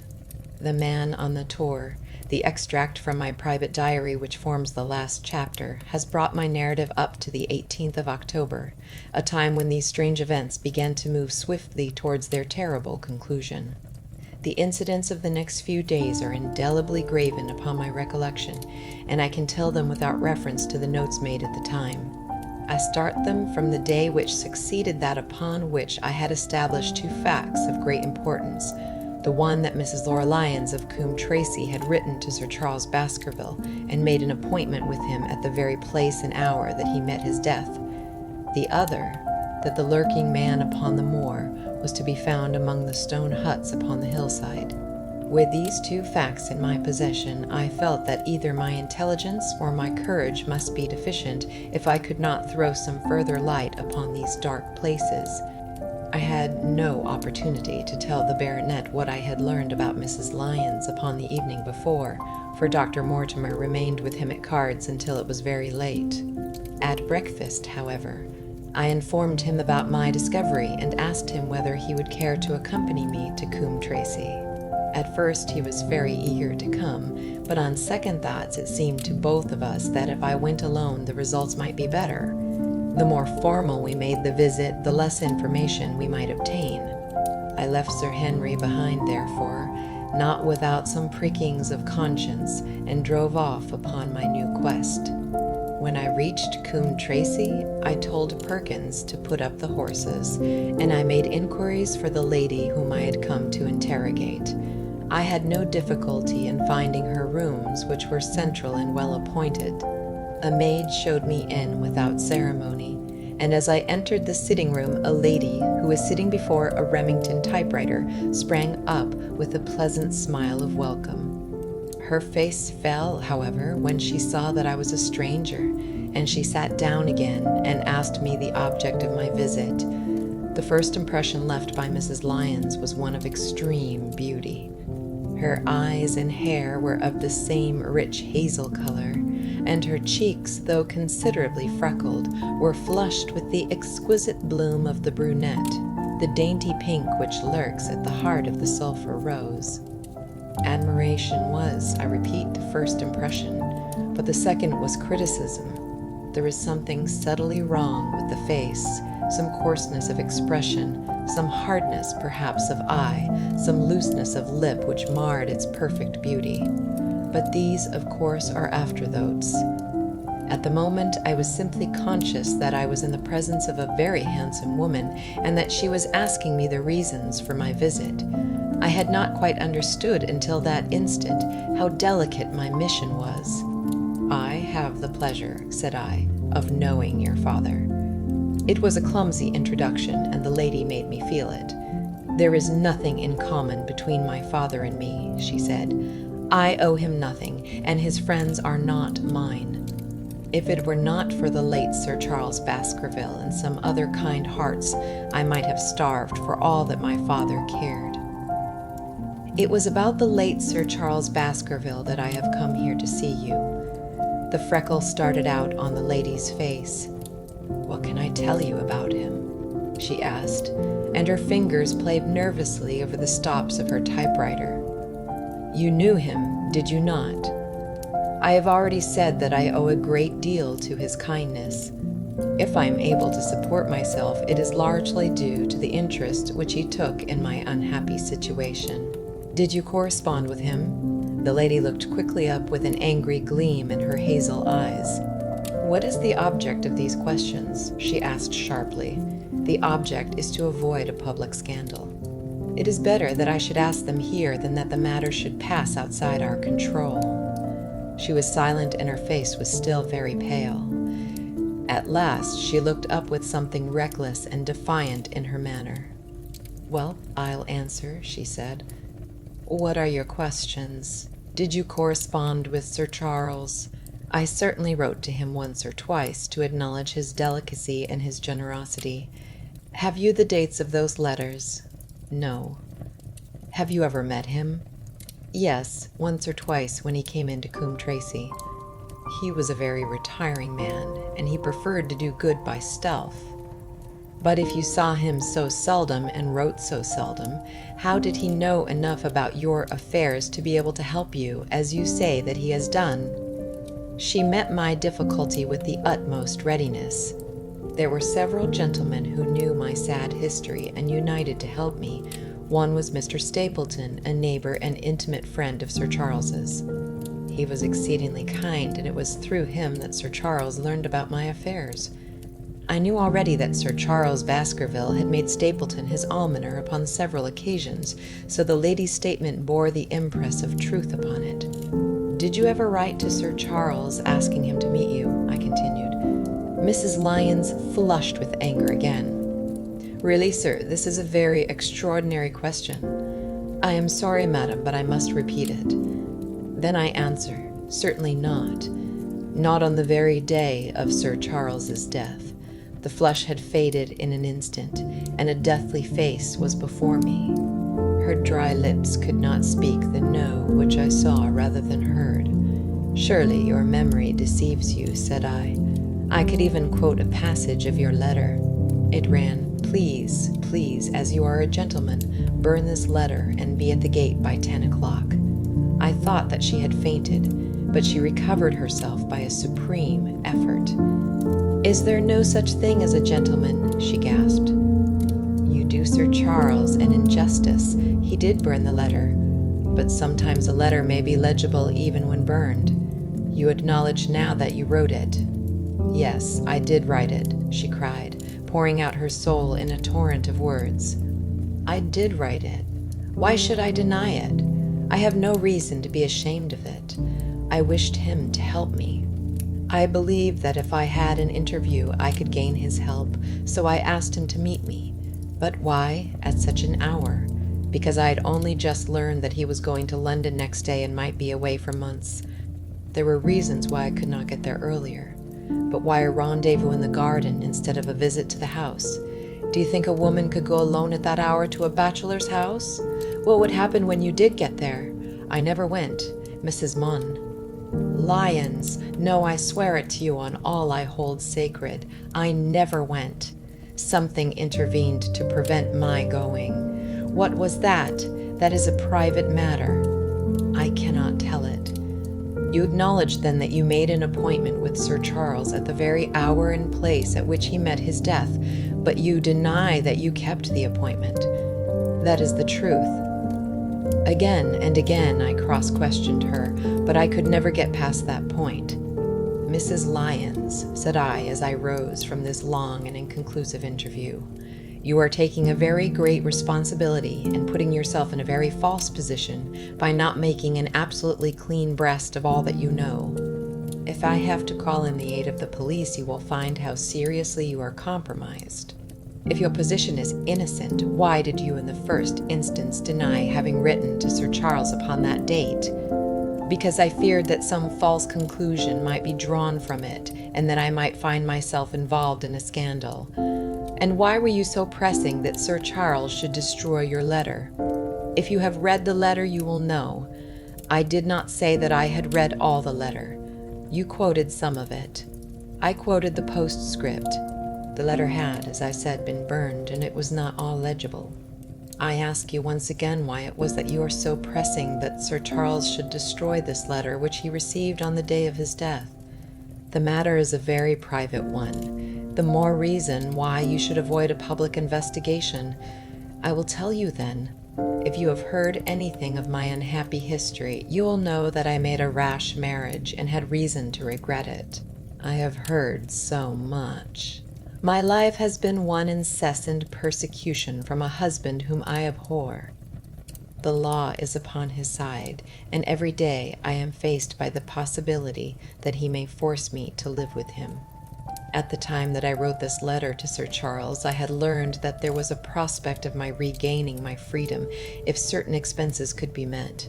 It meant everything to me, peace of mind, happiness, self-respect, everything. I knew Sir Charles's generosity, and I thought that if he heard the story from my own lips, he would help me. Then how is it that you did not go?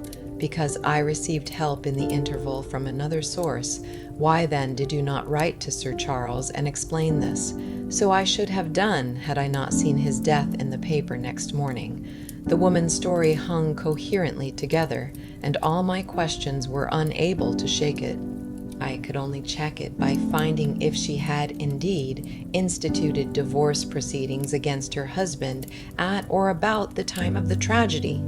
It was unlikely that she would dare to say that she had not been to Baskerville Hall if she really had been, for a trap would be necessary to take her there, and could not have returned to Coombe Tracy until the early hours of the morning. Such an excursion could not be kept secret. The probability was, therefore, that she was telling the truth, or at least a part of the truth. I came away baffled and disheartened. Once again I had reached that dead wall which seemed to be built across every path by which I tried to get at the object of my mission. And yet, the more I thought of the lady's face and of her manner, the more I felt that something was being held back from me. Why should she turn so pale? Why should she fight against every admission until it was forced from her? Why should she have been so reticent at the time of the tragedy? Surely the explanation of all this could not be as innocent as she would have me believe. For the moment I could proceed no farther in that direction, but must turn back to that other clue which was to be sought for among the stone huts upon the moor. And that was a most vague direction. I realized it as I drove back and noted how hill after hill showed traces of the ancient people. Barrymore's only indication had been that the stranger lived in one of these abandoned huts, and many hundreds of them are scattered throughout the length and breadth of the moor. But I had my own experience for a guide, since it had shown me the man himself standing upon the summit of the Black Tor. That, then, should be the center of my search. From there I should explore every hut upon the moor until I lighted upon the right one. If this man were inside it, I should find out from his own lips, at the point of my revolver if necessary, who he was and why he had dogged us so long. He might slip away from us in the crowd of Regent Street, but it would puzzle him to do so upon the lonely moor. On the other hand, if I should find the hut and its tenant should not be within it, I must remain there, however long the vigil, until he returned. Holmes had missed him in London. It would indeed be a triumph for me if I could run him to earth where my master had failed. Luck had been against us again and again in this inquiry, but now at last it came to my aid. And the messenger of good fortune was none other than Mr. Frankland, who was standing, gray-whiskered and red-faced, outside the gate of his garden, which opened onto the high road along which I traveled. "Good day, Dr. Watson," cried he with unwonted good humor. "You must really give your horses a rest and come in to have a glass of wine and to congratulate me." My feelings towards him were very far from being friendly after what I had heard of his treatment of his daughter. But I was anxious to send Perkins and the wagonette home, and the opportunity was a good one. I alighted and sent a message to Sir Henry that I should walk over in time for dinner. Then I followed Frankland into his dining room. "It is a great day for me, sir, one of the red-letter days of my life," he cried with many chuckles. "I have brought off a double event. I mean to teach them in these parts that law is law, and that there is a man here who does not fear to invoke it. I have established a right-of-way through the center of Old Middleton's Park, slap across it, sir, within 100 yards of his own front door. What do you think of that? We'll teach these magnates that they cannot ride roughshod over the rights of the commoners. Confound them! And I've closed the wood where the Fernworthy folk used to picnic. These infernal people seem to think that there are no rights of property, and that they can swarm where they like with their papers and their bottles. Both cases decided, Dr. Watson, and both in my favor. I haven't had such a day since I had Sir John Morland for trespass because he shot in his own warren. How on earth did you do that? Look it up in the books, sir. It will repay reading Frankland v. Morland, Court of Queen's Bench. It cost me £200, but I got my verdict. Did it do you any good? None, sir, none. I am proud to say that I had no interest in the matter. I act entirely from a sense of public duty. I have no doubt, for example, that the Fernworthy people will burn me in effigy tonight. I told the police last time they did it that they should stop these disgraceful exhibitions.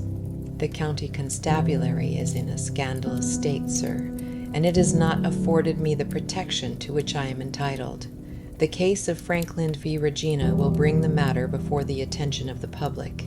I told them that they would have occasion to regret their treatment of me, and already my words have come true. How so? I asked.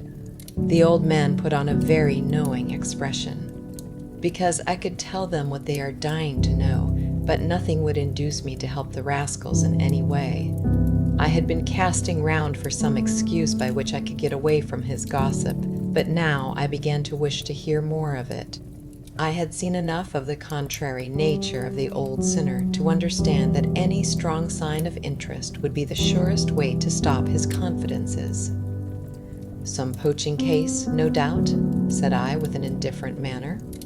"Ha, ha, my boy, a very much more important matter than that. What about the convict on the moor?" I stared.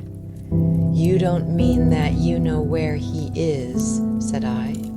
I may not know exactly where he is, but I am quite sure that I could help the police to lay their hands on him. Has it never struck you that the way to catch that man was to find out where he got his food and so trace it to him? He certainly seemed to be getting uncomfortably near the truth. No doubt, said I, but how do you know that he is anywhere upon the moor? I know it because I have seen with my own eyes the messenger who takes him his food. My heart sank for Barrymore. It was a serious thing to be in the power of this spiteful old busybody. But his next remark took a weight from my mind. You'll be surprised to hear that his food is taken to him by a child. I see him every day through my telescope upon the roof. He passes along the same path at the same hour, and to whom should he be going except to the convict? Here was luck indeed, and yet I suppressed all appearance of interest. A child! Barrymore had said that our unknown was supplied by a boy. It was on his track and not upon the convicts that Franklin had stumbled. If I could get his knowledge, it might save me a long and weary hunt. But incredulity and indifference were evidently my strongest cards. I should say that it was much more likely that it was the son of one of the moorland shepherds taking out his father's dinner. The least appearance of opposition struck fire out of the old autocrat. His eyes looked malignantly at me, and his gray whiskers bristled like those of an angry cat. "Indeed, sir," said he, pointing out over the wide-stretching moor. "Do you see that black tor over yonder? Well, do you see the low hill beyond with the thorn bush upon it? It is the stoniest part of the whole moor. Is that a place where a shepherd would be likely to take his station? Your suggestion, sir, is a most absurd one." I meekly answered that I had spoken without knowing all the facts. My submission pleased him and led him to further confidences. "You may be sure, sir, that I have very good grounds before I come to an opinion. I have seen the boy again and again with his bundle. Every day, and sometimes twice a day, I have been able— but wait a moment, Dr. Watson. Do my eyes deceive me, or is there at the present moment something moving upon that hillside? It was several miles off, but I could distinctly see a small dark dot against the dull green and gray. "Come, sir, come," cried Franklin, rushing upstairs. "You will see with your own eyes and judge for yourself." The telescope, a formidable instrument mounted upon a tripod, stood upon the flat leads of the house. Franklin clapped his eye to it and gave a cry of satisfaction. "Quick, Dr. Watson, quick, before he passes over the hill." There he was, sure enough, a small urchin with a little bundle upon his shoulder, toiling slowly up the hill. When he reached the crest, I saw the ragged, uncouth figure outlined for an instant against the cold blue sky. He looked round him with a furtive and stealthy air, as one who dreads pursuit. Then he vanished over the hill. Well, am I right? Certainly there is a boy who seems to have some secret errand, and what the errand is even a county constable could guess, but not one word shall they have from me, and I bind you to secrecy also, Dr. Watson, not a word. You understand, just as you wish. They have treated me shamefully, shamefully. When the facts come out in Franklin, Virginia, I venture to think that a thrill of indignation will run through the country. Nothing would induce me to help the police in any way. For all they cared, it might have been me instead of my effigy, which these rascals burned at the stake. Surely you are not going. You will help me to empty the decanter in honor of this great occasion. But I resisted all his solicitations and succeeded in dissuading him from his announced intention of walking home with me. I kept the road as long as his eye was on me, and then I struck off across the moor and made for the stony hill over which the boy had disappeared. Everything was working in my favor, and I swore that it should not be through lack of energy or perseverance that I should miss the chance which fortune had thrown in my way. The sun was already sinking when I reached the summit of the hill, and the long slopes beneath me were all golden green on one side and gray shadow on the other. A haze lay low upon the farthest skyline, out of which jutted the fantastic shapes of Believer and Vixen Tor. Over the wide expanse there was no sound and no movement. One great gray bird, a gull or curlew, soared aloft in the blue heaven. He and I seemed to be the only living things between the huge arch of the sky and the desert beneath it. The barren scene, the sense of loneliness, and the mystery and urgency of my task all struck a chill into my heart. The boy was nowhere to be seen, but down beneath me in a cleft of the hills there was a circle of the old stone huts, and in the middle of them there was one which retained sufficient roof to act as a screen against the weather. My heart leaped within me as I saw it. This must be the burrow where the stranger lurked. At last my foot was on the threshold of his hiding place. His secret was within my grasp. As I approached the hut, walking as warily as Stapleton would do, when with poised net he drew near the settled butterfly, I satisfied myself that the place had indeed been used as a habitation. A vague pathway among the boulders led to the dilapidated opening which served as a door. All was silent within. The unknown might be lurking there, or he might be prowling on the moor. My nerves tingled with the sense of adventure. Throwing aside my cigarette, I closed my hand upon the butt of my revolver and, walking swiftly up to the door, I looked in. The place was empty. But there were ample signs that I had not come upon a false scent. This was certainly where the man lived. Some blankets rolled in a waterproof lay upon that very stone slab upon which Neolithic man had once slumbered. The ashes of a fire were heaped in a rude grate. Beside it lay some cooking utensils and a bucket half full of water. A litter of empty tins showed that the place had been occupied for some time, and I saw, as my eyes became accustomed to the checkered light, a pannikin and a half-full bottle of spirits standing in the corner. In the middle of the hut, a flat stone served the purpose of a table, and upon this stood a small cloth bundle, the same, no doubt, which I had seen through the telescope upon the shoulder of the boy. It contained a loaf of bread, a tinned tongue, and 2 tins of preserved peaches. As I set it down again after having examined it, my heart leaped to see that beneath it there lay a sheet of paper with writing upon it. I raised it, and this was what I read, roughly scrawled in pencil. "Dr. Watson has gone to Coombe Tracy." For a minute I stood there with the paper in my hands, thinking out the meaning of this curt message. It was I then, and not Sir Henry, who was being dogged by this secret man. He had not followed me himself, but he had set an agent, the boy, perhaps upon my track, and this was his report. Possibly I had taken no steps since I had been upon the moor which had not been observed and reported. Always there was this feeling of an unseen force, a fine net drawn round us with infinite skill and delicacy, holding us so lightly that it was only at some supreme moment that one realized that one was indeed entangled in its meshes.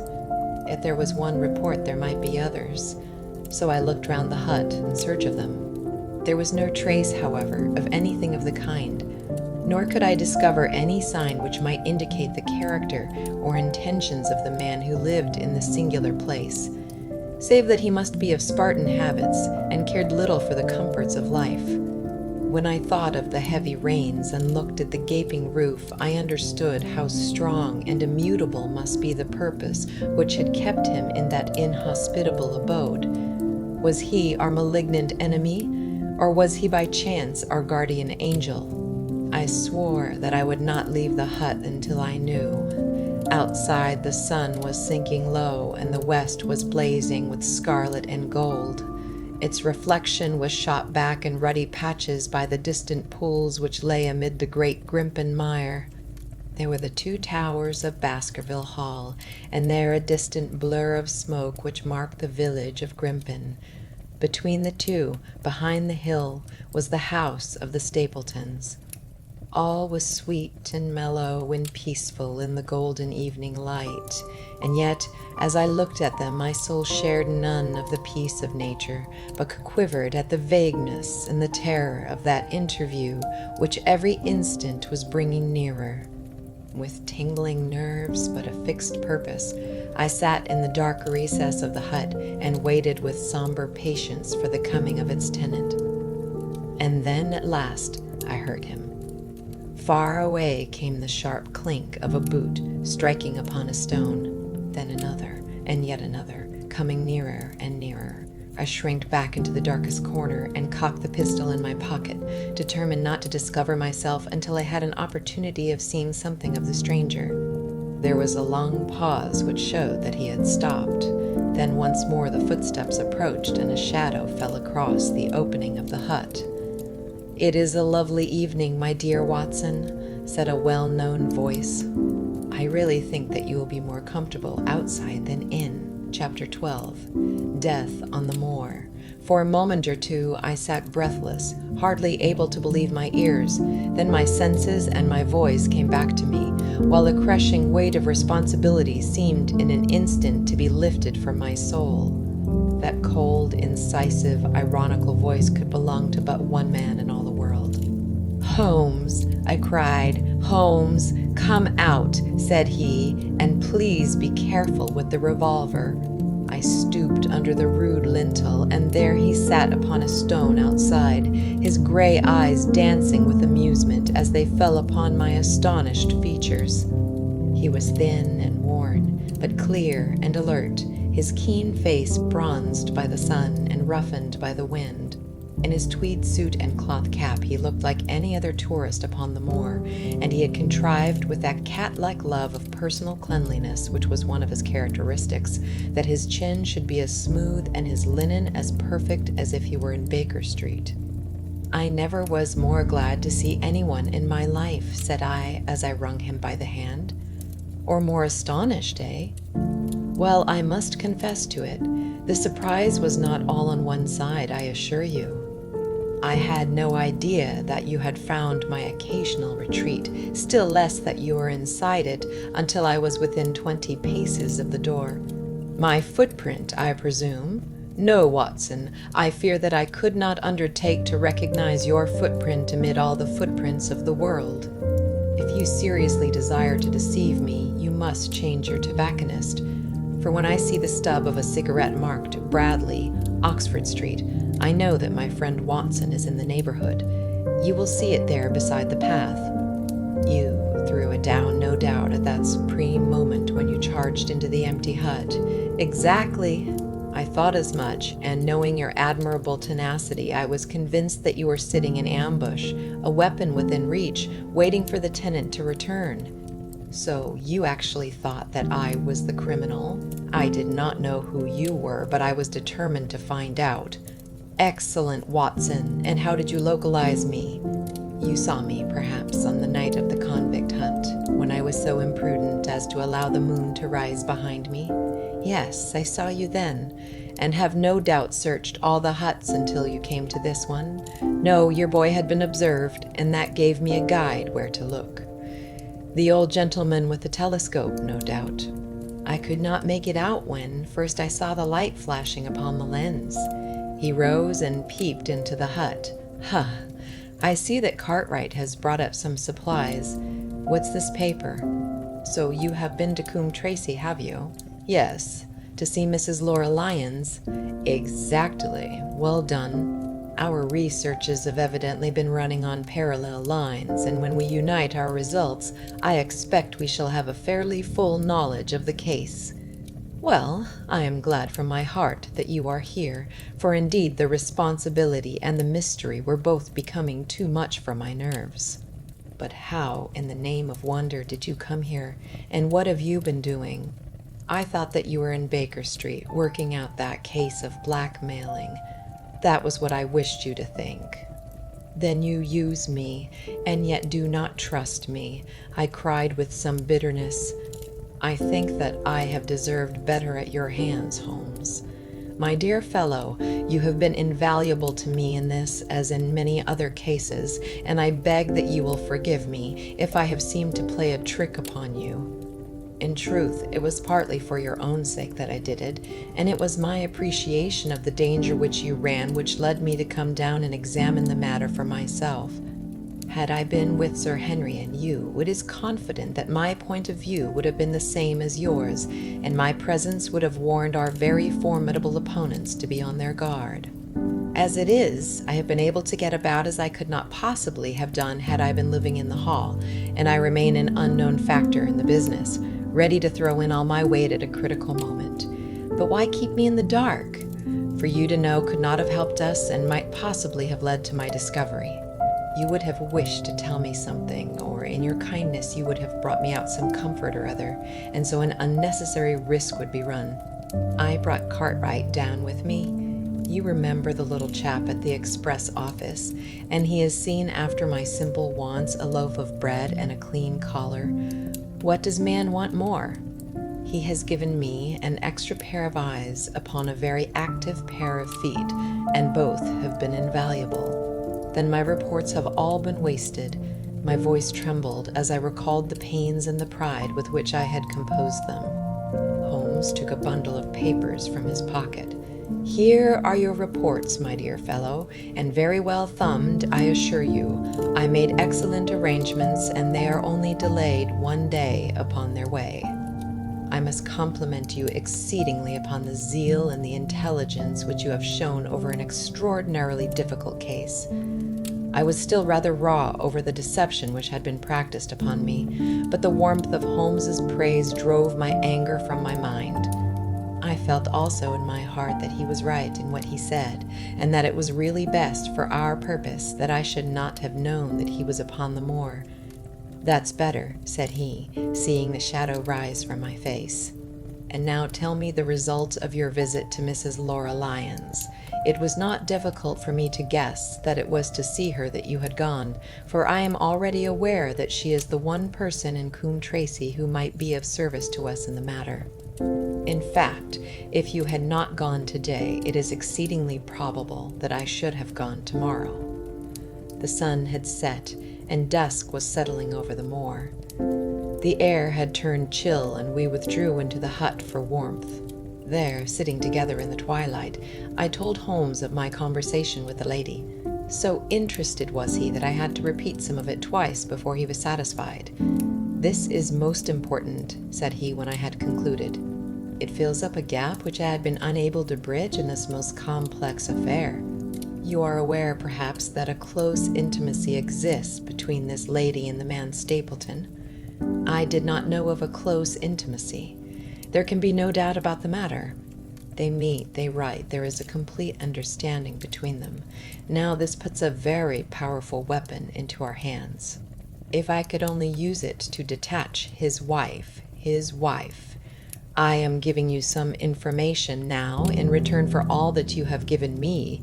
The lady who has passed here as Miss Stapleton is in reality his wife." "Good heavens, Holmes! Are you sure of what you say? How could he have permitted Sir Henry to fall in love with her? Sir Henry's falling in love could do no harm to anyone except Sir Henry. He took particular care that Sir Henry did not make love to her, as you have yourself observed. I repeat that the lady is his wife and not his sister.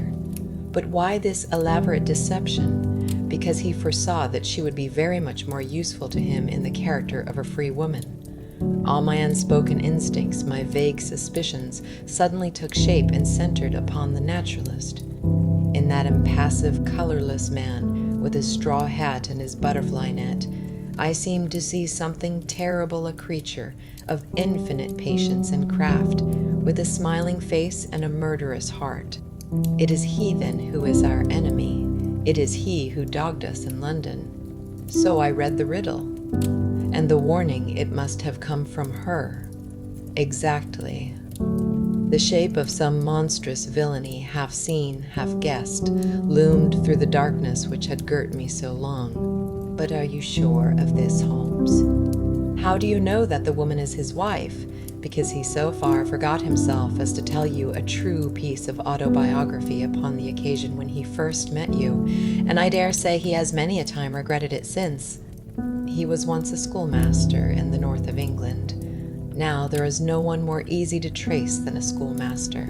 There are scholastic agencies by which one may identify any man who has been in the profession. A little investigation showed me that a school had come to grief under atrocious circumstances, and that the man who had owned it, the name was different, had disappeared with his wife. The descriptions agreed. When I learned that the missing man was devoted to entomology, the identification was complete. The darkness was rising, but much was still hidden by the shadows. If this woman is in truth his wife, where does Mrs. Laura Lyons come in? I asked. That is one of the points upon which your own researches have shed a light. Your interview with the lady has cleared the situation very much. I did not know about a projected divorce between herself and her husband. In that case, regarding Stapleton as an unmarried man, she counted no doubt upon becoming his wife. And when she is undeceived, why, then we may find the lady of service. It must be our first duty to see her, both of us, tomorrow. Don't you think, Watson, that you are away from your charge rather long? Your place should be at Baskerville Hall. The last red streaks had faded away in the west, and night had settled upon the moor. A few faint stars were gleaming in a violet sky. One last question, Holmes, I said as I rose. Surely there is no need of secrecy between you and me. What is the meaning of it all? What is he after? Holmes's voice sank as he answered. It is murder, Watson refined, cold-blooded, deliberate murder. Do not ask me for particulars. My nets are closing upon him, even as his are upon Sir Henry, and with your help he is already almost at my mercy. There is but one danger which can threaten us. It is that he should strike before we are ready to do so. Another day, too, at the most, and I have my case complete. But until then, guard your charge as closely as ever a fond mother watched her ailing child. Your mission today has justified itself, and yet I could almost wish that you had not left his side. Hark! A terrible scream, a prolonged yell of horror and anguish burst out of the silence of the moor. That frightful cry turned the blood to ice in my veins. Oh my God, I gasped. What is it?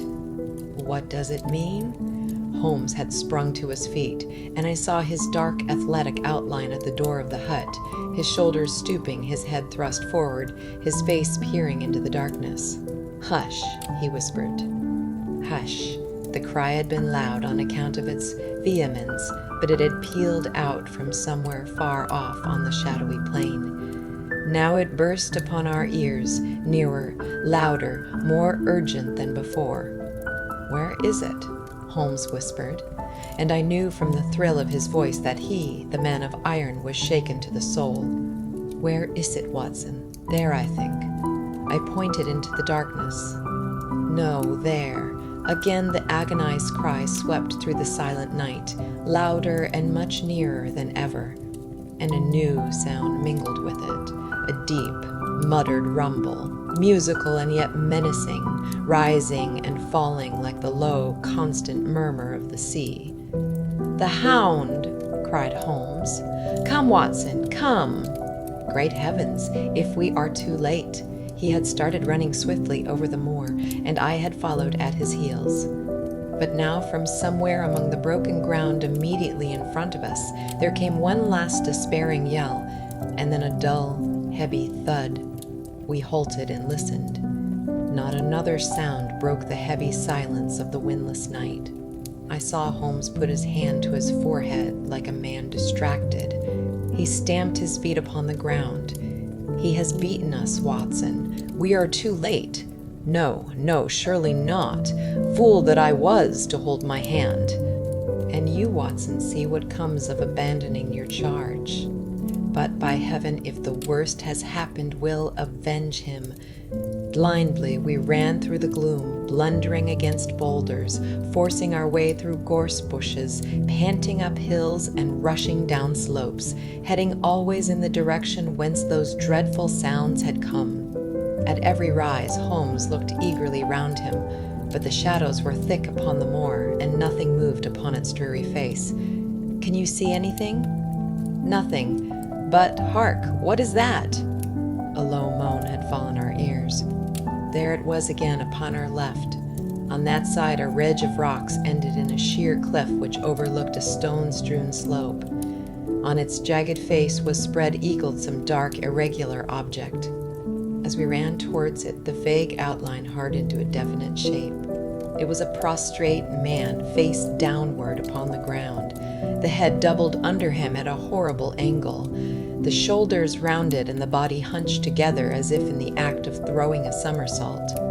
So grotesque was the attitude that I could not for the instant realize that that moan had been the passing of his soul.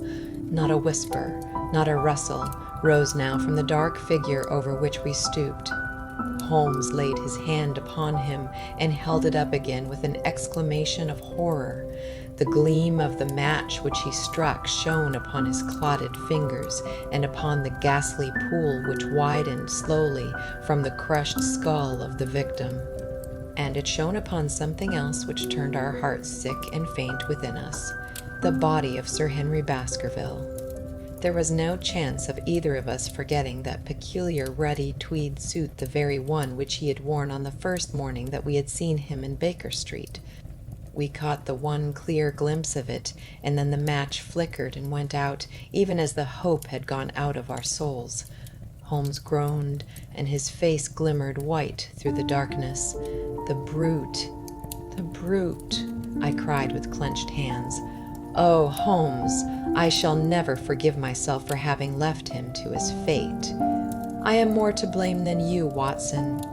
In order to have my case well rounded and complete, I have thrown away the life of my client.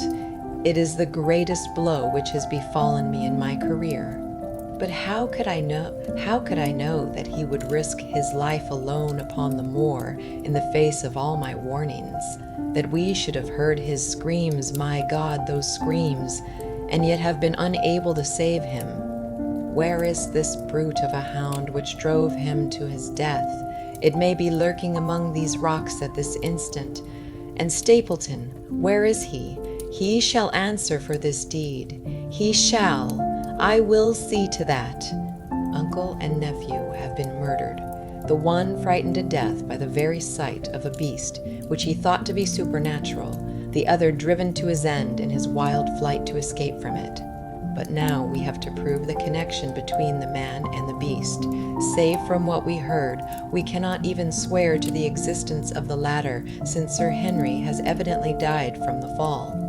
But by heavens, cunning as he is, the fellow shall be in my power before another day is past. We stood with bitter hearts on either side of the mangled body, overwhelmed by the sudden and irrevocable disaster which had brought all our long and weary labors to so piteous an end. Then as the moon rose, we climbed to the top of the rocks over which our poor friend had fallen, and from the summit we gazed out over the shadowy moor, half silver and half gloom. Far away, miles off in the direction of Grimpen, a single steady yellow light was shining.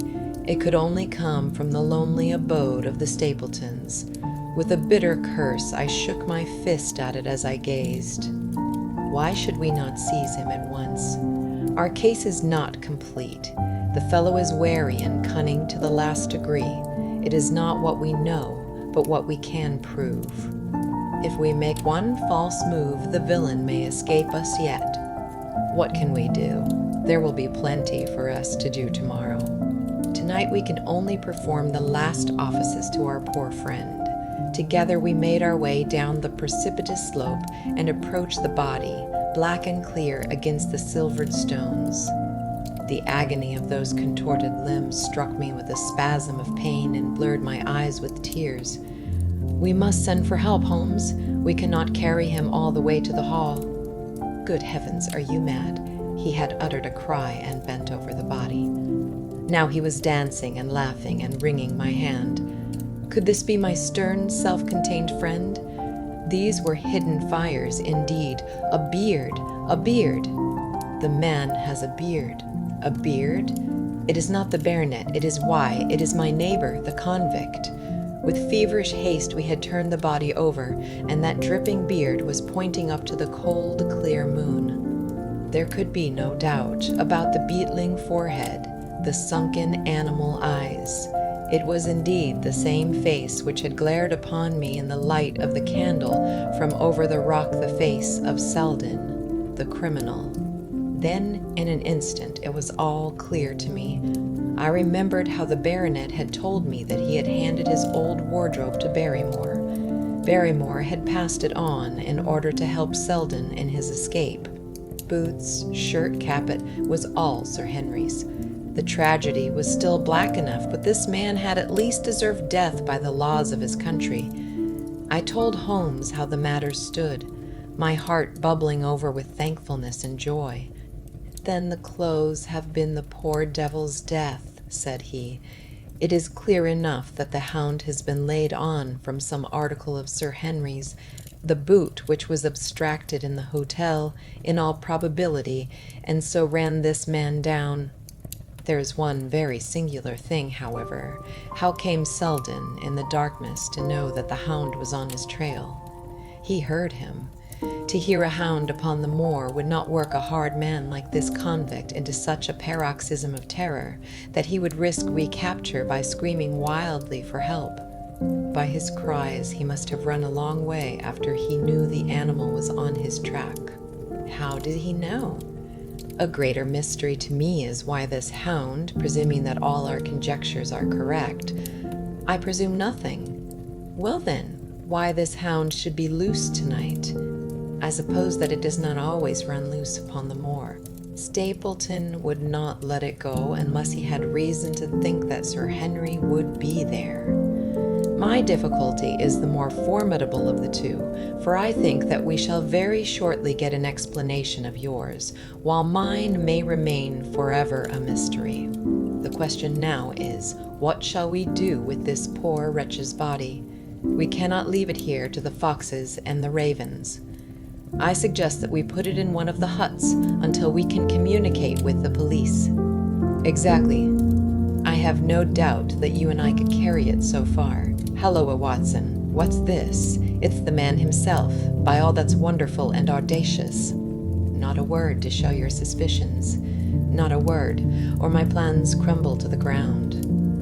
A figure was approaching us over the moor, and I saw the dull red glow of a cigar. The moon shone upon him, and I could distinguish the dapper shape and jaunty walk of the naturalist.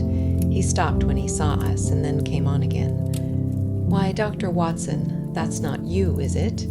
You are the last man that I should have expected to see out on the moor at this time of night. But dear me, what's this? Somebody hurt? Don't tell me that it is our friend Sir Henry." He hurried past me and stooped over the dead man. I heard a sharp intake of his breath, and the cigar fell from his fingers. Who's this?" he stammered. "It is Selden, the man who escaped from Princetown." Stapleton turned a ghastly face upon us, but by a supreme effort he had overcome his amazement and his disappointment. He looked sharply from Holmes to me. "Dear me, what a very shocking affair. How did he die? He appears to have broken his neck by falling over these rocks. My friend and I were strolling on the moor when we heard a cry. I heard a cry also. That was what brought me out. I was uneasy about Sir Henry. Why about Sir Henry in particular? I could not help asking, because I had suggested that he should come over. When he did not come, I was surprised, and I naturally became alarmed for his safety when I heard cries upon the moor. By the way," his eyes darted again from my face to Holmes's, "did you hear anything else besides a cry?" "No," said Holmes. "Did you?" "No." "What do you mean, then?" "Oh, you know the stories that the peasants tell about a phantom hound and so on. It is said to be heard at night upon the moor. I was wondering if there were any evidence of such a sound tonight." "We heard nothing of the kind," said I. "And what is your theory of this poor fellow's death?" "I have no doubt that anxiety and exposure have driven him off his head. He has rushed about the moor in a crazy state and eventually fallen over here and broken his neck." "That seems the most reasonable theory," said Stapleton, and he gave a sigh which I took to indicate his relief. "What do you think about it, Mr. Sherlock Holmes?" My friend bowed his compliments. "You are quick at identification," said he. "We have been expecting you in these parts since Dr. Watson came down. You are in time to see a tragedy. Yes, indeed. I have no doubt that my friend's explanation will cover the facts. I will take an unpleasant remembrance back to London with me tomorrow." "Oh, you return tomorrow." "That is my intention. I hope your visit has cast some light upon those occurrences which have puzzled us." Holmes shrugged his shoulders. One cannot always have the success for which one hopes. An investigator needs facts, and not legends or rumors. It has not been a satisfactory case. My friend spoke in his frankest and most unconcerned manner. Stapleton still looked hard at him. Then he turned to me. "I would suggest carrying this poor fellow to my house, but it would give my sister such a fright that I do not feel justified in doing it. I think that if we put something over his face, he will be safe until morning." And so it was arranged. Resisting Stapleton's offer of hospitality, Holmes and I set off to Baskerville Hall, leaving the naturalist to return alone. Looking back, we saw the figure moving slowly away over the broad moor, and behind him that one black smudge on the silvered slope which showed where the man was lying who had come so horribly to his end. "We're at close grips at last," said Holmes as we walked together across the moor. "What a nerve the fellow has!" How he pulled himself together in the face of what must have been a paralyzing shock when he found that the wrong man had fallen a victim to his plot. "I told you in London, Watson, and I tell you now again that we have never had a foeman more worthy of our steel. I am sorry that he has seen you, and so was I at first. But there was no getting out of it. What effect do you think it will have upon his plans now that he knows you are here? It may cause him to be more cautious, or it may drive him to desperate measures at once. Like most clever criminals, he may be too confident in his own cleverness and imagine that he has completely deceived us. Why should we not arrest him at once? My dear Watson, you were born to be a man of action. Your instinct is always to do something energetic. But supposing, for argument's sake, that we had him arrested tonight, what on earth the better off should we be for that? We could prove nothing against him. There's the devilish cunning of it. If he were acting through a human agent, we could get some evidence, but if we were to drag this great dog to the light of day, it would not help us in putting a rope round the neck of its master. Surely we have a case, not a shadow of one only surmise and conjecture. We should be laughed out of court if we came with such a story and such evidence. There is Sir Charles's death, found dead without a mark upon him. You and I know that he died of sheer fright, and we know also what frightened him. But how are we to get 12 stolid jurymen to know it? What signs are there of a hound? Where are the marks of its fangs? Of course we know that a hound does not bite a dead body, and that Sir Charles was dead before ever the brute overtook him. But we have to prove all this, and we are not in a position to do it. Well then, tonight. We are not much better off tonight. Again, there was no direct connection between the hound and the man's death. We never saw the hound. We heard it, but we could not prove that it was running upon this man's trail. There is a complete absence of motive. No, my dear fellow, we must reconcile ourselves to the fact that we have no case at present, and that it is worth our while to run any risk in order to establish one. And how do you propose to do so? I have great hopes of what Mrs. Laura Lyons may do for us when the position of affairs is made clear to her, and I have my own plan as well. Sufficient for tomorrow is the evil thereof, but I hope before the day is past to have the upper hand at last. I could draw nothing further from him, and he walked, lost in thought, as far as the Baskerville gates. Are you coming up? Yes. I see no reason for further concealment, but one last word, Watson. Say nothing of the Hound to Sir Henry. Let him think that Selden's death was as Stapleton would have us believe.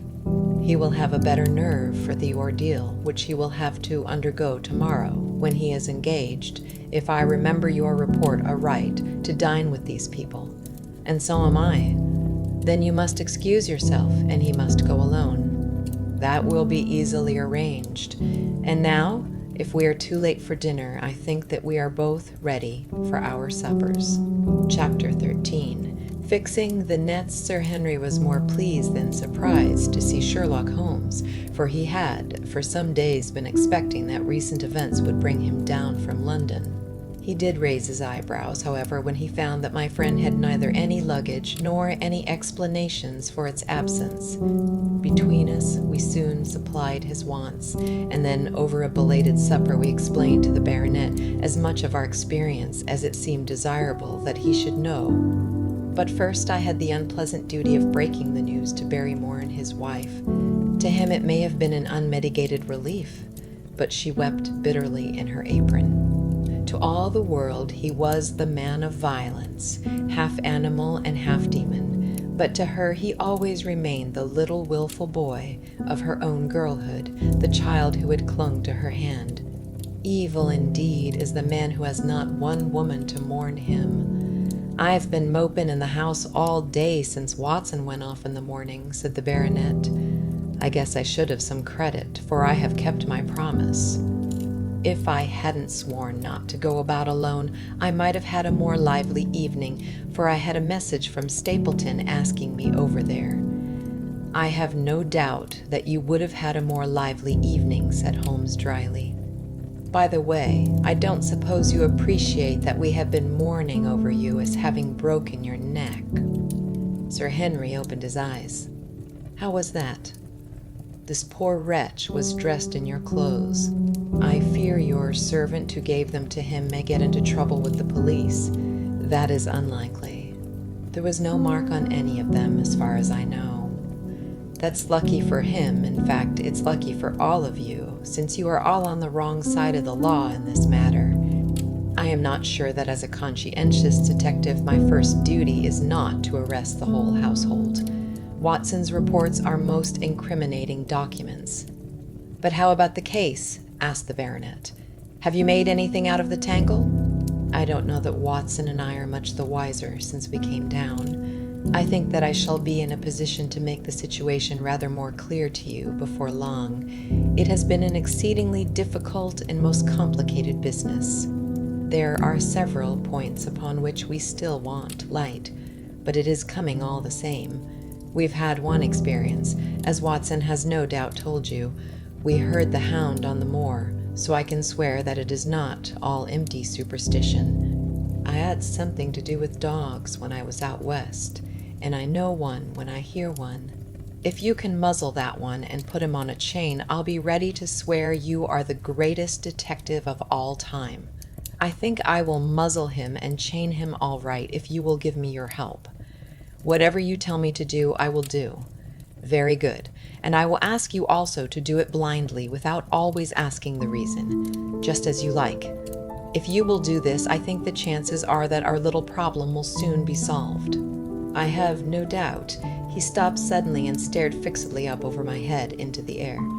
The lamp beat upon his face, and so intent was it, and so still, that it might have been that of a clear-cut classical statue, a personification of alertness and expectation. "What is it?" we both cried.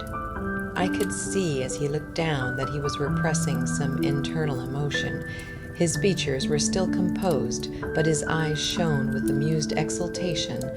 "Excuse the admiration of a connoisseur," said he as he waved his hand towards the line of portraits which covered the opposite wall. "Watson won't allow that I know anything of art, but that is mere jealousy, because our views upon the subject differ. Now, these are really a very fine series of portraits." "Well, I'm glad to hear you say so," said Sir Henry, glancing with some surprise at my friend. "I don't pretend to know much about these things, and I'd be a better judge of a horse or a steer than of a picture. I didn't know that you found time for such things. I know what is good when I see it, and I see it now. That's a Kneller, I'll swear. That lady in the blue silk over yonder and the stout gentleman with the wig ought to be a Reynolds. They are all family portraits, I presume. Everyone. Do you know the names? Barrymore has been coaching me in them, and I think I can say my lessons fairly well. Who is the gentleman with the telescope? That is Rear Admiral Baskervilles, who served under Rodney in the West Indies. The man with the blue coat and the roll of paper is Sir William Baskerville, who was chairman of committees of the House of Commons under Pitt. And this cavalier opposite to me, the one with the black velvet and the lace? Oh, you have a right to know about him. That is the cause of all the mischief. The wicked Hugo, who started the Hound of the Baskervilles. We're not likely to forget him. I gazed with interest and some surprise upon the portrait. Dear me, said Holmes, he seems a quiet, meek-mannered man enough, but I dare say that there was a lurking devil in his eyes. I had pictured him as a more robust and ruffianly person. There's no doubt about the authenticity, for the name and the date, 1647, are on the back of the canvas. Holmes said little more, but the picture of the old roisterer seemed to have a fascination for him, and his eyes were continually fixed upon it during supper. It was not until later, when Sir Henry had gone to his room, that I was able to follow the trend of his thoughts. He led me back into the banqueting hall, his bedroom candle in his hand, and he held it up against the time-stained portrait on the wall. Do you see anything there? I looked at the broad-plumed hat, the curling lovelocks, the white lace collar, and the straight, severe face which was framed between them. It was not a brutal countenance, but it was prim, hard, and stern, with a firm-set, thin-lipped mouth and a coldly intolerant eye.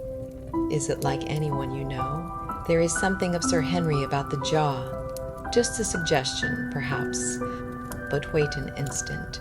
He stood upon a chair, and, holding up the light in his left hand, he curved his right arm over the broad hat and round the long ringlets. Good heavens, I cried in amazement. The face of Stapleton had sprung out of the canvas. You see it now.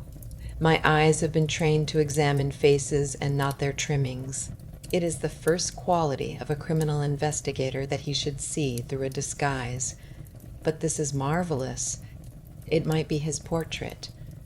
Yes, it is an interesting instance of a throwback which appears to be both physical and spiritual. A study of family portraits is enough to convert a man to the doctrine of reincarnation. The fellow is a Baskerville, that is evident, with designs upon the succession. Exactly. This chance of the picture has supplied us with one of our most obvious missing links. We have him, Watson. We have him, and I dare swear that before tomorrow night he will be fluttering in our net as helpless as one of his own butterflies. A pin, a cork, and a card, and we add him to the Baker Street collection. He burst into one of his rare fits of laughter as he turned away from the picture. I have not heard him laugh often, and it has always boded ill to somebody. I was up at times in the morning, but Holmes was a foot earlier still, for I saw him as I dressed, coming up the drive. Yes, we should have a full day today, he remarked, and he rubbed his hands with the joy of action. The nets are all in place, and the drag is about to begin. We'll know before the day is out whether we have caught our big lean-jawed pike, or whether he has got through the meshes. Have you been on the moor already? I have sent a report from Grimpen to Princetown as to the death of Selden. I think I can promise that none of you will be troubled in the matter. And I have also communicated with my faithful Cartwright, who would certainly have pined away at the door of my hut, as a dog does at his master's grave, if I had not set his mind at rest about my safety. What is the next move? To see Sir Henry. Ah, here he is. Good morning, Holmes, said the baronet. You look like a general who is planning a battle with his chief of the staff. That is the exact situation. Watson was asking for orders, and so do I. Very good. You are engaged, as I understand, to dine with our friends, the Stapletons, tonight. I hope that you will come also. They are very hospitable people, and I am sure that they would be very glad to see you. I fear that Watson and I must go to London. To London? Yes, I think that we should be more useful there at the present juncture. The baronet's face perceptibly lengthened. I hope that you are going to see me through this business. The Hall and the moor are not very pleasant places when one is alone. My dear fellow, you must trust me implicitly and do exactly what I tell you. You can tell your friends that we should have been happy to have come with you, but that urgent business required us to be in town. We hope very soon to return to Devonshire. Will you remember to give them that message, if you insist upon it? There is no alternative, I assure you. I saw by the baronet's clouded brow that he was deeply hurt by what he regarded as our desertion. When do you desire to go? He asked coldly. Immediately after breakfast. We will drive in to Coombe Tracy, but Watson will leave his things as a pledge that he will come back to you. Watson, you will send a note to Stapleton to tell him that you regret that you cannot come. I have a good mind to go to London with you, said the baronet. Why should I stay here alone? Because it is your post of duty. Because you gave me your word that you would do as you were told, and I tell you to stay. All right then, I'll stay. One more direction. I wish you to drive to Merrypit House. Send back your trap, however, and let them know that you intend to walk home. To walk across the moor. Yes, but that is the very thing which you have so often cautioned me not to do. This time, you may do it with safety. If I had not every confidence in your nerve and courage, I would not suggest it, but it is essential that you should do it. Then I will do it. And as you value your life, do not go across the moor in any direction save along the straight path which leads from Merrypit House to the Grimpen Road and is your natural way home. I will do just what you say. Very good. I should be glad to get away as soon after breakfast as possible so as to reach London in the afternoon. I was much astounded by this program, though I remembered that Holmes had said to Stapleton on the night before that his visit would terminate next day. It had not crossed my mind, however, that he would wish me to go with him, nor could I understand how we could both be absent at a moment which he himself declared to be critical. There was nothing for it, however, but implicit obedience. So we bade goodbye to our rueful friend, and a couple of hours afterwards we were at the station of Coombe Tracy and had dispatched the trap upon its return journey. A small boy was waiting upon the platform. Any orders, sir? You will take this train to town, Cartwright. The moment you arrive, you will send a wire to Sir Henry Baskerville in my name to say that if he finds the pocketbook which I have dropped, he is to send it by registered post to Baker Street. Yes, sir. And ask at the station office if there is a message for me. The boy returned with a telegram, which Holmes handed to me. It ran, "Wire received, coming down with unsigned warrant. Arrive 5:40, Lestrade." That is an answer to mine of this morning. He is the best of the professionals, I think, and we may need his assistance. Now, Watson, I think that we cannot employ our time better than by calling upon your acquaintance, Mrs. Laura Lyons. His plan of campaign was beginning to be evident. He would use the baronet in order to convince the Stapletons that we were really gone, while we should actually return at the instant when we were likely to be needed.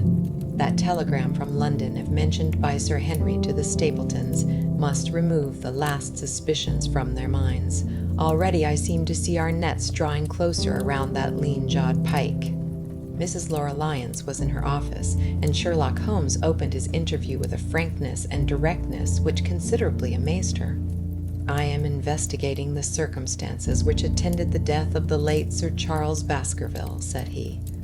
My friend here, Dr. Watson, has informed me of what you have communicated, and also of what you have withheld in connection with that matter. What have I withheld? She asked defiantly. You have confessed that you asked Sir Charles to be at the gate at 10 o'clock. We know that that was the place and hour of his death. You have withheld what the connection is between these events.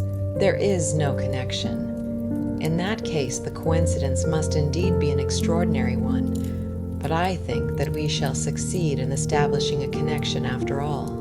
I wish to be perfectly frank with you, Mrs. Lyons. We regard this case as one of murder, and the evidence may implicate not only your friend, Mr. Stapleton, but his wife as well. The lady sprang from her chair. His wife, she cried. The fact is no longer a secret. The person who has passed for his sister is really his wife. Mrs. Lyons had resumed her seat. Her hands were grasping the arms of her chair, and I saw that the pink nails had turned white with the pressure of her grip. His wife, she said again. His wife! He is not a married man. Sherlock Holmes shrugged his shoulders. Prove it to me, and if you can do so. The fierce flash of her eyes said more than any words. I have come prepared to do so, said Holmes, drawing several papers from his pocket. Here is a photograph of the couple taken in York 4 years ago. It is endorsed Mr. and Mrs. Vandeleur, but you will have no difficulty in recognizing him, and her also, if you know her by sight.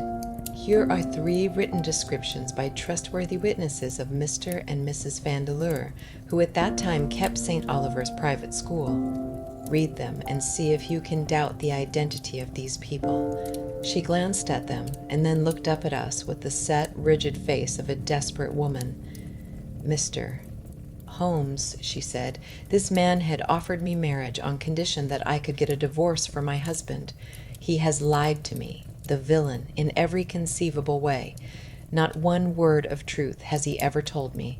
And why? I imagined that all was for my own sake, but now I see that I was never anything but a tool in his hands. Why should I preserve faith with him who never kept any with me?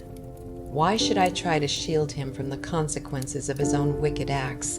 Ask me what you like, and there is nothing which I shall hold back. One thing I swear to you, and that is that when I wrote the letter, I never dreamed of any harm to the old gentleman who had been my kindest friend. I entirely believe you, madam, said Sherlock Holmes. The recital of these events must be very painful to you, and perhaps it will make it easier if I tell you what occurred, and you can check me if I make any material mistake. The sending of this letter was suggested to you by Stapleton? He dictated it. I presume that the reason he gave was that you would receive help from Sir Charles for the legal expenses connected with your divorce. Exactly. And then after you had sent the letter, he dissuaded you from keeping the appointment? He told me that it would hurt his self-respect that any other man should find the money for such an object, and that though he was a poor man himself, he would devote his last penny to removing the obstacles which divided us. He. And then you heard nothing until you read the reports of the death in the paper? No, and he made you swear to say nothing about your appointment with Sir Charles. He did. He said that the death was a very mysterious one, and that I should certainly be suspected if the facts came out. He frightened me into remaining silent. Quite so, but you had your suspicions? She hesitated and looked down. I knew him, she said, but if he had kept faith with me, I should always have done so with him. I think that on the whole you have had a fortunate escape, said Sherlock Holmes. You have had him in your power, and he knew it, and yet you are alive. You have been walking for some months very near to the edge of a precipice.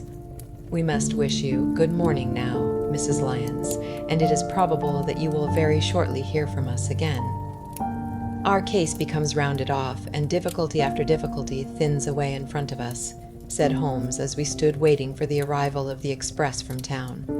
I shall soon be in the position of being able to put into a single, connected narrative one of the most singular and sensational crimes of modern times.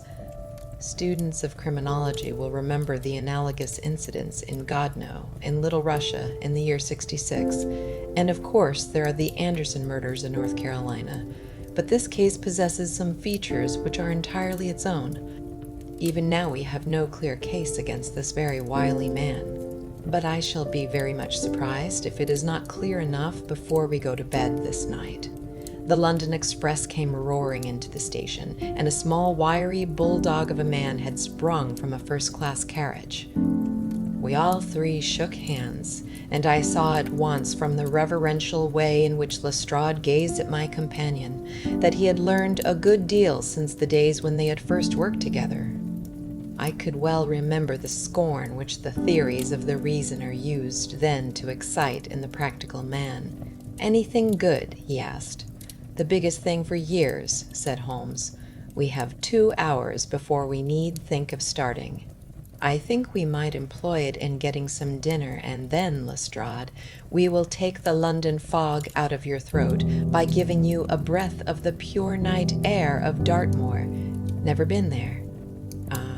Well, I don't suppose you will forget your first visit." Chapter 14. The Hound of the Baskervilles. One of Sherlock Holmes's defects, if indeed one may call it a defect, was that he was exceedingly loath to communicate his full plans to any other person until the instant of their fulfillment. Partly it came, no doubt, from his own masterful nature, which loved to dominate and surprise those who were around him. Partly also from his professional caution, which urged him never to take any chances. The result, however, was very trying for those who were acting as his agents and assistants. I had often suffered under it, but never more so than during that long drive in the darkness. The great ordeal was in front of us. At last we were about to make our final effort, and yet Holmes had said nothing, and I could only surmise what his course of action would be. My nerves thrilled with anticipation when at last the cold wind upon our faces and the dark void spaces on either side of the narrow road told me that we were back upon the moor once again. Every stride of the horses and every turn of the wheels was taking us nearer to our supreme adventure. Our conversation was hampered by the presence of the driver of the hired wagonette, so that we were forced to talk of trivial matters when our nerves were tense with emotion and anticipation. It was a relief to me, after that unnatural restraint, when we at last passed Franklin's house and knew that we were drawing near to the hall and to the scene of action. We did not drive up to the door, but got down near the gate of the avenue. The wagonette was paid off and ordered to return to Coombe Tracy forthwith, while we started to walk to Merrypit House. "Are you armed, Lestrade?" The little detective smiled.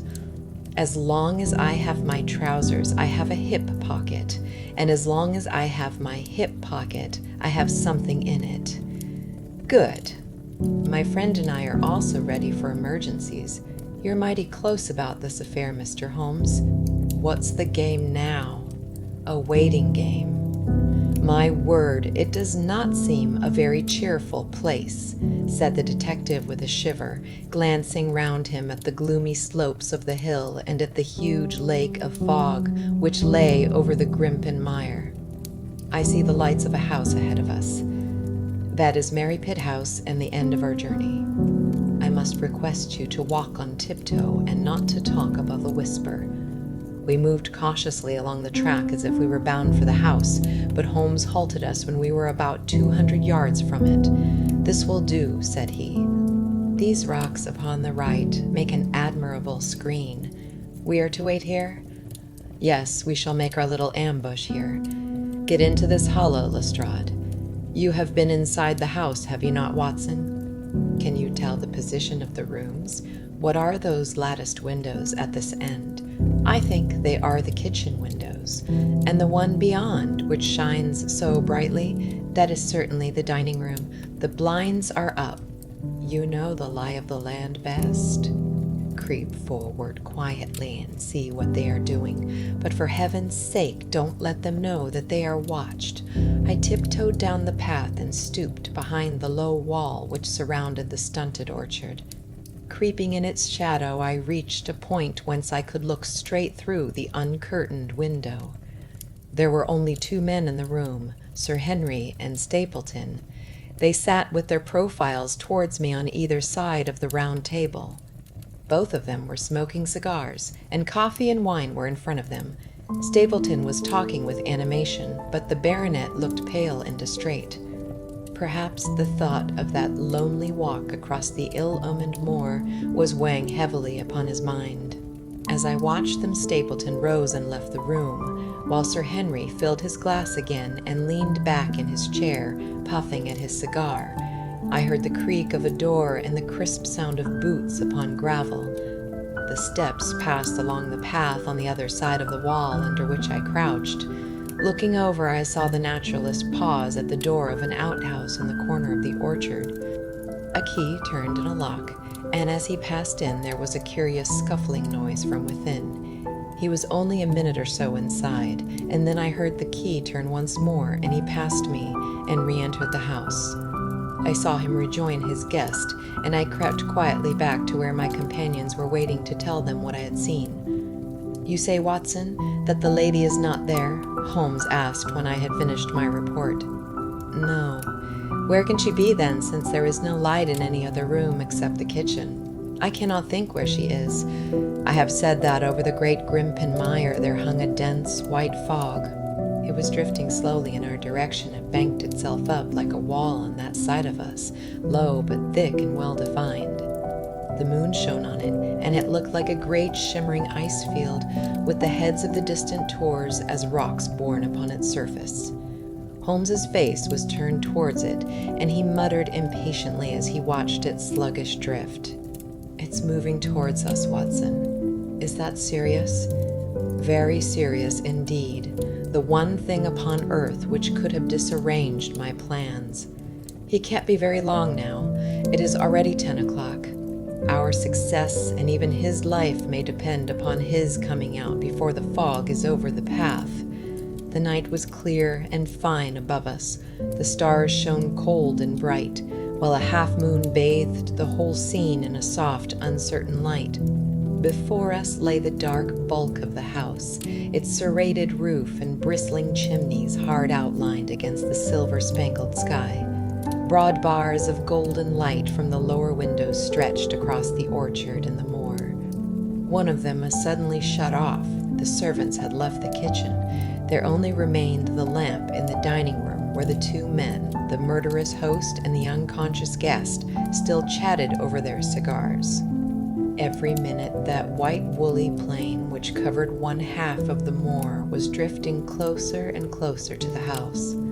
Already the first thin wisps of it were curling across the golden square of the lighted window. The farther wall of the orchard was already invisible, and the trees were standing out of a swirl of white vapor. As we watched it, the fog wreaths came crawling round both corners of the house and rolled slowly into one dense bank on which the upper floor and the roof floated like a strange ship upon a shadowy sea. Holmes struck his hand passionately upon the rock in front of us and stamped his feet in his impatience. "If he isn't out in a quarter of an hour, the path will be covered. In half an hour we won't be able to see our hands in front of us." "Shall we move farther back upon higher ground?" "Yes, I think it would be as well." So as the fog bank flowed onward, we fell back before it, until we were half a mile from the house, and still that dense white sea, with the moon silvering its upper edge, swept slowly and inexorably on. "We're going too far," said Holmes. "We dare not take the chance of his being overtaken before he can reach us. At all costs, we must hold our ground where we are." He dropped on his knees and clapped his ear to the ground. "Thank God, I think that I hear him coming." A sound of quick steps broke the silence of the moor. Crouching among the stones, we stared intently at the silver-tipped bank in front of us. The steps grew louder, and through the fog, as through a curtain, there stepped the man whom we were awaiting. He looked round him in surprise as he emerged into the clear, starlit night. Then he came swiftly along the path, passed close to where we lay, and went on up the long slope behind us. As he walked, he glanced continually over either shoulder, like a man who is ill at ease. "Hist!" cried Holmes, and I heard the sharp click of a cocking pistol. "Look out, it's coming!" There was a thin, crisp, continuous patter from somewhere in the heart of that crawling bank.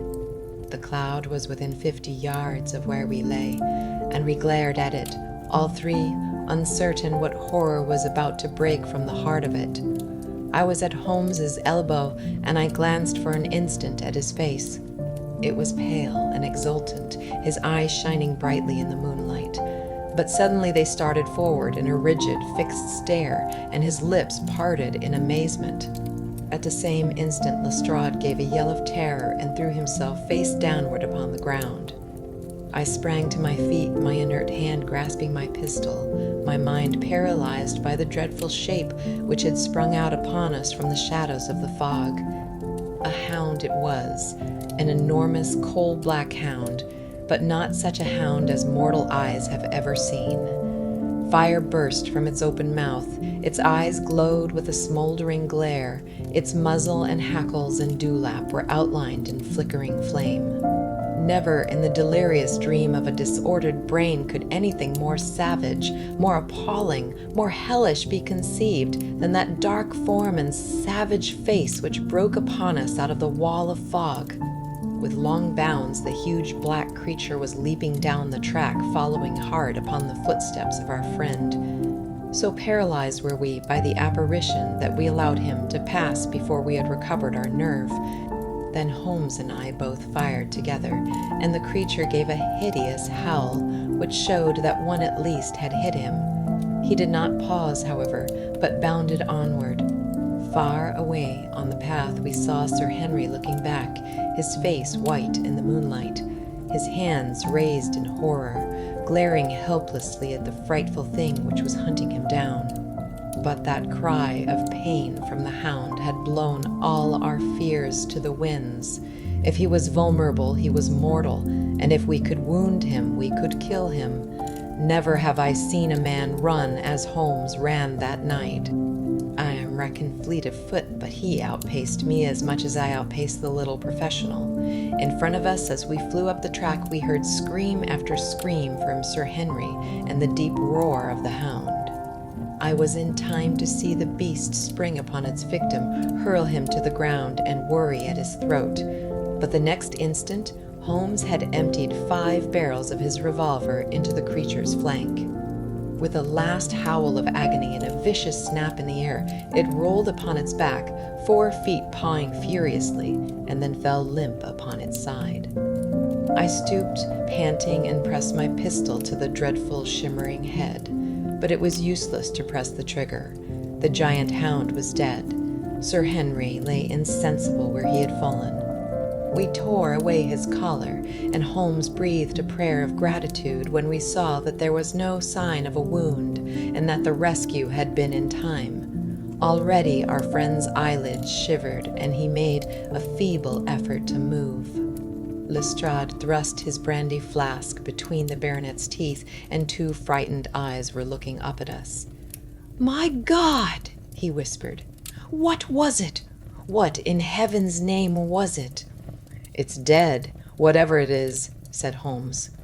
We've laid the family ghost once and forever. In mere size and strength, it was a terrible creature which was lying stretched before us. It was not a pure bloodhound, and it was not a pure mastiff, but it appeared to be a combination of the 2, gaunt, savage, and as large as a small lioness. Even now, in the stillness of death, the huge jaws seemed to be dripping with a bluish flame, and the small, deep-set, cruel eyes were ringed with fire. I placed my hand upon the glowing muzzle, and as I held them up, my own fingers smoldered and gleamed in the darkness. "Phosphorus," I said. "A cunning preparation of it," said Holmes, sniffing at the dead animal. "There is no smell which might have interfered with his power of scent. We owe you a deep apology, Sir Henry, for having exposed you to this fright.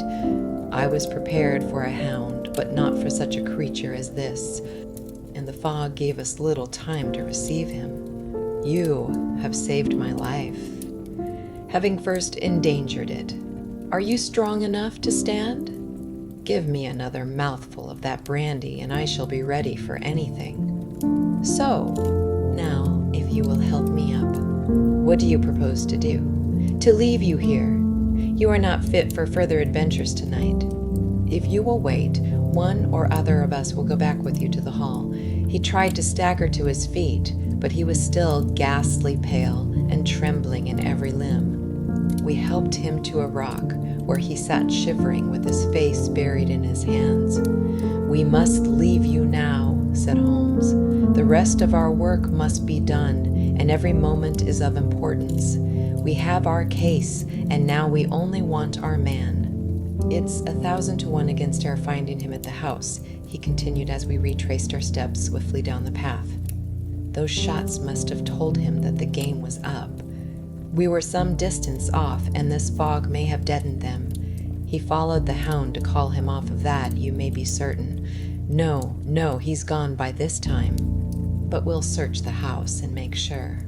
The front door was open, so we rushed in and hurried from room to room to the amazement of a doddering old manservant who met us in the passage. There was no light save in the dining room, but Holmes caught up the lamp and left no corner of the house unexplored. No sign could we see of the man whom we were chasing.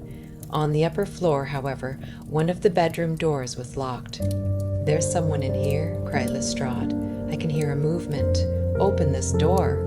A faint moaning and rustling came from within. Holmes struck the door just over the lock with the flat of his foot, and it flew open.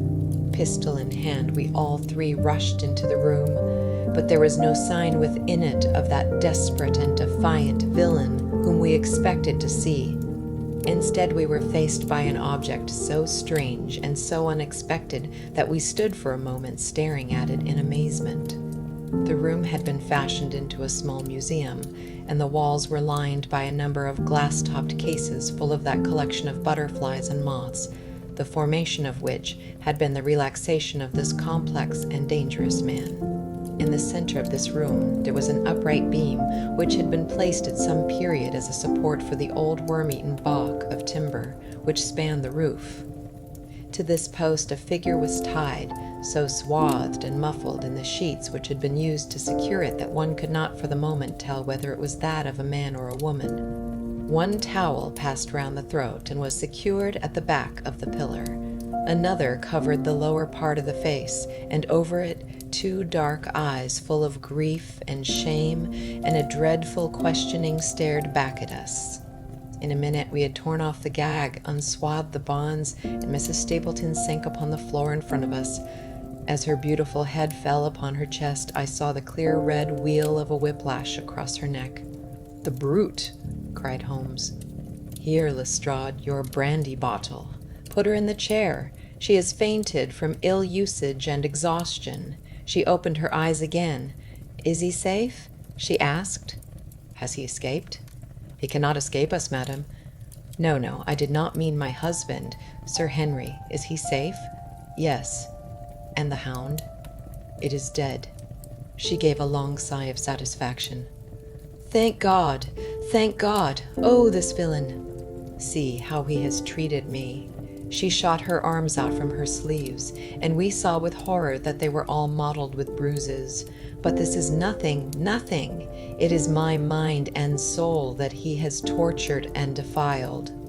I could endure it all. Ill usage, solitude, a life of deception, everything, as long as I could still cling to the hope that I had his love. But now I know that in this also I have been his dupe and his tool." She broke into passionate sobbing as she spoke. "You bear him no good will, madam," said Holmes. "Tell us then where we shall find him. If you have ever aided him in evil, help us now and so atone. There is but one place where he can have fled," she answered. "There is an old tin mine on an island in the heart of the mire. It was there that he kept his hound, and there also he had made preparations so that he might have a refuge. That is where he would fly." The fog bank lay like white wool against the window. Holmes held the lamp towards it. "See," said he, "no one could find his way into the Grimpen mire tonight." She laughed and clapped her hands. Her eyes and teeth gleamed with fierce merriment. "He may find his way in, but never out," she cried. "How can he see the guiding wands tonight? We planted them together, he and I, to mark the pathway through the mire." Oh, if I could only have plucked them out today. Then indeed you would have had him at your mercy. It was evident to us that all pursuit was in vain until the fog had lifted. Meanwhile, we left Lestrade in possession of the house, while Holmes and I went back with the baronet to Baskerville Hall. The story of the Stapletons could no longer be withheld from him, but he took the blow bravely when he learned the truth about the woman whom he had loved. But the shock of the night's adventures had shattered his nerves, and before morning he lay delirious in a high fever under the care of Dr. Mortimer. The two of them were destined to travel together round the world before Sir Henry had become once more the hale, hearty man that he had been before he became master of that ill-omened estate. And now I come rapidly to the conclusion of this singular narrative, in which I have tried to make the reader share those dark fears and vague surmises which clouded our lives so long and ended in so tragic a manner. On the morning after the death of the Hound, the fog had lifted, and we were guided by Mrs. Stapleton to the point where they had found a pathway through the bog. It helped us to realize the horror of this woman's life when we saw the eagerness and joy with which she laid us on her husband's track. We left her standing upon the thin peninsula of firm, peaty soil which tapered out into the widespread bog. From the end of it, a small wand planted here and there showed where the path zigzagged from tuft to tuft of rushes among those green scummed pits and foul quagmires which barred the way to the stranger.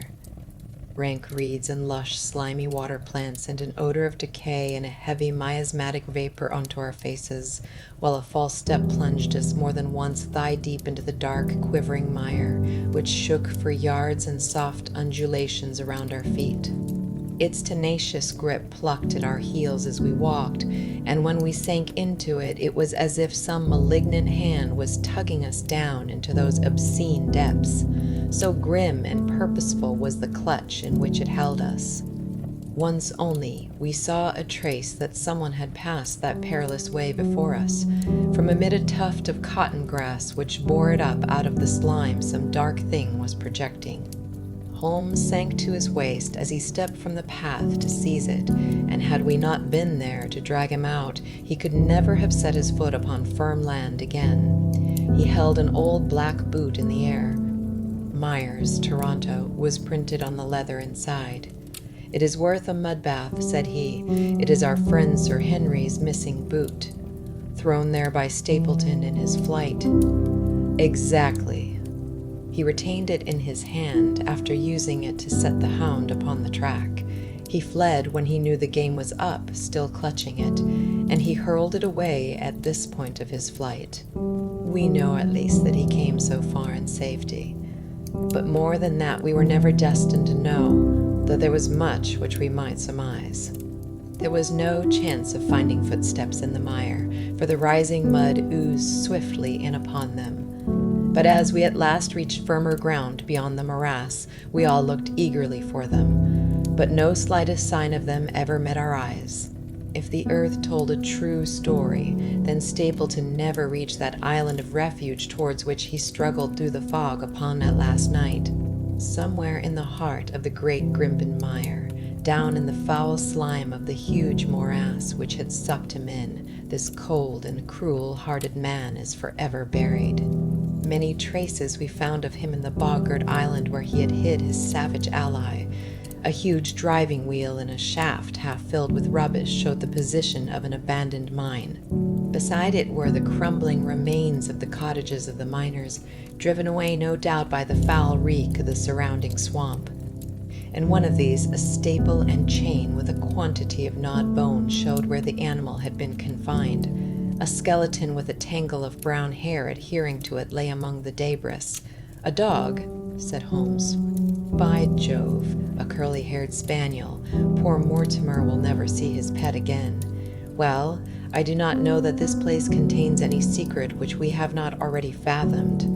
He could hide his hound, but he could not hush its voice, and hence came those cries which even in daylight were not pleasant to hear. On an emergency he could keep the Hound in the outhouse at Merrypit, but it was always a risk, and it was only on the supreme day which he regarded as the end of all his efforts that he dared do it. This paste in the tin is no doubt the luminous mixture with which the creature was daubed. It was suggested, of course, by the story of the family hellhound, and by the desire to frighten old Sir Charles to death. No wonder the poor devil of a convict ran and screamed, even as our friend did, and as we ourselves might have done, when he saw such a creature bounding through the darkness of the moor upon his track. It was a cunning device, for apart from the chance of driving your victim to his death, what peasant would venture to inquire too closely into such a creature should he get sight of it, as many have done upon the moor? I said it in London, Watson, and I say it again now, that never yet have we helped to hunt down a more dangerous man than he who is lying yonder. He swept his long arm towards the huge mottled expanse of green-splotched bog which stretched away until it merged into the russet slopes of the moor. Chapter 15. A Retrospection. It was the end of November, and Holmes and I sat, upon a raw and foggy night, on either side of a blazing fire in our sitting room in Baker Street. Since the tragic upshot of our visit to Devonshire, he had been engaged in 2 affairs of the utmost importance, in the first of which he had exposed the atrocious conduct of Colonel Upwood in connection with the famous card scandal of the Nonpareil Club, while in the second he had defended the unfortunate Mem. Montpensier from the charge of murder which hung over her in connection with the death of her stepdaughter, Mill Carey, the young lady who, as it will be remembered, was found 6 months later alive and married in New York. My friend was in excellent spirits over the success which had attended a succession of difficult and important cases, so that I was able to induce him to discuss the details of the Baskerville mystery. I had waited patiently for the opportunity, for I was aware that he would never permit cases to overlap, and that his clear and logical mind would not be drawn from its present work to dwell upon memories of the past. Sir Henry and Dr. Mortimer were, however, in London on their way to that long voyage which had been recommended for the restoration of his shattered nerves. They had called upon us that very afternoon, so that it was natural that the subject should come up for discussion. The whole course of events, said Holmes, from the point of view of the man who called himself Stapleton, was simple and direct, although to us, who had no means in the beginning of knowing the motives of his actions, and could only learn part of the facts, it all appeared exceedingly complex. I have had the advantage of 2 conversations with Mrs. Stapleton, and the case has now been so entirely cleared up that I am not aware that there is anything which has remained a secret to us. You will find a few notes upon the matter under the heading B in my indexed list of cases. Perhaps you would kindly give me a sketch of the course of events from memory. Certainly, though I cannot guarantee that I carry all the facts in my mind. Intense mental concentration has a curious way of blotting out what is past. The barrister who has his case at his fingers' ends and is able to argue with an expert upon his own subject finds that a week or 2 of the courts will drive it all out of his head once more. So each of my cases displaces the last en masse. Carré has blurred my recollection of Baskerville Hall. Tomorrow some other little problem may be submitted to my notice which will in turn dispossess the fair French lady and the infamous Upwood. So far as the case of the Hound goes, however, I will give you the course of events as nearly as I can, and you will suggest anything which I may have forgotten. My inquiries show beyond all question that the family portrait did not lie, and that this fellow was indeed a Baskerville. He was a son of that Roger Baskerville, the younger brother of Sir Charles, who fled with a sinister reputation to South America, where he was said to have died unmarried.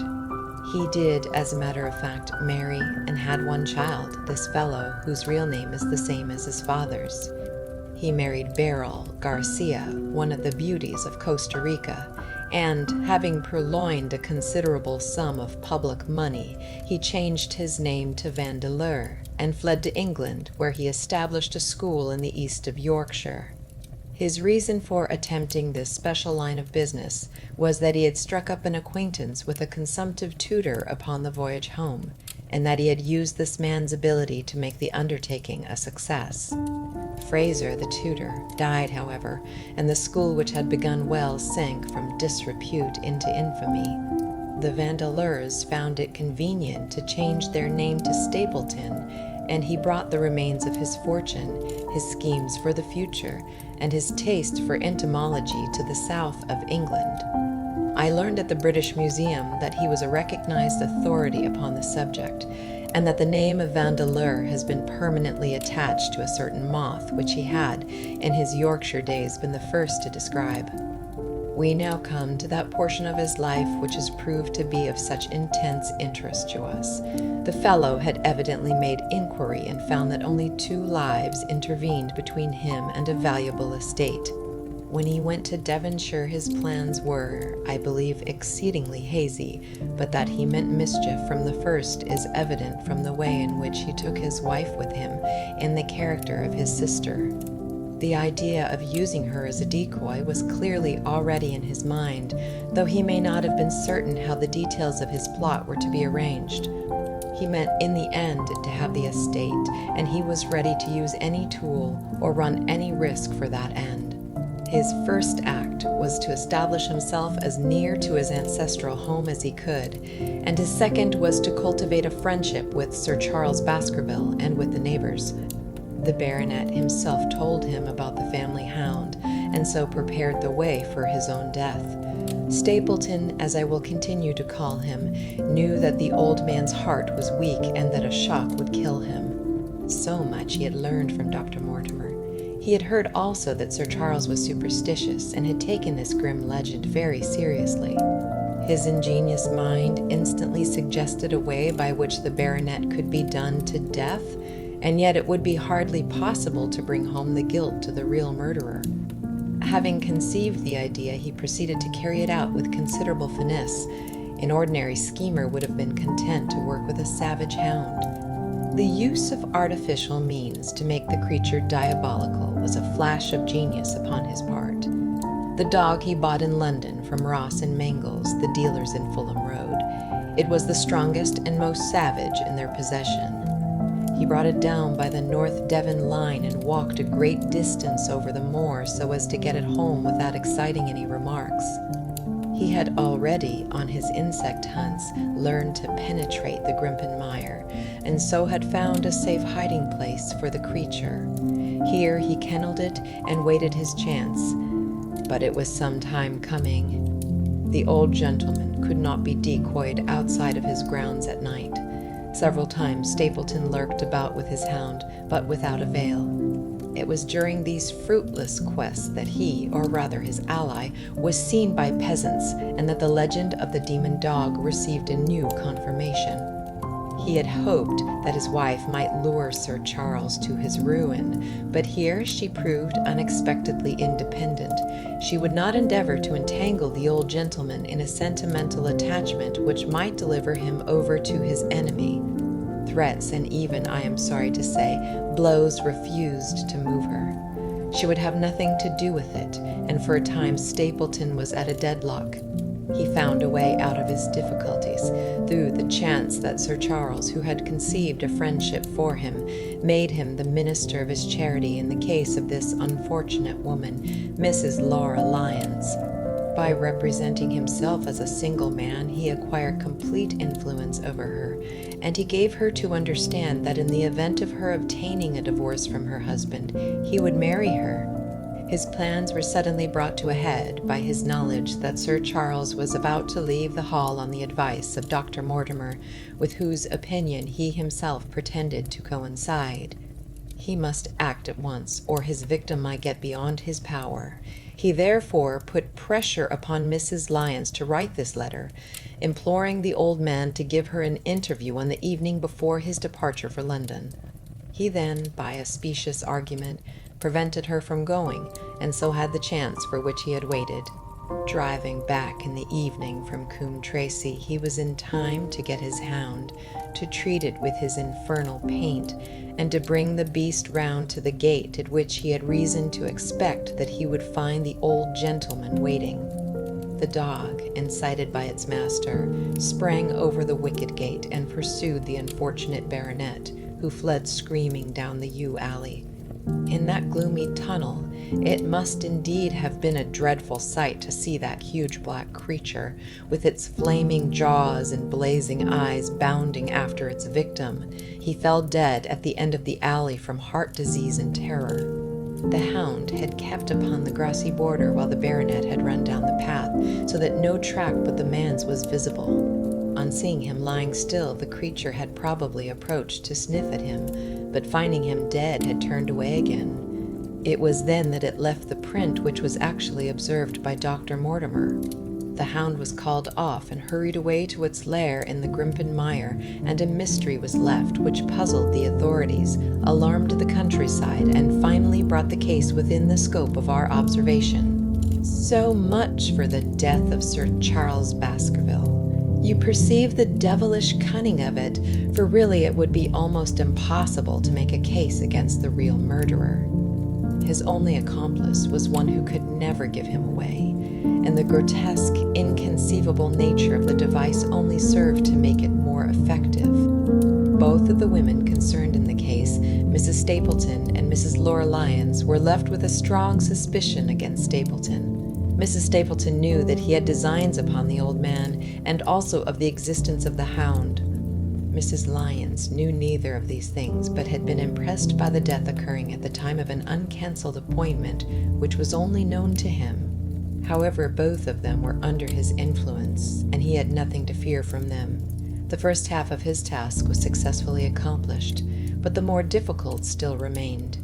It is possible that Stapleton did not know of the existence of an heir in Canada. In any case, he would very soon learn it from his friend, Dr. Mortimer, and he was told by the latter all details about the arrival of Henry Baskerville. Stapleton's first idea was that this young stranger from Canada might possibly be done to death in London without coming down to Devonshire at all. He distrusted his wife ever since she had refused to help him in laying a trap for the old man, and he dared not leave her long out of his sight for fear he should lose his influence over her. It was for this reason that he took her to London with him. They lodged, I find, at the Mushborough Private Hotel in Craven Street, which was actually one of those called upon by my agent in search of evidence. Here he kept his wife imprisoned in her room while he, disguised in a beard, followed Dr. Mortimer to Baker Street and afterwards to the station and to the Northumberland Hotel. His wife had some inkling of his plans, but she had such a fear of her husband, a fear founded upon brutal ill-treatment, that she dared not write to warn the man whom she knew to be in danger. If the letter should fall into Stapleton's hands, her own life would not be safe. Eventually, as we know, she adopted the expedient of cutting out the words which would form the message, and addressing the letter in a disguised hand. It reached the baronet, and gave him the first warning of his danger. It was very essential for Stapleton to get some article of Sir Henry's attire, so that, in case he was driven to use the dog, he might always have the means of setting him upon his track. With characteristic promptness and audacity, he set about this at once, and we cannot doubt that the boots or chambermaid of the hotel was well bribed to help him in his design. By chance, however, the first boot which was procured for him was a new one, and, therefore, useless for his purpose. He then had it returned and obtained another, a most instructive incident, since it proved conclusively to my mind that we were dealing with a real hound, as no other supposition could explain this anxiety to obtain an old boot and this indifference to a new one. The more outre and grotesque an incident is, the more carefully it deserves to be examined, and the very point which appears to complicate a case is, when duly considered and scientifically handled, the one which is most likely to elucidate it. Then we had the visit from our friends next morning, shadowed always by Stapleton in the cab. from his knowledge of our rooms and of my appearance, as well as from his general conduct, I am inclined to think that Stapleton's career of crime has been by no means limited to this single Baskerville affair. It is suggestive that during the last 3 years there have been 4 considerable burglaries in the West Country, for none of which was any criminal ever arrested. The last of these at Folkestone Court in May was remarkable for the cold-blooded pistoling of the page who surprised the masked and solitary burglar. I cannot doubt that Stapleton recruited his waning resources in this fashion, and that for years he has been a desperate and dangerous man. We had an example of his readiness of resource that morning when he got away from us so successfully, and also of his audacity in sending back my own name to me through the cabman. From that moment he understood that I had taken over the case in London, and that therefore there was no chance for him there. He returned to Dartmoor and awaited the arrival of the baronet. "One moment," said I. "You have, no doubt, described the sequence of events correctly, but there is one point which you have left unexplained. What became of the Hound when its master was in London? I have given some attention to this matter, and it is undoubtedly of importance. There can be no question that Stapleton had a confidant, though it is unlikely that he ever placed himself in his power by sharing all his plans with him. There was an old manservant at Merripit House, whose name was Anthony. His connection with the Stapletons can be traced for several years, as far back as the schoolmastering days, so that he must have been aware that his master and mistress were really husband and wife. This man has disappeared and has escaped from the country. It is suggestive that Anthony is not a common name in England, while Antonio is so in all Spanish or Spanish-American countries. The man, like Mrs. Stapleton herself, spoke good English, but with a curious, lisping accent. I have myself seen this old man cross the Grimpen Mire by the path which Stapleton had marked out. It is very probable, therefore, that in the absence of his master it was he who cared for the Hound, though he may never have known the purpose for which the beast was used. The Stapletons then went down to Devonshire, whither they were soon followed by Sir Henry and you. One word now as to how I stood myself at that time. It may possibly recur to your memory that when I examined the paper upon which the printed words were fastened, I made a close inspection for the watermark. In doing so, I held it within a few inches of my eyes and was conscious of a faint smell of the scent known as white jessamine. There are 75 perfumes, which it is very necessary that a criminal expert should be able to distinguish from each other, and cases have more than once within my own experience depended upon their prompt recognition. The scent suggested the presence of a lady, and already my thoughts began to turn towards the Stapletons. Thus I had made certain of the Hound and had guessed at the criminal before ever we went to the West Country. It was my game to watch Stapleton. It was evident, however, that I could not do this if I were with you, since he would be keenly on his guard. I deceived everybody, therefore yourself included, and I came down secretly when I was supposed to be in London. My hardships were not so great as you imagined, though such trifling details must never interfere with the investigation of a case. I stayed for the most part at Coombe Tracy, and only used the hut upon the moor when it was necessary to be near the scene of action. Cartwright had come down with me, and in his disguise as a country boy he was of great assistance to me. I was dependent upon him for food and clean linen. When I was watching Stapleton, Cartwright was frequently watching you, so that I was able to keep my hand upon all the strings. I have already told you that your reports reached me rapidly, being forwarded instantly from Baker Street to Coombe Tracy. They were of great service to me, and especially that one incidentally truthful piece of biography of Stapleton's. I was able to establish the identity of the man and the woman, and knew at last exactly how I stood. The case had been considerably complicated through the incident of the escaped convict and the relations between him and the Barrymores. This also you cleared up in a very effective way, though I had already come to the same conclusions from my own observations. By the time that you discovered me upon the moor, I had a complete knowledge of the whole business. but I had not a case which could go to a jury. Even Stapleton's attempt upon Sir Henry that night, which ended in the death of the unfortunate convict, did not help us much in proving murder against our man. There seemed to be no alternative but to catch him red-handed, and to do so we had to use Sir Henry, alone and apparently unprotected, as a bait. We did so, and at the cost of a severe shock to our client, we succeeded in completing our case and driving Stapleton to his destruction. That Sir Henry should have been exposed to this is, I must confess, a reproach to my management of the case.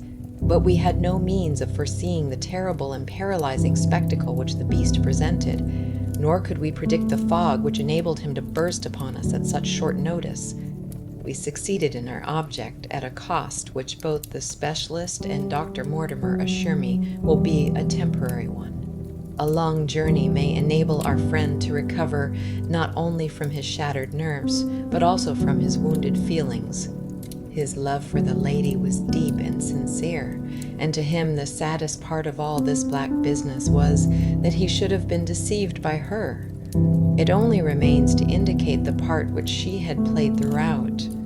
There can be no doubt that Stapleton exercised an influence over her which may have been love, or may have been fear, or very possibly both, since they are by no means incompatible emotions. It was at least absolutely effective. At his command, she consented to pass as his sister, though he found the limits of his power over her when he endeavored to make her the direct accessory to murder. She was ready to warn Sir Henry so far as she could without implicating her husband, and again she tried to do so. Stapleton himself seems to have been capable of jealousy, and when he saw the baronet paying court to the lady, even though it was part of his own plan, still he could not help interrupting with a passionate outburst which revealed the fiery soul which his self-contained manners so cleverly concealed. By encouraging the intimacy, he made it certain that Sir Henry would frequently come to Merripit House, and that he would sooner or later get the opportunity which he desired. On the day of the crisis, however, his wife turned suddenly against him. She had learned something of the death of the convict, and she knew that the Hound was being kept in the outhouse on the evening that Sir Henry was coming to dinner.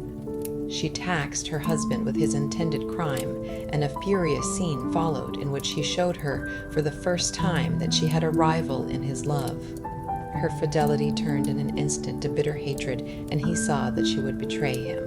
He tied her up, therefore, that she might have no chance of warning Sir Henry, and he hoped, no doubt, that when the whole countryside put down the baronet's deaths to the curse of his family, as they certainly would do, he could win his wife back to accept an accomplished fact, and to keep silent upon what she knew. In this I fancy that in any case he made a miscalculation, and that, if we had not been there, his doom would nonetheless have been sealed. A woman of Spanish blood does not condone such an injury so lightly. And now, my dear Watson, without referring to my notes, I cannot give you a more detailed account of this curious case. I do not know that anything essential has been left unexplained. He could not hope to frighten Sir Henry to death as he had done the old uncle with his bogey hound. The beast was savage and half-starved. If its appearance did not frighten its victim to death, at least it would paralyze the resistance which might be offered. No doubt, there only remains one difficulty. If Stapleton came into the succession, how could he explain the fact that he, the heir, had been living unannounced under another name so close to the property? How could he claim it without causing suspicion and inquiry? It is a formidable difficulty, and I fear that you ask too much when you expect me to solve it. The past and the present are within the field of my inquiry, but what a man may do in the future is a hard question to answer. Mrs. Stapleton has heard her husband discuss the problem on several occasions. There were 3 possible courses. He might claim the property from South America, establish his identity before the British authorities there, and so obtain the fortune without ever coming to England at all, or he might adopt an elaborate disguise during the short time that he need be in London, or, again, he might furnish an accomplice with the proofs and papers, putting him in heir and retaining a claim upon some proportion of his income. We cannot doubt from what we know of him that he would have found some way out of the difficulty. And now, my dear Watson, we have had some weeks of severe work, and for one evening I think we may turn our thoughts into more pleasant channels. I have a box for less Huguenots. Have you heard the Duresques? Might I trouble you then to be ready in half an hour, and we can stop at Marcini's for a little dinner on the way. The E.N.